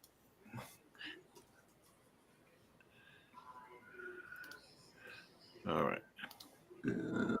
There we go. See if I can move them. Excellent. All right. So these are some free group of photos that I'm putting together for the spring. Okay, but this was actually Monday. I was photographing birds and actually owls and foxes, and then I turn out and I see something in a tree, and I think they look like a garbage bag. Then I pointed my my lens to it, and then I find out there was a swarming of honeybees, which of course I have seen before, but I had never been able to photograph. Right, so you can see here the first photo is of the swarm around this John Ponderosa tree, right? And that first photo was taken actually with the 600, right? At 840. Okay? So I approach first with a lot of caution, because I know they tend not to be very aggressive when they're in this swarm state. Okay. But indeed, because I just wanted to see what it was, right? And then I start gradually approaching them. Actually, the last set of photos, right? I was like only 1.5 meters, 2 meters away, right? Which I will show how it's shared. Actually, they like on Monday when this was taken, it was very good, because you see it was a little bit cloudy, so low contrast, so appropriate for that. But I wanted to have some photos and some videos, which I'm not going to show the video because I didn't have the time to edit it here, but also to try to go for some close-up, okay? And I tried different options for the close-up, okay? Because the photos that I really wanted were, let me see if I can scroll. Oops, sorry guys. I need to grab it here so I can advance it. Okay. Is this one, right? I wanted to have kind of get into the swarm. Yeah? Wow. And That's a try to sick get shot. very focus. So I tried different combinations, correct? I used the 600 PF, and then I went actually tried to get the 600 to 180, right? The problem, I still wasn't a little bit far for having. I mean, this is not crop, correct? So this is using the full frame of the. I think so. One photo was taken with the C8, one photo was taken with the C9, right? But that was the look that I wanted. It's almost like a wallpaper, correct? Yeah. So I ended actually taking this one with the 100 to 400, which has a very short focus distance, and then I put a converter, the 1.4 converter. Okay. So that I could get relatively far away. I didn't want to take it with a 105 macro. Otherwise, I had to be, so close that I would chance it that they will get agitated. Okay? Oh, you didn't want to become one with the bees? Yeah, like having you watch Avatar, join nature. Yeah. Exactly. So are they making a hive right now, or are they just mating, or what? Well, so actually, as usual, correct. So I put some swarming honey bee facts. So you can see I show them the photos that later on in Adobe Photoshop so we can zoom in, correct? So this process of swarming, correct, is resulting from the split of a single colony, correct? It's part of the reproduction state of the bees in the spring, okay? It's a pre-phenomenon. Usually, in a given location, it takes within 2 or 3 weeks period. Yeah? The swarm initially settled close to the boxes or the tree where they nest, and they stay there for a little while until the scouts start looking for suitable location. Correct? Because remember, what happened during the swarming is that a new queens are being raised by the workers. Right? Actually, in this society, the workers are in control because they decide when they want to have new queens. Right?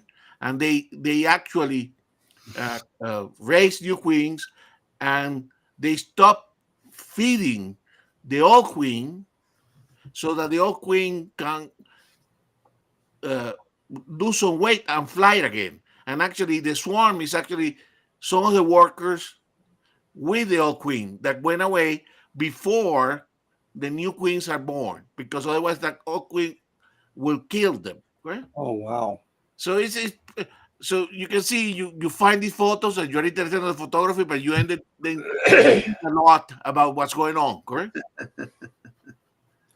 Now in this stage, the bees can die because they go out of the colony. Correct? They only have the reserve of what they have. Uh, the honey they're taking in their bodies. So that sustained them only for a few days before they find a new suitable location for the new colony, the split colony. Okay? So they are very vulnerable at this stage. Okay? That's why they are very non-aggressive. Now I find out a fact in Wikipedia that quite interesting about this. Correct? Remember I told you it was the workers that actually decide to create the new queens, but they also decide where to get to the next location. Correct? So they do this dance to indicate where to go and feed. Correct? Well, the scouts do the same type of dance to indicate where there is a suitable location for a new place to put the new colony. Correct? But they send some scouts. The scouts come back and they recruit more scouts. They only will select that new location after they get precisely around 80% of all the scouts agreeing that that's a suitable location. Then the workers and the rest of the colony will go to that place. If they don't reach the 80% consensus, correct, they will not go to that location. So do they do mail-in ballots? Apparently, And the Republican Democrat bee debates must be like this a is whole a nother level. society that have to reach 80% consensus before deciding on their life. Correct? Yeah. So Man, that's so crazy. these swarms, of course, they they are typically not aggressive during swarming. So I actually ended like the distance from here to the monitor a little bit closer, correct? And they will not attack you. I approach them gradually, okay? And during this stage, most beekeeper will capture or remove a swarm from your property for free. I decided not to call any local beekeepers because I was hoping that they will move in one of the local trees, correct? But they stay in my house like or in my property here for half a day. They were there in the morning, and then they left. They left about lunchtime when it became a little bit hot side. So I presume the scouts agree. Time to move and look for a location here. Okay? So let me now share. So I thought it was pretty unique opportunity to take some close up of bees. I know many people here in our group here do some of these. We photograph the bees in the flowers and all that kind of thing. But seeing these, and they make quite a bit of noise when you're that close, correct? So let me show a little bit of detail. Let me see if I can share the window that has Photoshop. Share, and let me go to that close up here, right? So you can see. Oh wow. So cool.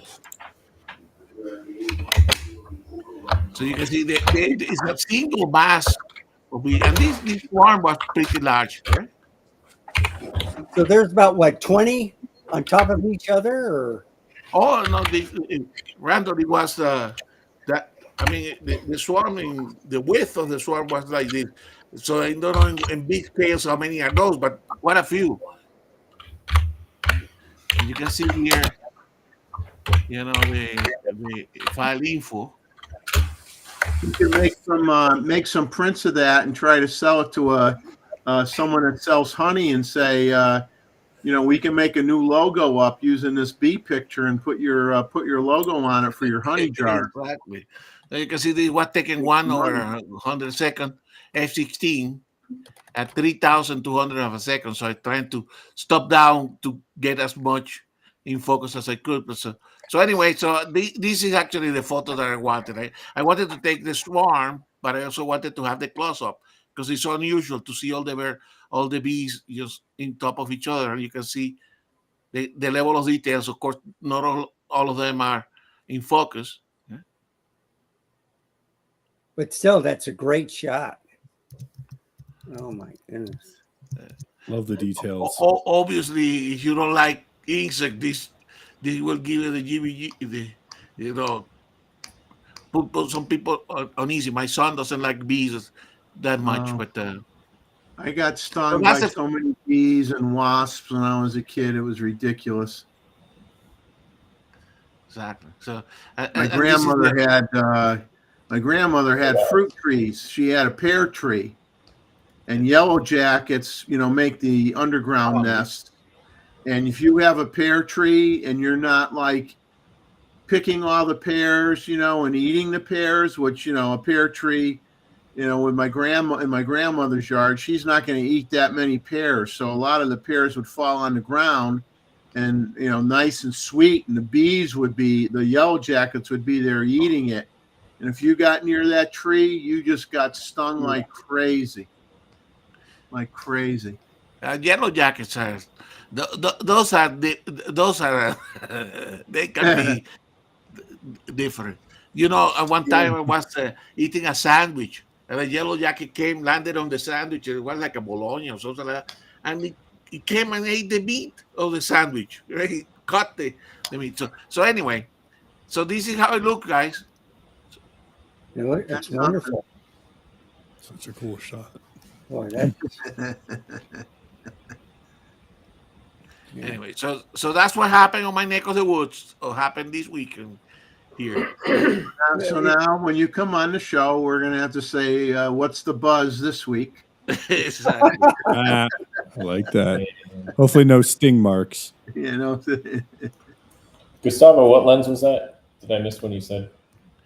So for this one, as I told you, I use the 100 to 400. Okay, but then in order to get to fill the whole frame, I put the TC 1.4. Okay. So it ended being 560. 560. Okay? Yeah. Well, that's unreal. Tack sharp. Yeah. Anyway. Gustavo, this is reminding me of when my mom and one of her best friends went golfing one time, and this wasp landed on her ball. And Jean's thinking, man, I'm going to smoke this thing. Takes a big swing. The wasp flies up her dress. She freaks out and then ends up ripping her top off and just goes running down the fairway. Builds character. Yeah. No honey with that, though. No honey. Here we got a question. We got a question from the crowd here. Next month, Terry's going to Iceland for a photo tour. David, I think you've been there. He's looking for info on gear. Coat. Well, take your 24 to 120 and your 100 to 400. And if you got room, you're 14 to 30, so you got yourself covered. Yeah. But and if you have a 1 point a TC, wouldn't hurt to take that too. Hey, Terry, maybe Iceland too in the end of this month, beginning next month. Well, yeah, because this time of the year it's not going to be dark enough for night shots. No. So don't worry about that. Landscape. Yeah, it's all landscape. Don't they have a volcano going off right now? Yes. Yeah, but you probably can't get close to it unless you got a drone. Okay. So Iceland's going to turn into Waterland, Waterworld. It'll be like Kevin Costner's movie, Waterworld. There will be no ice left. Looks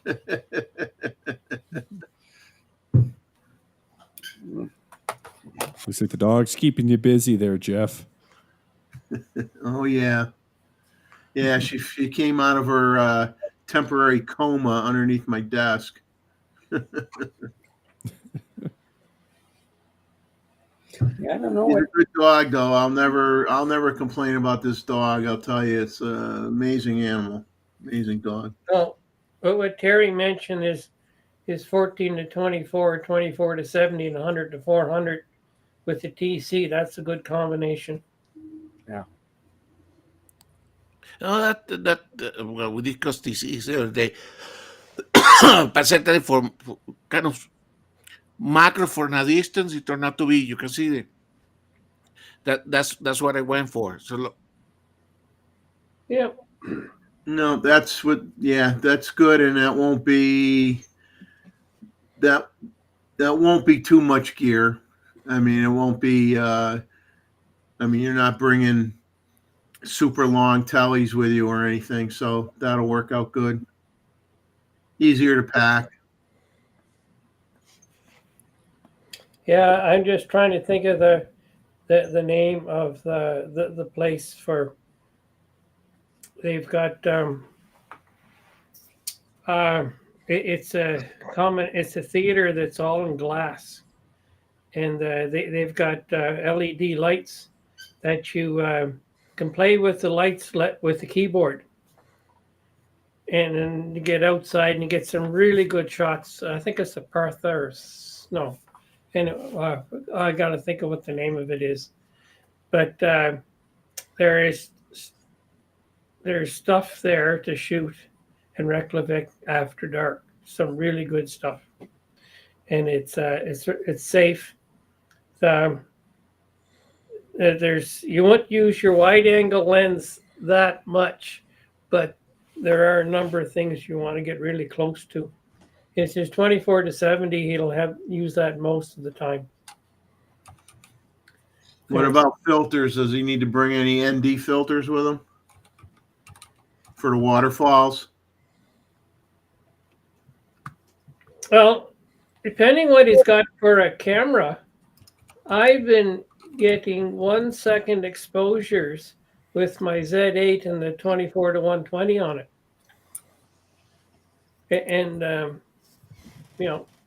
I just turn the ISO down as far as I can and the f-stop up as high as I can and do it without filters. But if you got full sets of filters and you're used to them, go for it. Yeah. But then you need a tripod, so. But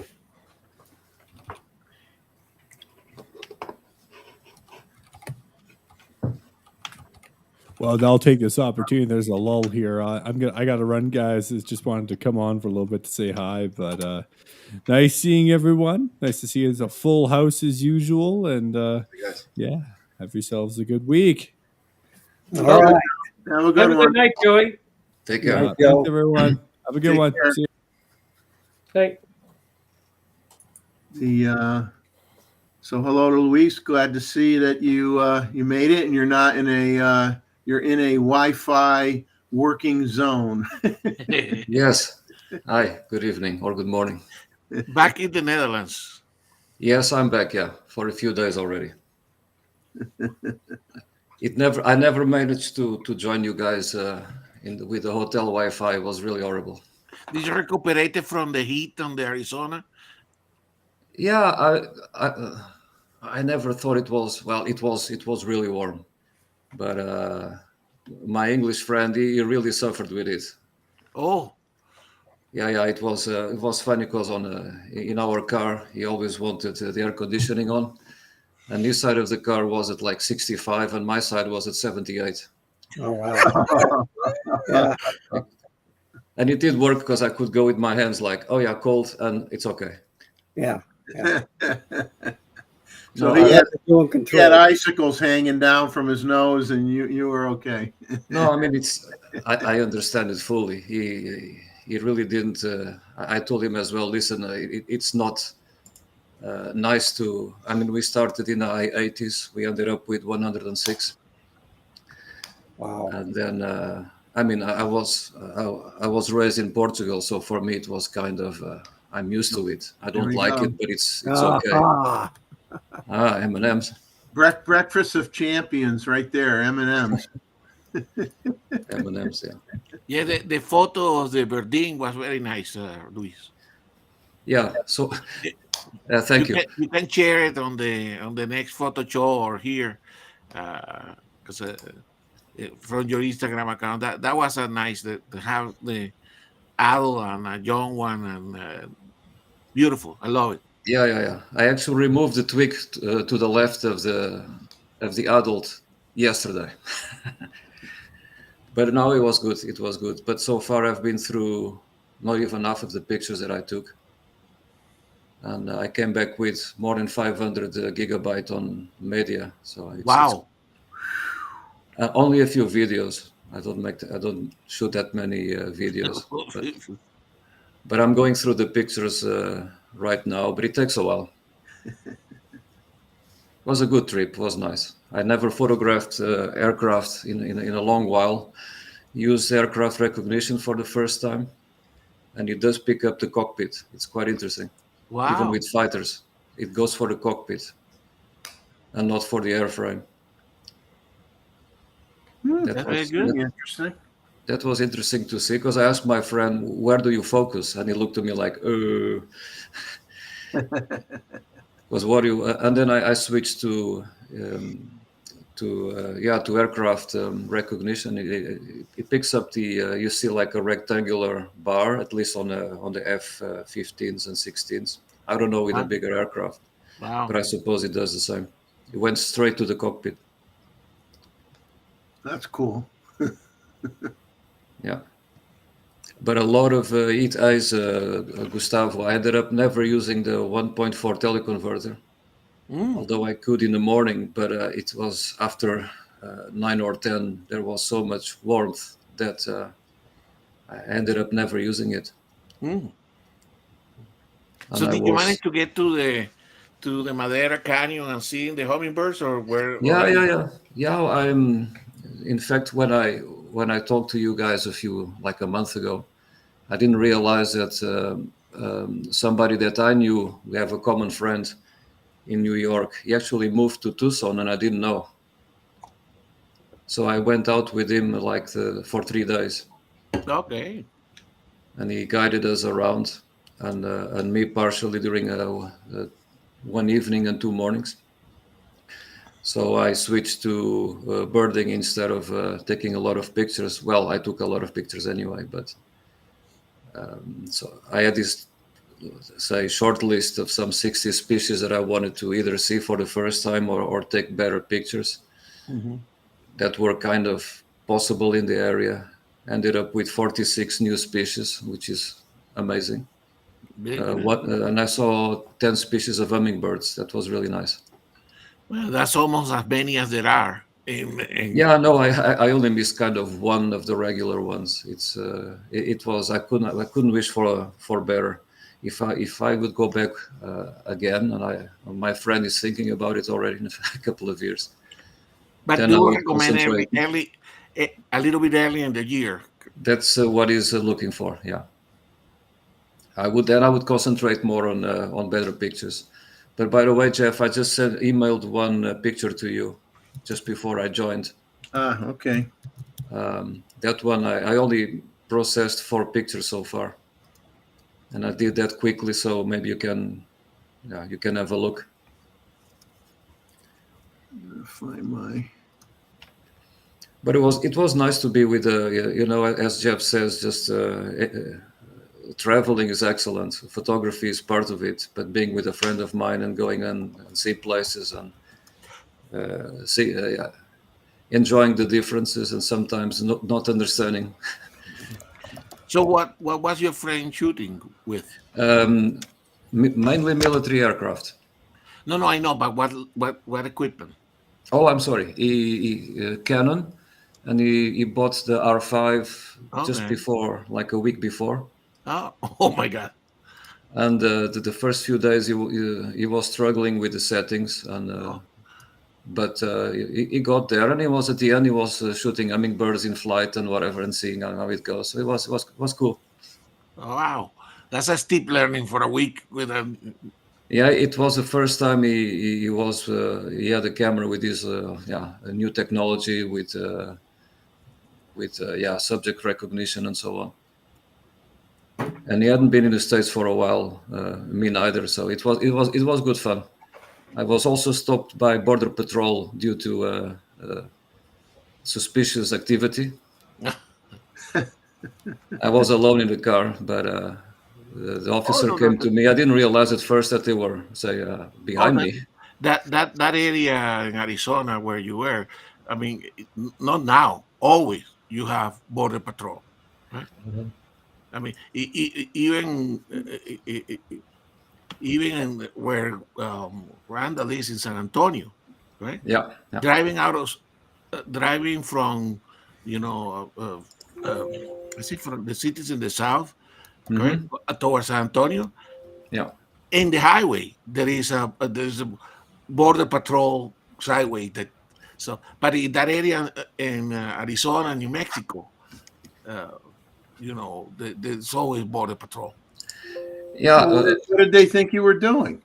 Well, I parked next to the highway to take a few pictures of pronghorns. I didn't realize I was that close to the border. Afterwards, I saw in Google Maps the reason why, and okay. And then I know they use drones, also these kind of huge zeppelins that are I had seen them in pictures, but I saw them actually flying. But anyway, I don't know how they saw it, but they came after me, and then what they literally say was quite funny, because they were suspicions that I was picking up a body, literally, straight away. And but when I heard that, I was happy because I had no bodies in my car. So I wasn't sure, was it speeding or did I park somewhere where I couldn't? I had no idea. So when I heard that, I said, oh, great. Well, I was taking pictures, and may I show you the pictures? And I showed them the pictures, and then they were happy. He said, yeah, there's plenty of wildlife here. They said, can you just open the window at the back? I opened the window, and then very friendly, they said, you're good to go. Thank you. You should have said my friend John Ishii has the body in his car. I was going to say it's a good thing John Ishii wasn't with you, because you might just have had a body. Although he has some camera bodies with him. Yeah, that's true. I learned throughout the years not to be smart in those situations. No.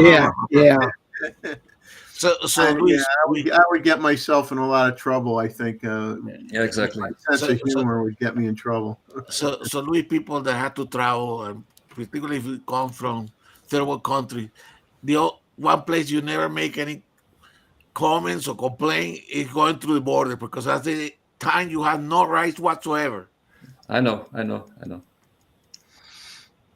No, but it was good fun. It was nice being with an Englishman from Manchester, and sometimes he wouldn't understand the locals. That was quite funny. Pardon? Yeah, even if you live in the United States, you don't understand the people. But probably late March, early April is a better weather. Yeah, I know. Yeah. But also, I mean, I left him for a few hours in this museum in Tucson, which I now don't remember the name. And I went to the Sonora Desert for a while he was in the museum, and it was really hot for both of us. But I did manage to photograph the gilded flicker, which was what I was looking for in that period. So yeah. Did you got it in a saguaro hole or not? No. Well, I saw him in a saguaro hole, and I saw him in the saguaro. One day later, we went to Pinal Airport, also one of these that they have a lot of airlines, civil airlines parked. And there, the gilded flicker was all over the place. There it was unbelievable. Oh, wow. So that one I have not. Nesting on the aircraft. Luis, did you visit one of those places where they park all planes, so that they don't rock? Yeah, that's the one I meant. Yeah. Okay. This is Pinal, whatever. It's northwest of Tucson. Okay. Like some half an hour. You're outside Tucson already, and then you see the airport on to the west. And we went there, but you cannot. It was on a weekend, so we could not visit. There is an army base adjacent to it, and when I stopped the car just to go around, a military guy came along immediately.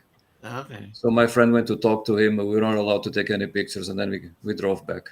Oh, So wow. this is where they have decommissioned planes, correct? Yeah. But my friend is not so interested in civil aircraft. I mean, we see a lot of them at work. Wow. Anyway, it was good. Was good fun. It was really good.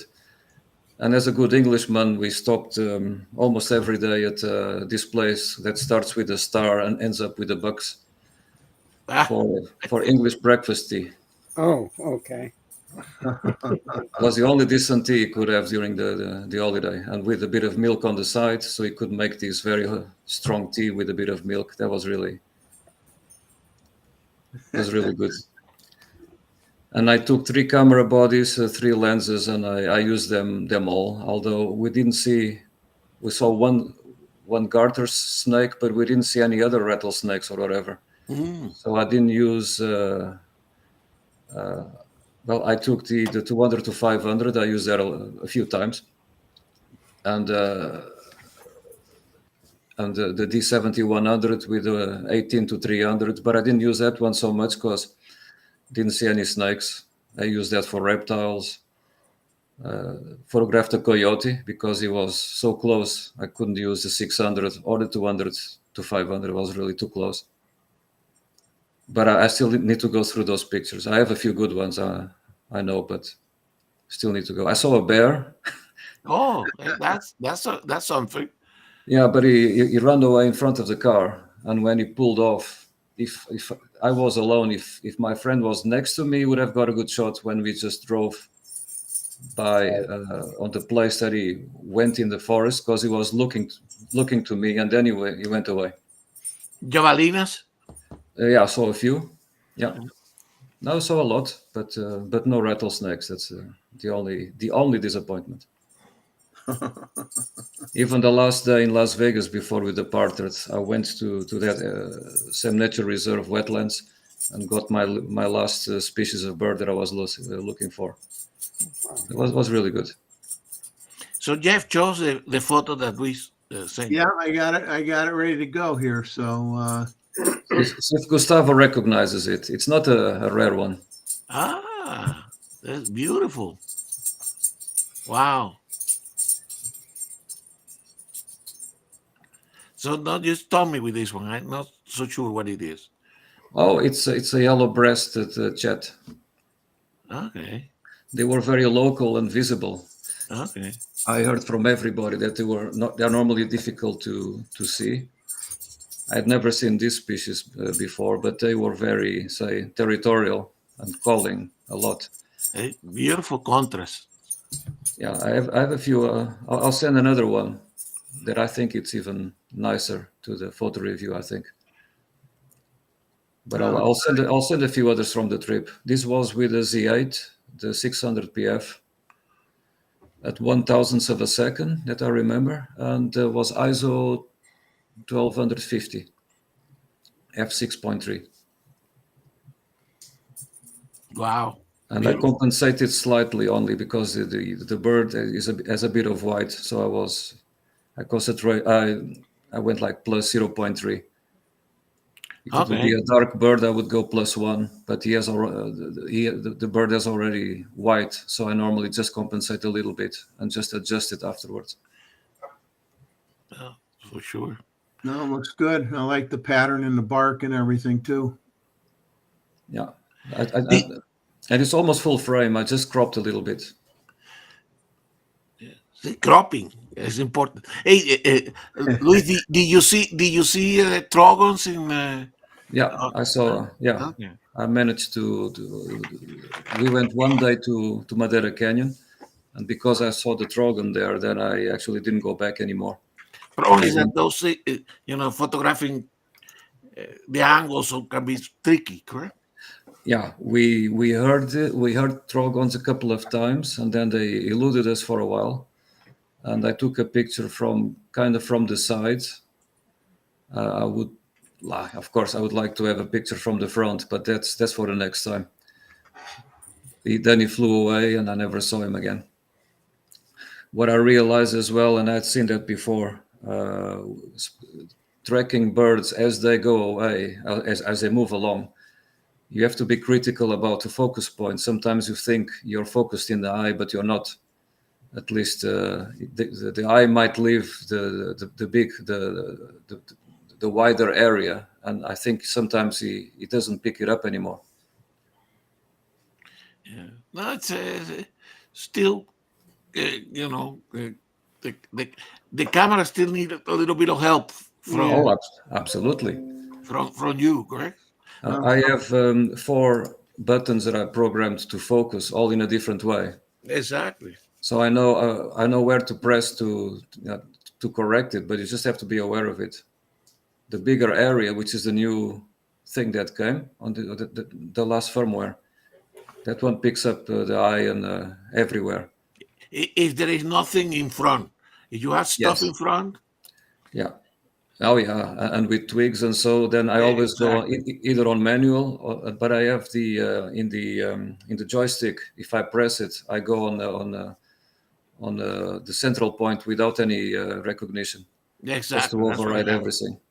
But I have to keep on moving the fingers, and also in the front I have a 3D tracking. Some of them will work. That's actually one of the more useful features in all the C8, the Z9, is that you press your joystick, any area you have, you press the joystick, the area goes to the middle, correct? Yeah, because I programmed that as well. You keep moving that area around the frame, and it ends in the corner, so you don't have to bring it gradually. You press the joystick, and then it goes back into the middle. Yeah, I think I have that in the OK. But yeah, I mean, you can program it as you want, in fact. Yeah, push the OK button and goes to the middle. Yeah, goes to the middle. That's what I do as well. Yeah. But I like that bird. I like the nice yellow color.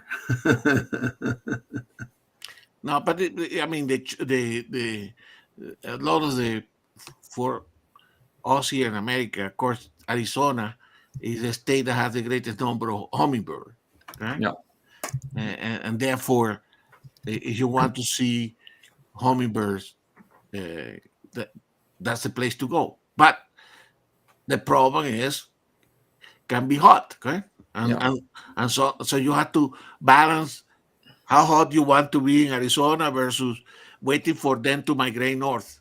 No, absolutely, yeah. So all your hummingbird shots you didn't go to like a specific area where they kind of have things set up to attract them.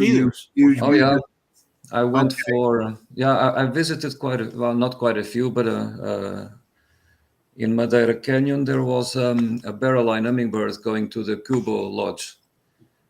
And when this friend of mine realized that I didn't check online, even he wanted to see. So I said, this one we need to get. So we went back to that place that we were there, and we waited for.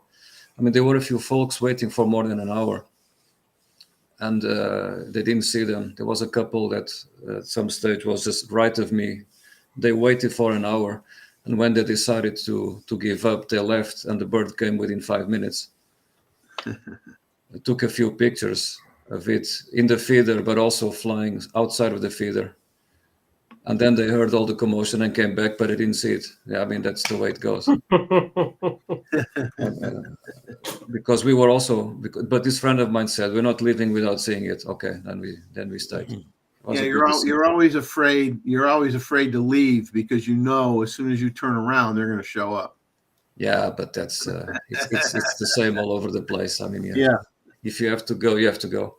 Because I tried for the white-eared in the Shirikawas, and that one I missed, although I was there also for an hour and something, but then I had to go anyway. So yeah, that's the way it goes.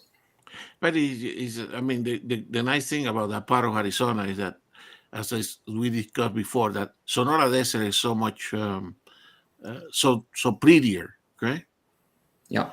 Yeah, and it's amazing to see out of nowhere all of these saguaros appear. They seem to like rock. Exactly. They grow on rock, and then you have a bit between Phoenix and Tucson where a lot of Joshua trees are growing. That's nice as well. Yes. Yeah. But what this friend of mine said, and it took me to Mount Lemmon and a few other places. He said, at least from the spotting, not so much photography, he said the hummingbirds will go to the feeders during the entire day, so you can leave those for the hottest moments of the day. Yes. And concentrate on other species with good light, at least in the morning or at the end of the day. I photographed a lesser nighthawk flying just at the end of the day. I'll probably send that one. It's not completely sharp, but it's. I found it very pleasing to see one flying during at golden hour, and he was close enough for a good shot. How long were you there? How long was your trip for? Well, too short. Less than 2 weeks. We spent 3 nights. 3 nights in Las Vegas, 1 night in Phoenix. So that's 4. But I was birding already on the way, and then were 5 days in Southeast Arizona, and those were for me the top days. But at the end, we had seen so many species that the things that were missing was so difficult to see that was like I was really satisfied to go. Well, it sounds like you had a fairly large list of things that you wanted to get, and you got them. And I got them, yeah. The only thing to improve now would be take better pictures, but then the weather was so not cooperating at all that it wasn't pleasing. After 10 o'clock was already difficult to do something, to walk. And like I said to my friend, I'm used to these temperatures, but they are not nice to do any activity, Yeah. It was good. It was good. No, you can't. Even down here. I mean, I'm not. Well, Arizona is typically dry heat, but where I am, it could be very, very humid, and you're out in that. If it's high 90s and it's humid and you're basically soaking wet in 5 minutes, that's even worse. You do a couple hours of that, you're done. You're drinking like crazy. You're bringing water with you. You're drinking like crazy, and you just finally say, "I just can't." You tapped out. You can't do anymore. You just you got to go home and get in the air conditioning and recover. Yeah. To be fair, that's a lot worse than what we had. Yeah. But heat takes the life right out of you, boy, when you're out in it too long, Yeah, I was thinking the other day exactly. The birding or bird photography is for the people that like to wake up early because birds are so much active in the early morning. Even the afternoon is never that good, No. except hummingbird. Hummingbirds are active all day. Yes, because they have to eat as well just before going to sleep. Exactly. But you know there is evolutionary reason for that, correct? Because the mammals evolved to be mostly nocturnal, but birds that descend from the dinosaurs, correct? They were mostly diurnal. So that's why birds tend to be most. Look at the number of bird species, how many are diurnal versus nocturnal, correct? Mhm. And compare it with the same ratio in mammals, In and they will mammals, yeah. be the opposite, correct? That's true. That's true. We as a mammals we are an exception because we are typically diurnal. Yeah. But for my for me as well. But for this friend of mine, that was more. This was more like an aviation trip. The journey started really well because we were in the terminal in Amsterdam, and I saw the crew passing, which ended up being the crew of our aircraft, and I knew the captain. He lives here close to me, so I ran to him and I asked him where was he flying to, and he said Las Vegas. Yeah, me as well. So both me and my friend ended up in the cockpit and following the first hour of flight. Oh my god! Wow, that's nice. But but we were officially invited. Otherwise, you cannot visit the cockpit. They came with a tag to say you guys are invited. Oh, And in fact, the they second, let you do that, security and all that stuff. it's no problem. I mean, it's no. If they know you, this is perfectly okay. Yeah, And from my professional point of view, and me and my friend, it was excellent to see the coordination between both pilots because we know how it works from our side of the job. of course. But now we were seeing the inputs that they make based on the Information they get from the radio. information that, let's say, we provide. That was really nice to hear on the frequency. And to be fair, we also sometimes do these types of trips officially. So there is nothing unusual about it. I just didn't expect that I knew the captain. And my friend and the captain actually are kind of neighbors, but they didn't know each other. They live within 100 yards of each other. Wow. But now they know each other. Wow. So that was really fun. And we landed in Las Vegas, also in the cockpit. You see, one of my biggest regret is the time when my work required me to travel a lot. I accumulated enough miles in the that was in the 80s, okay, that I could have traveled Concorde, and I didn't take the chance of going on the Concorde. Okay. Oh my God. That would have been fun. I wonder what you feel inside of the Concorde. I don't know. I mean, it's fast, but at the end of the day, no, but it was not a very, let's say, comfortable aircraft. No, it was not very comfortable. Probably not, but just let me. I would not say bragging, right? But the fact that as a civilian to travel at what it was the maximum speed, Mach 1.7 or something like that. Yeah, close to 2, I think. Yeah. I saw those flying at least on my radar screen, but not for a long time. No, when I lived in England, we were in the pathway to Heathrow, and so we had to deal with seeing the Concorde and sometimes getting some of the Sunny Boom as well. Well, who knows? In a few years, we'll have a new one. Exactly. Don't know. There are a few projects, but those things take a long time. But the photo of the airplane that you sent for the review was excellent. Yeah, at the end, I only have from aircraft, I only have 6 or 7 megs.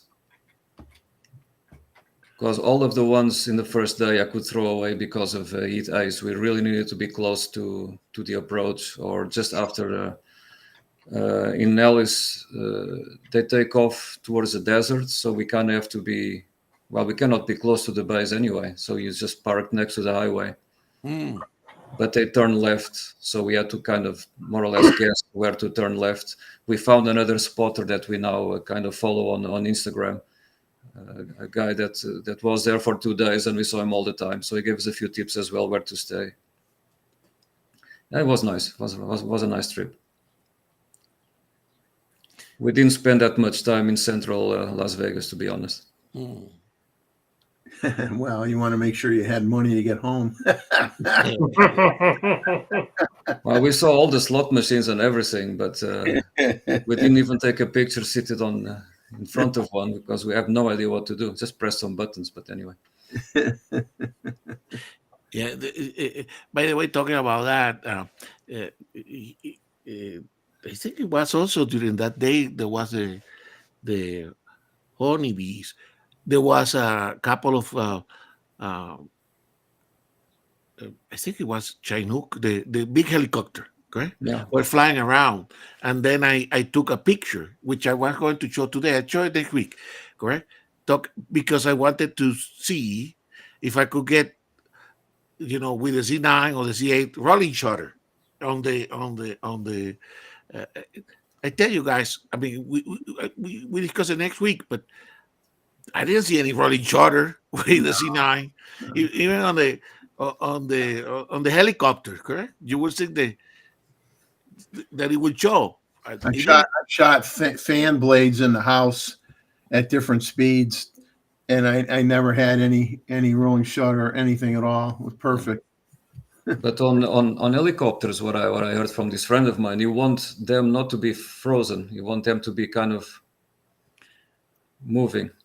Yeah, to see the blur. See the blur, yeah. To see the blur, yeah. Yeah, but people, complain about rolling shutter all the time. I'm sure that if you pan very fast, maybe the angular velocity is faster than the speed of the blades of the helicopter. But I mean, those blades were very straight, Jeff. No, I have not had any instance where it's a problem. And it's funny you mentioned the helicopters because there were some, we used to have an Air Force base here in Myrtle Beach, and it closed, but they still have, you still see, planes, going into the airport and whatnot, but the housing and everything, that's not here anymore. And so one day I was at the park, and there was 2 or 3 helicopters. I think it was 3 helicopters flying in formation, larger ones. And I took a few shots of them, and nothing at all. They were fine. They were fine. I had the same experience on my trip down south. I was using high shutter speeds because I wanted to see if I could get any deflection in the blades, and there was nothing. But otherwise, I would shoot it slower so I would see the blades move. But in this instance, I shot fast, and they were perfectly straight. But because we get into this myth, correct, discussing rolling shutter, and of course rolling shutter applied to some cameras, but it doesn't seem to apply to others. And then we keep talking, not that global shutter or instantaneous capture is not going to be good, but for the kind of phenomenon that we want to capture, it doesn't go this.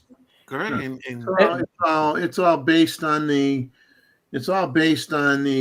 scan rate of the how fast you could scan the sensor, and there's only a handful of cameras that can scan fast enough where you don't have an issue. And they'll say, of course, selling point or a promotional marketing statement on the A93 was, global shutter, obviously instantaneous, everything. You're not going to have any rolling shutter, but if you scan fast enough, you don't have it either, and so you got to look at, there's other advantages to the global shutter, and we could talk about that all night long. But I mean, for someone to just buy that strictly because they think that's the only camera that they won't have rolling shutter on is not correct. Is not correct. Yeah, Jeff, I think some of this has to do with mechanical shutter because Oh yeah. they have because you're only as fast as your mechanical shutter moves across. Yeah. Yeah. And it just has a little bit exposed as it goes. So you're going to get a rolling shutter there. But with the 8 and 9, it's not a problem.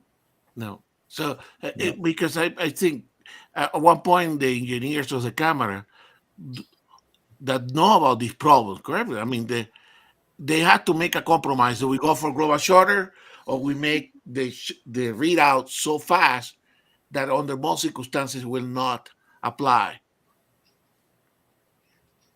Mm-hmm. Yeah.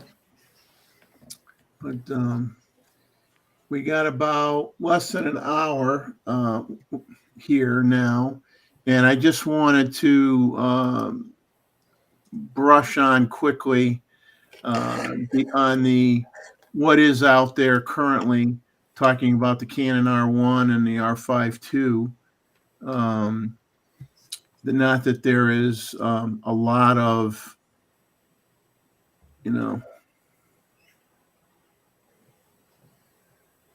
well, wait a minute.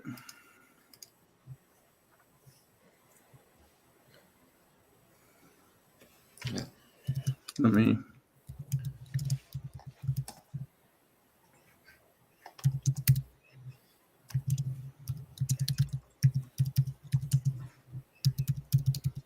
I apologize, guys. Give me a minute. Understood.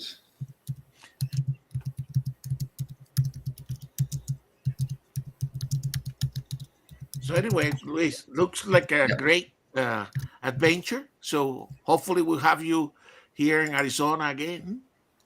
Maybe next time we can coordinate and I fly south because I love the Sonora Desert. But for me, it had to be cooler temperature. I don't want to be struggle with the. No, what this friend of mine said, that we should go if we go in a couple of years, like in March or so. Yeah, I mean, you go January, February, then it's ideal, correct, weather-wise. But then the animals are still not migrating north, correct? No, but there are also like species that spend the winter in Arizona that I have never seen. So every season has its charms or different species. So for me, that's all right. Yeah, and were the saguaro flowering or not yet? Yeah, they were. They were, and I think from July onwards, the agave will be flowering. I think there is a sequence of flowering species. Yes. Those red ones, what was the name? Acatillo? Could that be? Could be. Those were flowering. Yeah, those were flowering as well.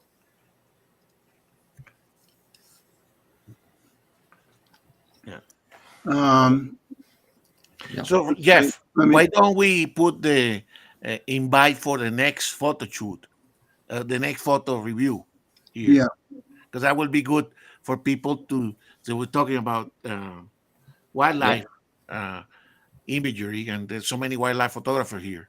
So it's a chance for everybody to put their photos, prepare the photos. Yeah. Yeah. What I also realized with this friend of mine is the necessity, if you go on a trip and you're moving every 2 or 3 days, that you keep all your stuff in the right place. In the first couple of days, my friend couldn't find the chargers or did not know where things were, and I realized that I'm a lot more organized. At least when I'm on, if you go to an hotel, leave everything within a couple of feet so that you don't forget anything or that you know where things are. And I've been doing this for a while, so I developed a kind of routine But in the first few days, this friend of mine was looking for everything. I mean, nothing was lost. There were a few attempts, but then I realized how good it is to know exactly where you have your stuff. That's what I think. It's good to basically keep everything in one bag, or the whatever number of bag you have. Everything goes out, everything goes in. You start splitting stuff. That's when you leave. Yeah. What I generally do is when I travel, I have all the lenses and cameras, at least the more expensive ones, all together. And when I arrive at the destination, I take out of my luggage 2 smaller backpacks, and then I have one camera with lens on one and the reserve on the other one. And then my luggage is really spread in 3 different backpacks, and then where I normally carry everything. In fact, one with clothes, and then the rest. When I check in, I always carry, like, I don't know how I look like, but I have 3 backpacks with me all the time. But at least I know where everything is. And I use a big backpack then for all the gadgets that I have and use, like cables and chargers, my glasses, and I have everything in one place. And then I always go there. Did you bring a travel tripod or not this time? Monopod. Monopod, okay. And I used that one at night. We did photograph the elf owl in one location. Mm. And then I used the Z9 with the 200 to 500 because it was kind of at different distances. And then I use a monopod. I still need to go through the pictures, but I shot at 1/15th, 1/20th, 1/40th of a second. And there are a few good ones. Okay.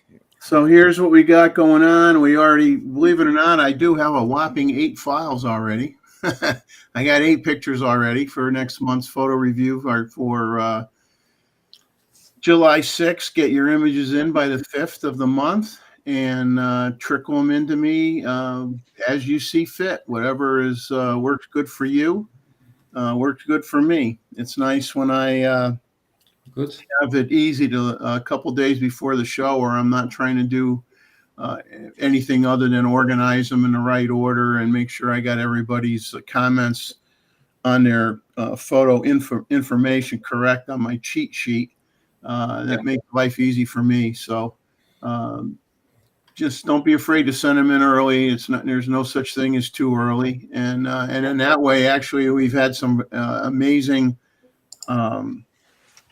images and large quantities of images in the last couple shows where we've had at least 80 pictures or better, which is really impressive. And what everybody likes to share with all different genres is a treat for everybody. I mean, if I could have more than 24 hours in a day, I feel like I never have enough time to do, a third of what I want to do. I mean, that's just the way it is. But I live vicariously through the photos that everybody else sends in. So appreciate it very much. So it's just poking out a reminder there. And I want to just touch on briefly the Canon R1 and the R5 II. There's not really a lot out there, and obviously there are some assumptions on any of these. Any rumors that come out are always subject to change, and everybody likes to think they have it buttoned down tight, but there's usually some surprises one way or the other by the time all is said and done. But on the R1 anyway, they, as I talked a little bit earlier in the show, many of the people who do the rumor stuff basically for a living are kind of like realizing, the initial marketing campaign for this, basically the master of none, the camera that does everything. That the R1 is probably not really falling in that category. It seems to be falling more in a competitive area with the Sony A9 III, where it's going to be catering to sports photographers and some sections of the wildlife photographer community. So they're saying it's because it's only going to be a 24 megapixel CMOS BSI stacked sensor. It's going to be very fast. It's going to have their new quad pixel autofocus system. They talk a lot about in what they call intelligent autofocus tracking, where you could pick a specific target, like a basketball player, in amongst a group of basketball players, and keep your focus on that one individual person, irregardless if somebody cuts in front of him and blocks his view temporarily, supposedly. So that could be a really cool feature. Be interesting to see it with some demonstrations when the time comes. It has a one stop better signal to noise ratio than the R3. The autofocus is significantly better. They're talking about shipping dates maybe in November of this year. Price, who knows? I mean, they throw out a number, roughly $6,500, which I don't know. I mean, I think that's a bit steep for a 24 megapixel camera. It does not have a global shutter. Now the readout speed, which I mentioned earlier, I'm sure that'll be something marketed to say, oh, it's claim is 2 milliseconds. The scan rate basically on the sensor. For the record, the Z9 is 3.7 milliseconds, but then again, the Z9 sensor is a lot larger, so it's going to be longer. It's almost twice the size, and so that's understandable. They're going to have a mechanical shutter that's 16-bit and an electronic shutter that's 14-bit, so that's interesting. But you gotta that statement all by itself, you can't draw hard conclusions on, because as we know, every camera brand's a little different, but mechanical shutter usually only works for a certain small range of shutter speeds. And then, if you're shooting really, really slow, they don't want you to have blurry images. So the electronic shutter might take over depending on how slow your shutter speed is. And then obviously the higher the shutter speeds are, the electronic shutter typically kicks in as well. So until you get a real good description of where the cutoff point is here, it's hard to see, how much benefit that mechanical shutter is going to give you in terms of the 16 bits, what its limitations are. 6K raw at 120 frames per second, dual CFE type B cards compatible with the new 4.0 standard. Now, even that, how it's worded, okay, does that mean that the architecture in the camera has been changed so that if you put a CFE B 4.0 card in, you're taking full advantage of the speed? Or does it mean that you could put one of those cards in and it'll work, but you won't be taking advantage of the speed? So not sure. USB 4 port, full size HDMI, which is good, because a lot of people complain when they don't have full size HDMIs. Eye control autofocus version 2. I've never used the existing version, so I can't speak. I'm not a Canon shooter, so I can't speak, how much version 2 is going to be better than version 1.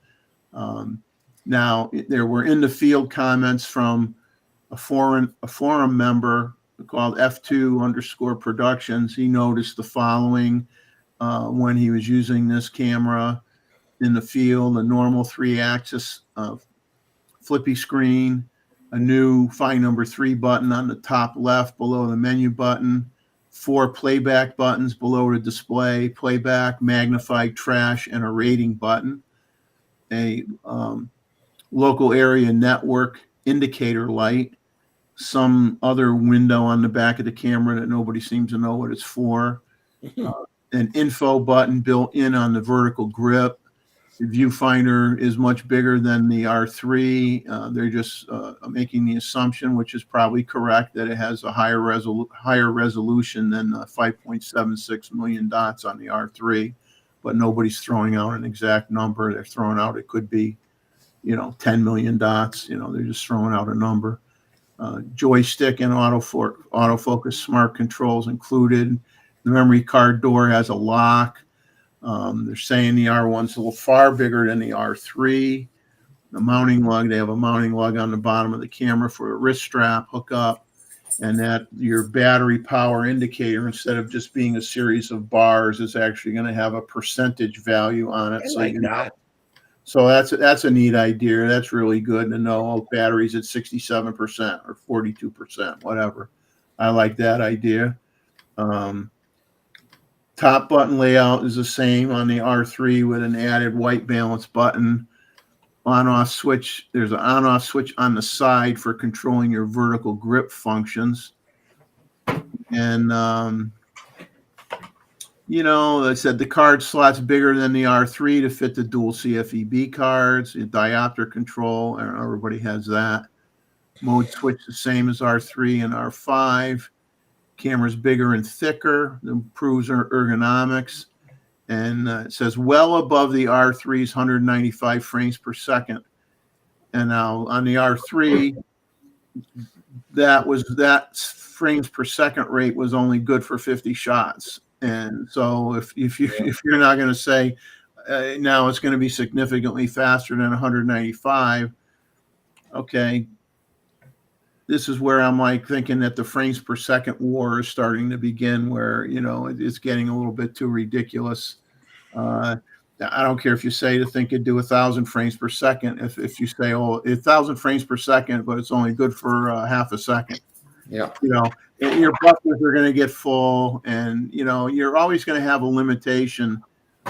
You're going to have limitations based on the quality and the type of memory cards you put in your camera as well. So, just because you have a high number in your spec sheet doesn't mean you can take advantage of it, because it all depends on everything else that you put in the system that has an effect on that capability. You want to capture something quick. Actually, you don't need that many let's say a pre-capture or auto capture. Sometimes even with the current version of auto capture with Nikon, which has like the minimum amount is like you have it like a 1 second. Sometimes you want to have like a half a second. So these very high frame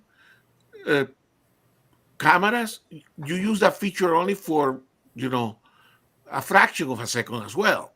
Okay, so it doesn't need to have a big buffer.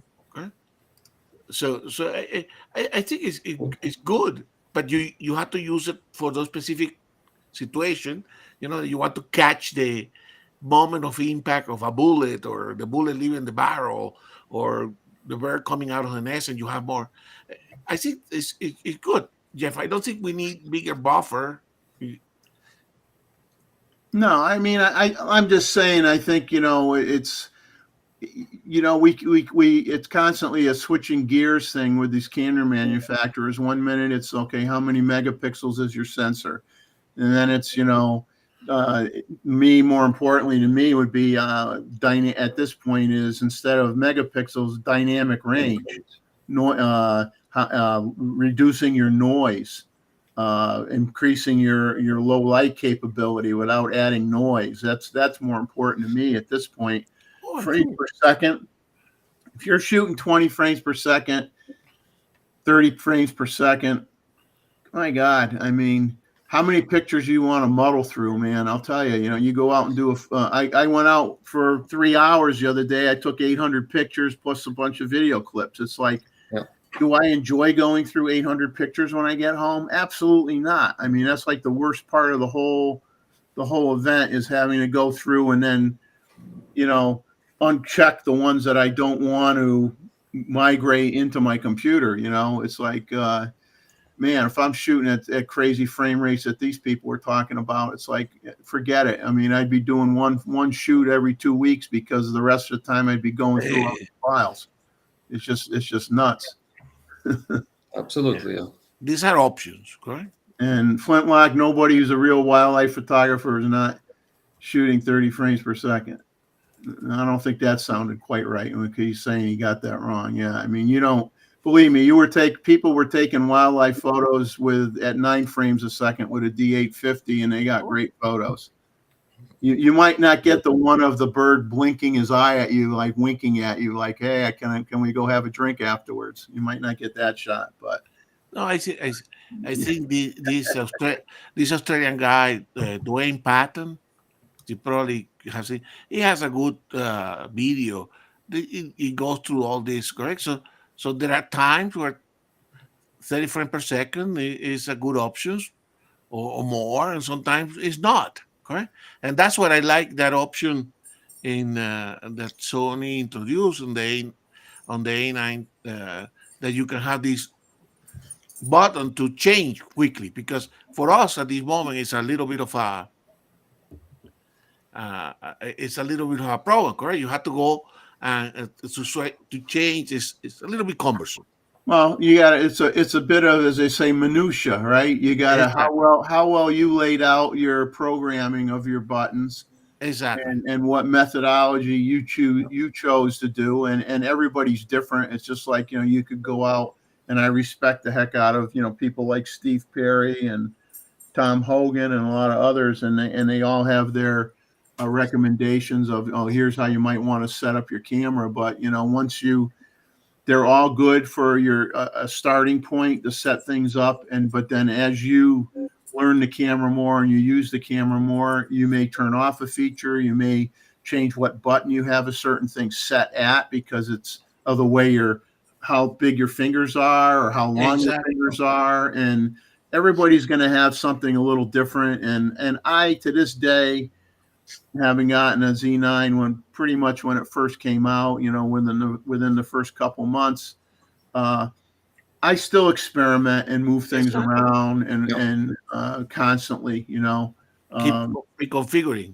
Yeah, I mean, there's, and then of course, depending on what your subject matter is and what your genre is, you may find yourself, if you're starting to lean into a different subject matter, you might say, well, I want to reprogram a lot of these buttons because I'm not shooting that type of subject that much anymore. I want to make the button layout more for what I'm shooting predominantly, and you change it, so and that's what's nice, but that's what makes it complicated too. And as a person who maybe gets caught up in the hype and buys any high-end camera, many get frustrated because it requires, it isn't a camera that does everything for you.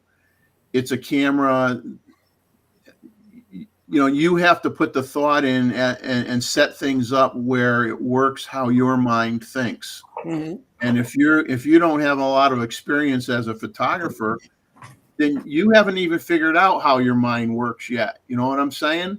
When it comes to photography, you're just learning, so you don't want to be learning on some of these real high-end cameras, because you're just going to get frustrated and you're going to hate photography. You're going to just say, this camera is taking crappy pictures. It's not working for me. You're going to, start off with the basics, man, and work your way up, because invest your money initially, my opinion, you don't necessarily get the cheapest one that the brand makes. You get something, in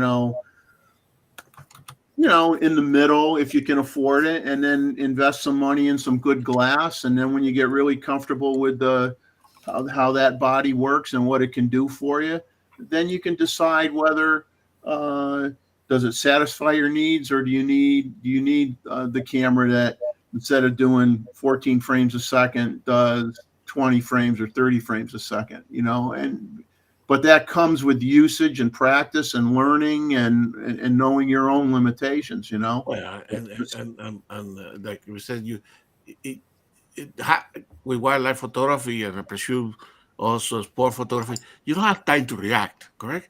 It's almost have to be intuitive.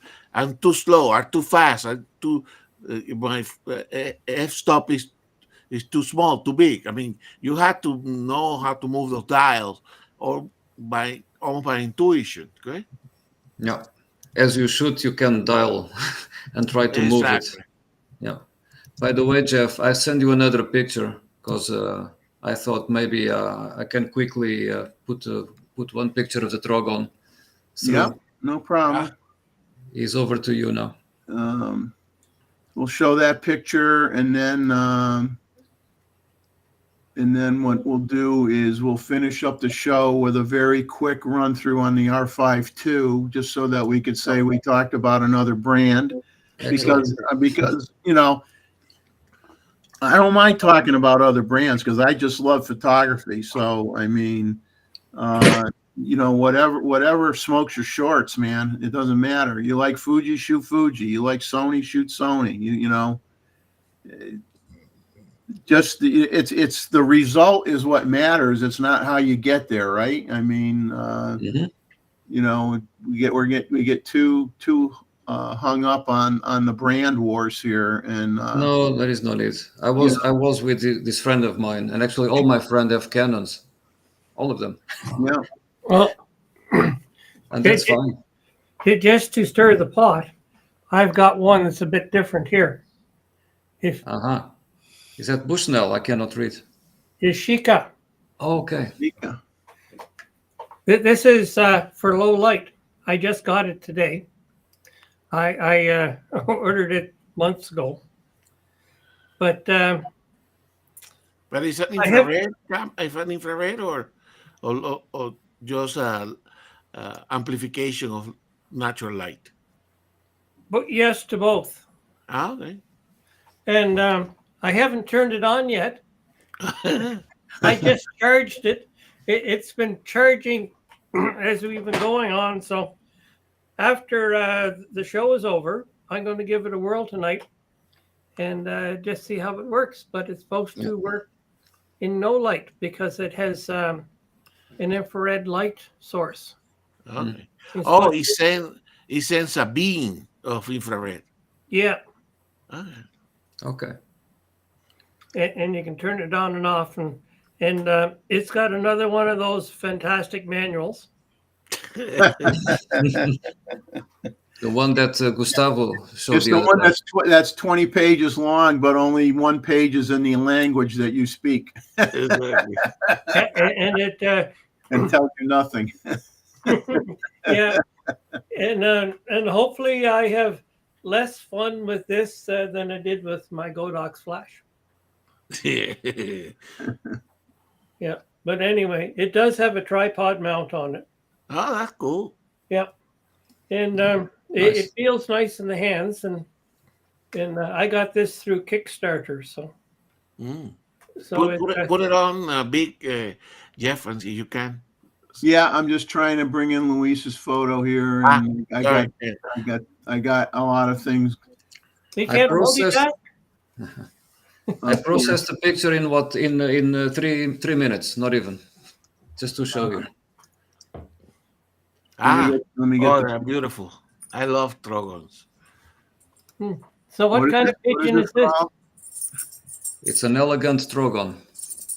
Elegant Trogon.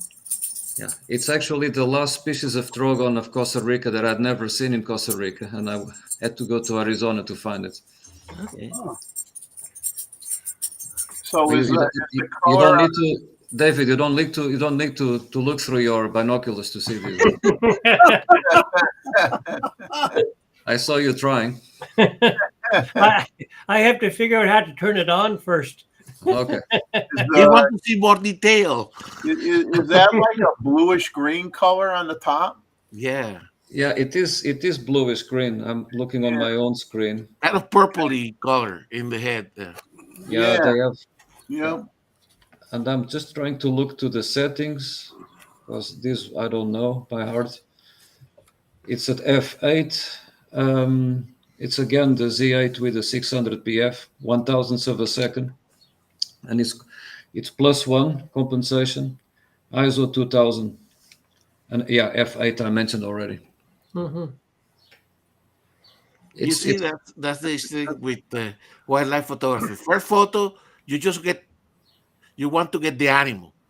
Then you start improving on the quality, correct? Exactly. Unfortunately, he flew off after this one. So Yeah. I went after him, but he was quite far and actually flew further. And yeah, that's it. This was the only thing that I could manage with. You see, Jeff, these dragons. I mean, they are in the same family as the quetzal, correct? Okay. So they are they're quite spectacular, and they're not that. I mean, they are not tiny, correct? These guys, Yeah. kind of the body is like this, a little bit bigger than a pigeon. Yeah. They have a tremendous level of interesting pattern in the plumage. Yeah, but they are generally still. It's not Oh that yeah, they are not moving a lot. no, They're normally perched, and unless they are eating, they are quite still. You can walk by one, and you don't see it. you don't even see it. No. But they were very vocal. They were calling, so they were not. This time of the year was not difficult to. Well, it was not easy, but you knew where they were, kind of, and then you have to be lucky that they would stay if you approach them. This one, yeah, just I took like 5 or 6 pictures, but then he was gone. But from the front, you don't quite see. He's red and there's like a horizontal white bar, but it's not really visible on this picture. Yeah, I That's see for the it, next time. red and white in at the what looks like the belly to me, the red and white. Yeah. Yeah. The females are slightly different. This is a male. Yes. I like the color. I like the almost like a teal on the top, teal color. Well, they're beautiful, Jeff. Yeah. Let's see. Thank you, Luis, for sharing. Oh, my pleasure. Now I have 3,000 other pictures to go through before the photo review.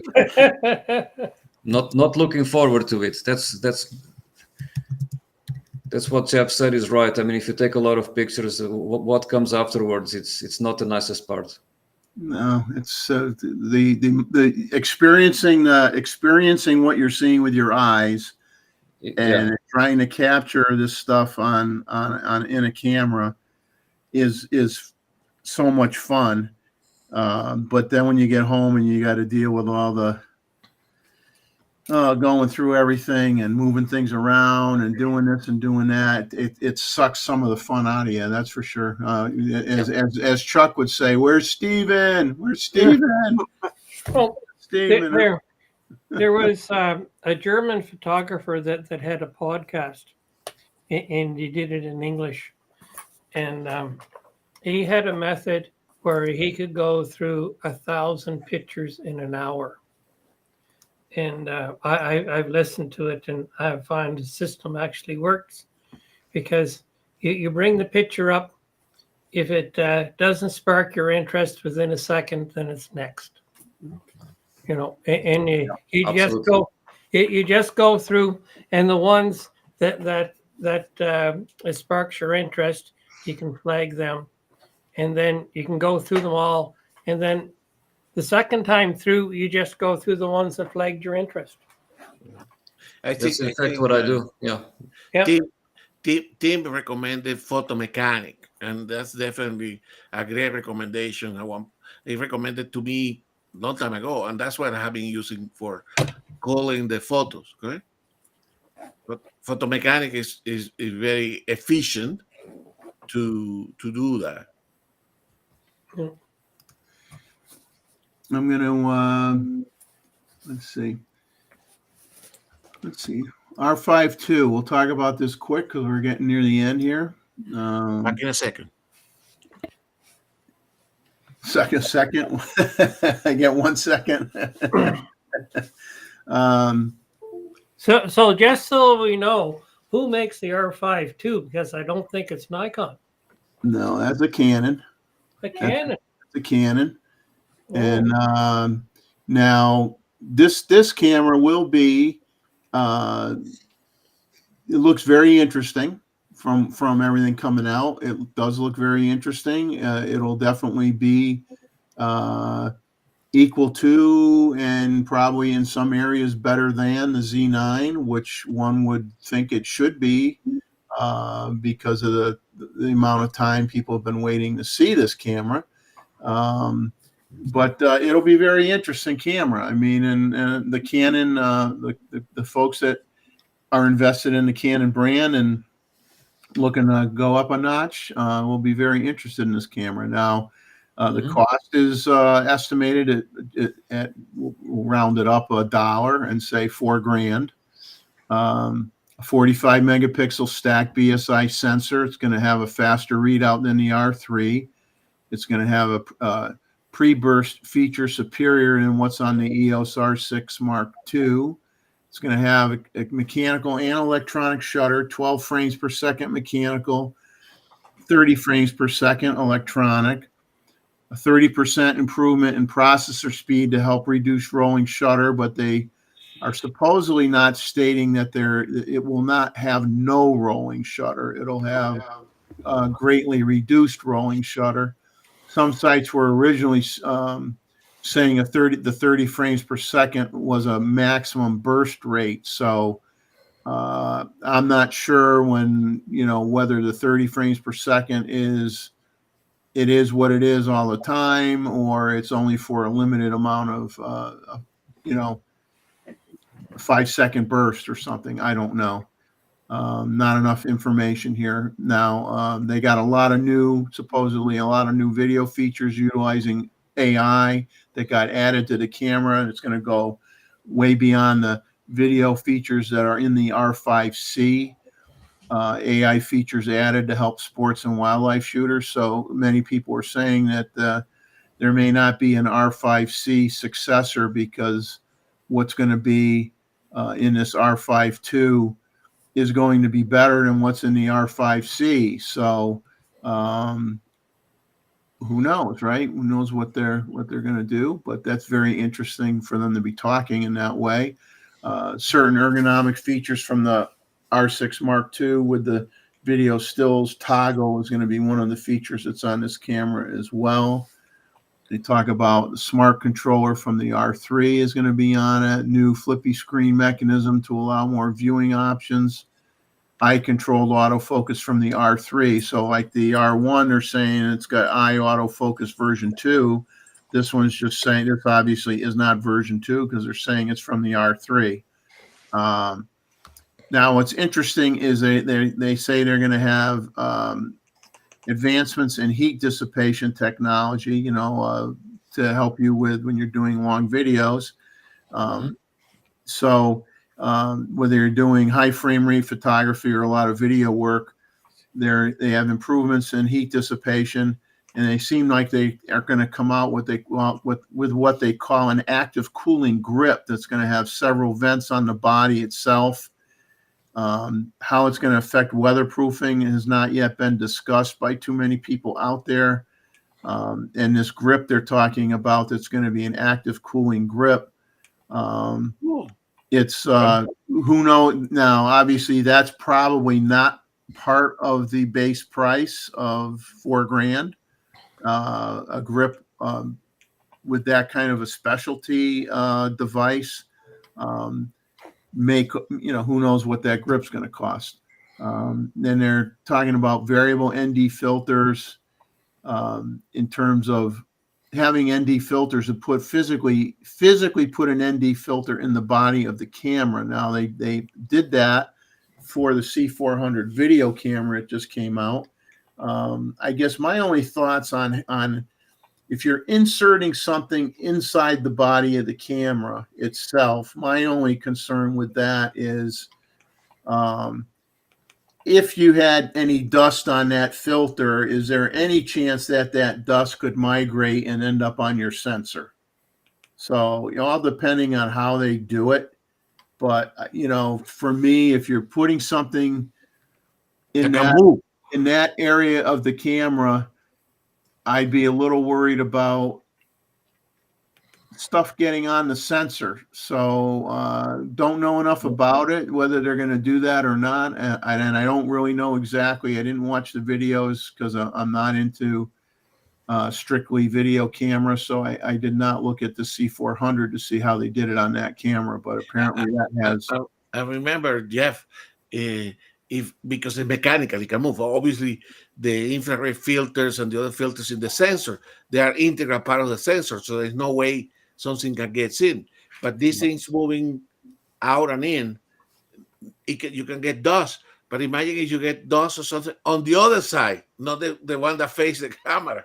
Yeah, yeah. So I don't know. It's just I mean, it's an interesting thought process. I just don't practically, you know, time will tell how well it works out. I mean, we'll see what people think of it in the C400. But I mean, they do have some features in there that sound pretty good, and obviously what they like to call AI, and I'm not going to get in an argument about that, but what they like to call AI in camera bodies is going to constantly be evolving. So And that comment from Terry is an interesting one that merits some question because Terry, are you talking about a filter that you put in front of the sensor? Because I know that for some, we know Terry does some astrophotography. Some astrophotographers, they have these filters that they put inside, you know, in top of the sensor. well, there's, you know, you have those little filters that you can put inside some of your telephoto lenses, but that's not physically in the body of the camera. You know, but you put it in the body of the camera. That's what I get worried about. But apparently, as I understood, and David, you also know about this thing, that there are some modifications you can do for astrophotography. Yeah. Actually you put something, it's like physically opening your camera, Jeff, and putting some stuff in top of the sensor, which I would panic, but I see Terry saying yes, correct? Okay, yeah, Gustavo, what happens is your sensor has a glass protector on it, which is actually a filter. Yeah, of course. Okay, and the current filter that's on all of my cameras except for my 810A only lets visible light through. But my 810A allows visible light plus some infrared. And I had my 750 modified so that it lets everything through. You know, so I get ultraviolet and infrared. But there is a problem, is that in that version of camera, is Nikon had an infrared light source inside the camera that shines on the sensor so they know when the shutter is open. Okay. So I cannot use that for low light photography because this light shows up on all my pictures when it's low light. But in the daytime, it doesn't bother me at all. Yeah. But I mean, it's, I know, you know, I'm reading what's going back and forth in here, which is good stuff, is obviously, you know, dust is something that can happen. And I'll be honest with you, I have never had to clean a sensor on any camera more than my Z9. Exactly. I just cleaned it the other day. And I've said this before, and I'm going to find Flintlock's image here to share in a second here. I'm going to go in my mail while I'm talking. But, you know, here's what I find. And you know what? If I just shot stills, it really wouldn't be a problem, because here's the funny thing. I can look through the camera, look through the viewfinder. and be doing a still image and not see a speck of dust. I could hold it. I can stop the lens down. I can hold it up to a blue sky and not see one speck of dust. Now I could go, and now most of the time I could go and then flip my switch to video. And if I'm shooting in FX mode, I could go and put that, point the lens at the sky, and most of the time not see any dust specks at all. However, if I go to DX crop mode, where you get a 2.3 times crop, all of a sudden I've got dust spots everywhere. And so if I'm doing a DX crop and I'm shooting video, I'm sure there's a way of doing it, but I'm not going to spend my whole life on the computer. I'll have dust spots in the sky, on the video, everywhere. And it drives me absolutely crazy. And so when I clean my sensor, when I check to make sure it's really clean, I go to video mode, DX mode, video, point at the sky, and if I don't see any dust, then I know it is absolutely perfectly clean. But it just irritates the hell out of me that I can flip it. I can have that dust there in video mode. I can flip back to stills, and you don't see any dust in that view, when you're looking through that camera for a still at all. Only when you go in that mode shooting video, and then you're screwed. It drives me crazy. But that's just my it's a problem, particularly for the video, because you cannot edit it out, correct? If you have a spot in a still, you're going. Oh yeah, you get it in a video. You're not going to be doing it in a video. Exactly. You're not going to be doing it in a video. But it's an issue. So, all right. Let me find his image here. I think this is it. Yes, it is. Okay. So this is going to be the last image of the night. And give me one more second to find it and get it here. And here we go. And bada bing. There we go. The infamous seagull with fish shot.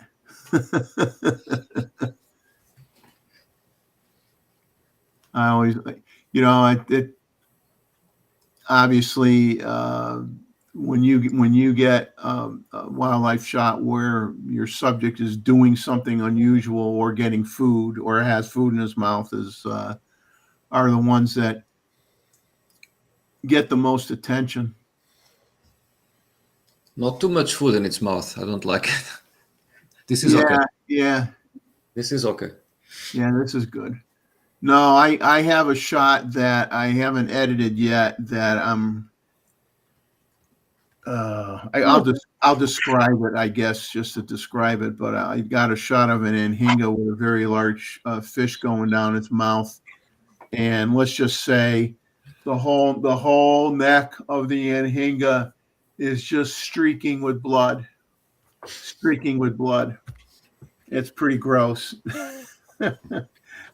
From the fish, but God, it's amazing what those birds try to put down their throat. It's crazy.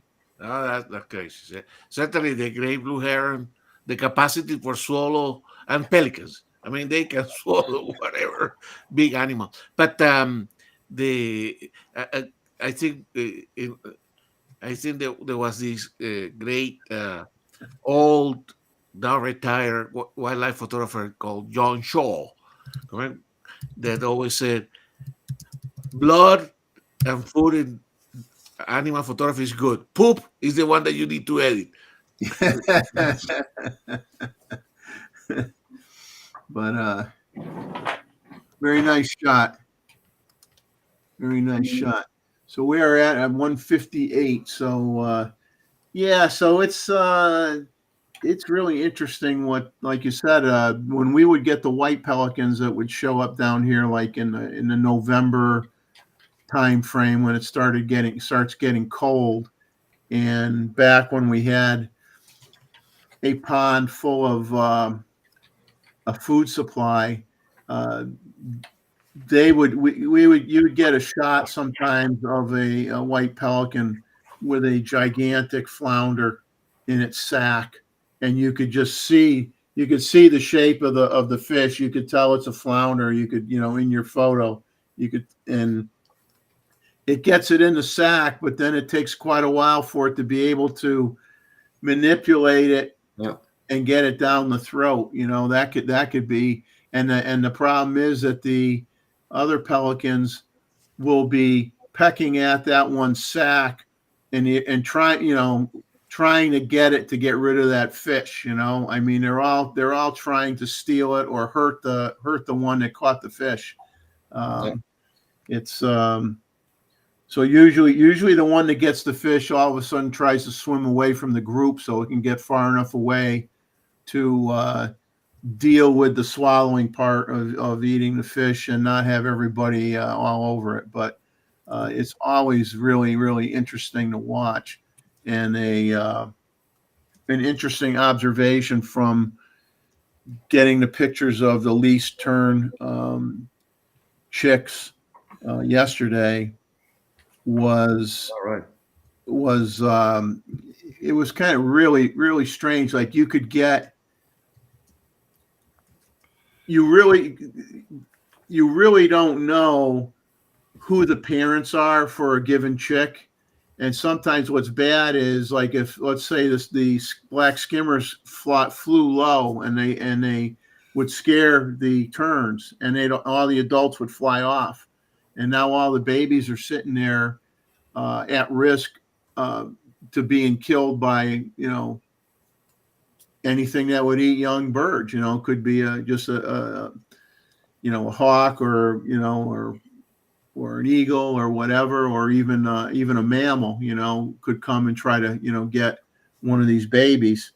And because all the adults at times would completely leave and be gone for a few minutes before they got back, and lots of opportunities for these young to get killed. But in any case, you'd get, a few of these terns that would come back with fish, and you could have an adult near the youngster, and you think the other one is like the mate bringing a fish to that baby, and sometimes the other adult will chase it away because it's almost like, okay, so did that adult try to feed a youngster that isn't its youngster, and it gets chased off, because there was a lot of that going on where one would fly in with a fish, an adult was with the baby, the young one, and it would not let that adult give that fish to that young one.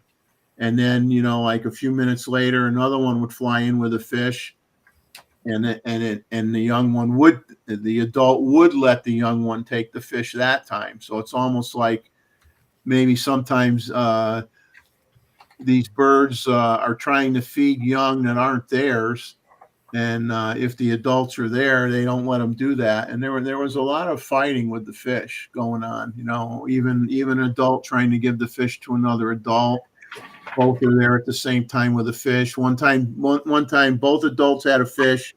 They're with what you think is their youngster, and the youngster would not take the fish from either one of them. So I don't know if it's like it was a smelly fish and it didn't want it. The fish was too big. The fish was in the mouth of the other one too long and dried out, or you don't know. You're trying to figure out why won't it take the fish, but you're watching all this behavior, and it's just really, really fun to watch and make mental notes of what's going on and try to figure out the whys. Why is this happening? Why is that happening? You see, that's the issue. All this wildlife photography, of course, it's the photography, correct? But it's the fun of being in the presence of the animals. So today, I was talking to my wife and say, "Hey, I figured out we have some hairy woodpeckers, correct? That they were nesting and the chicks. I say I had to take the photos because they are already ready to leave the nest. Okay, they're way advanced fledgling. So the hole is relatively small, so only one can show up out of the hole to take the food. So I say, how do they manage to feed them all? Well, it turned out that when one of the parents come back, it goes in front of the hole, correct, giving a little bit of food, and then I noticed that it will turn out, go the other side of the log, correct, so that the other one can come in, and then he comes back. So he doesn't feed all to one; he just move away so that they can cycle in between for the feeding. So that's the beauty. Anyway, That's cool. But yeah, it's like what I have enjoyed the most about getting involved with wildlife is learning to understand the patterns, the behavior, exactly. and sometimes seeing the abnormal stuff that goes on, and then trying to look it up and see if that's something that happens all the time. Is it something that no one else is saying they ever saw that happen before? It's just that's what makes it so neat, is you're trying to you're learning every day. You're learning every day. Excuse me. Mr. Jeff, 5 minutes past your bedtime. Yeah, it's past my bedtime, and I need my beauty sleep, as you can tell. Exactly. It's not helping. I know, that's what I'm saying. That's the problem. But hey, thanks to everybody who showed up tonight, joined the chat. Thanks to everybody that came on the panel, that are still on the panel. Those that have been on and left already. We appreciate any time that anybody's willing to come and spend on the panel and share information, share photos. That's what this channel to me is all about. It's community, it's sharing, it's having healthy discussions, being polite. Don't be afraid to talk about anything, but we want to encourage making people think about things. Maybe they didn't think that way before, or never thought of something in a certain way before, and there's nothing wrong with that. So we encourage that. And but let's always keep our wits about us and our manners. It's important that we are a civilized channel, and that everybody plays nice in the sandbox together. We all have our moments, including myself. Sometimes I rant, and I may get a little too animated. Yeah, I could get a little too animated. I'm not as good as Chuck when it comes to animation, but you never know. I have my moments, but I do really enjoy everybody's company, and very, very much so. And I hope to see you guys next week, and we'll see. Hey, it will be interesting to see if a Z6 III makes an appearance this coming week. Just so that we could finally say, yeah, since we started talking about it, basically the third quarter of last year, it would be nice. It would be nice to finally put it to bed and say, yeah, it's here. Here's what it's got. Hope you like it. If you've been waiting for it, get your name on the list and get it. I don't have affiliate links. Sorry. I don't have affiliate links. You're gonna have to actually click on B&H or Adorama or wherever you want to get it from. I do not have affiliate links. But anyway, God bless all you guys. Have a good one, and we'll see you next week. Everybody in the chat, go out and get some shots. Okay. Share with the rest of us. Take care. Bye-bye. Thanks, Jeff. Yeah, no problem. Thank you.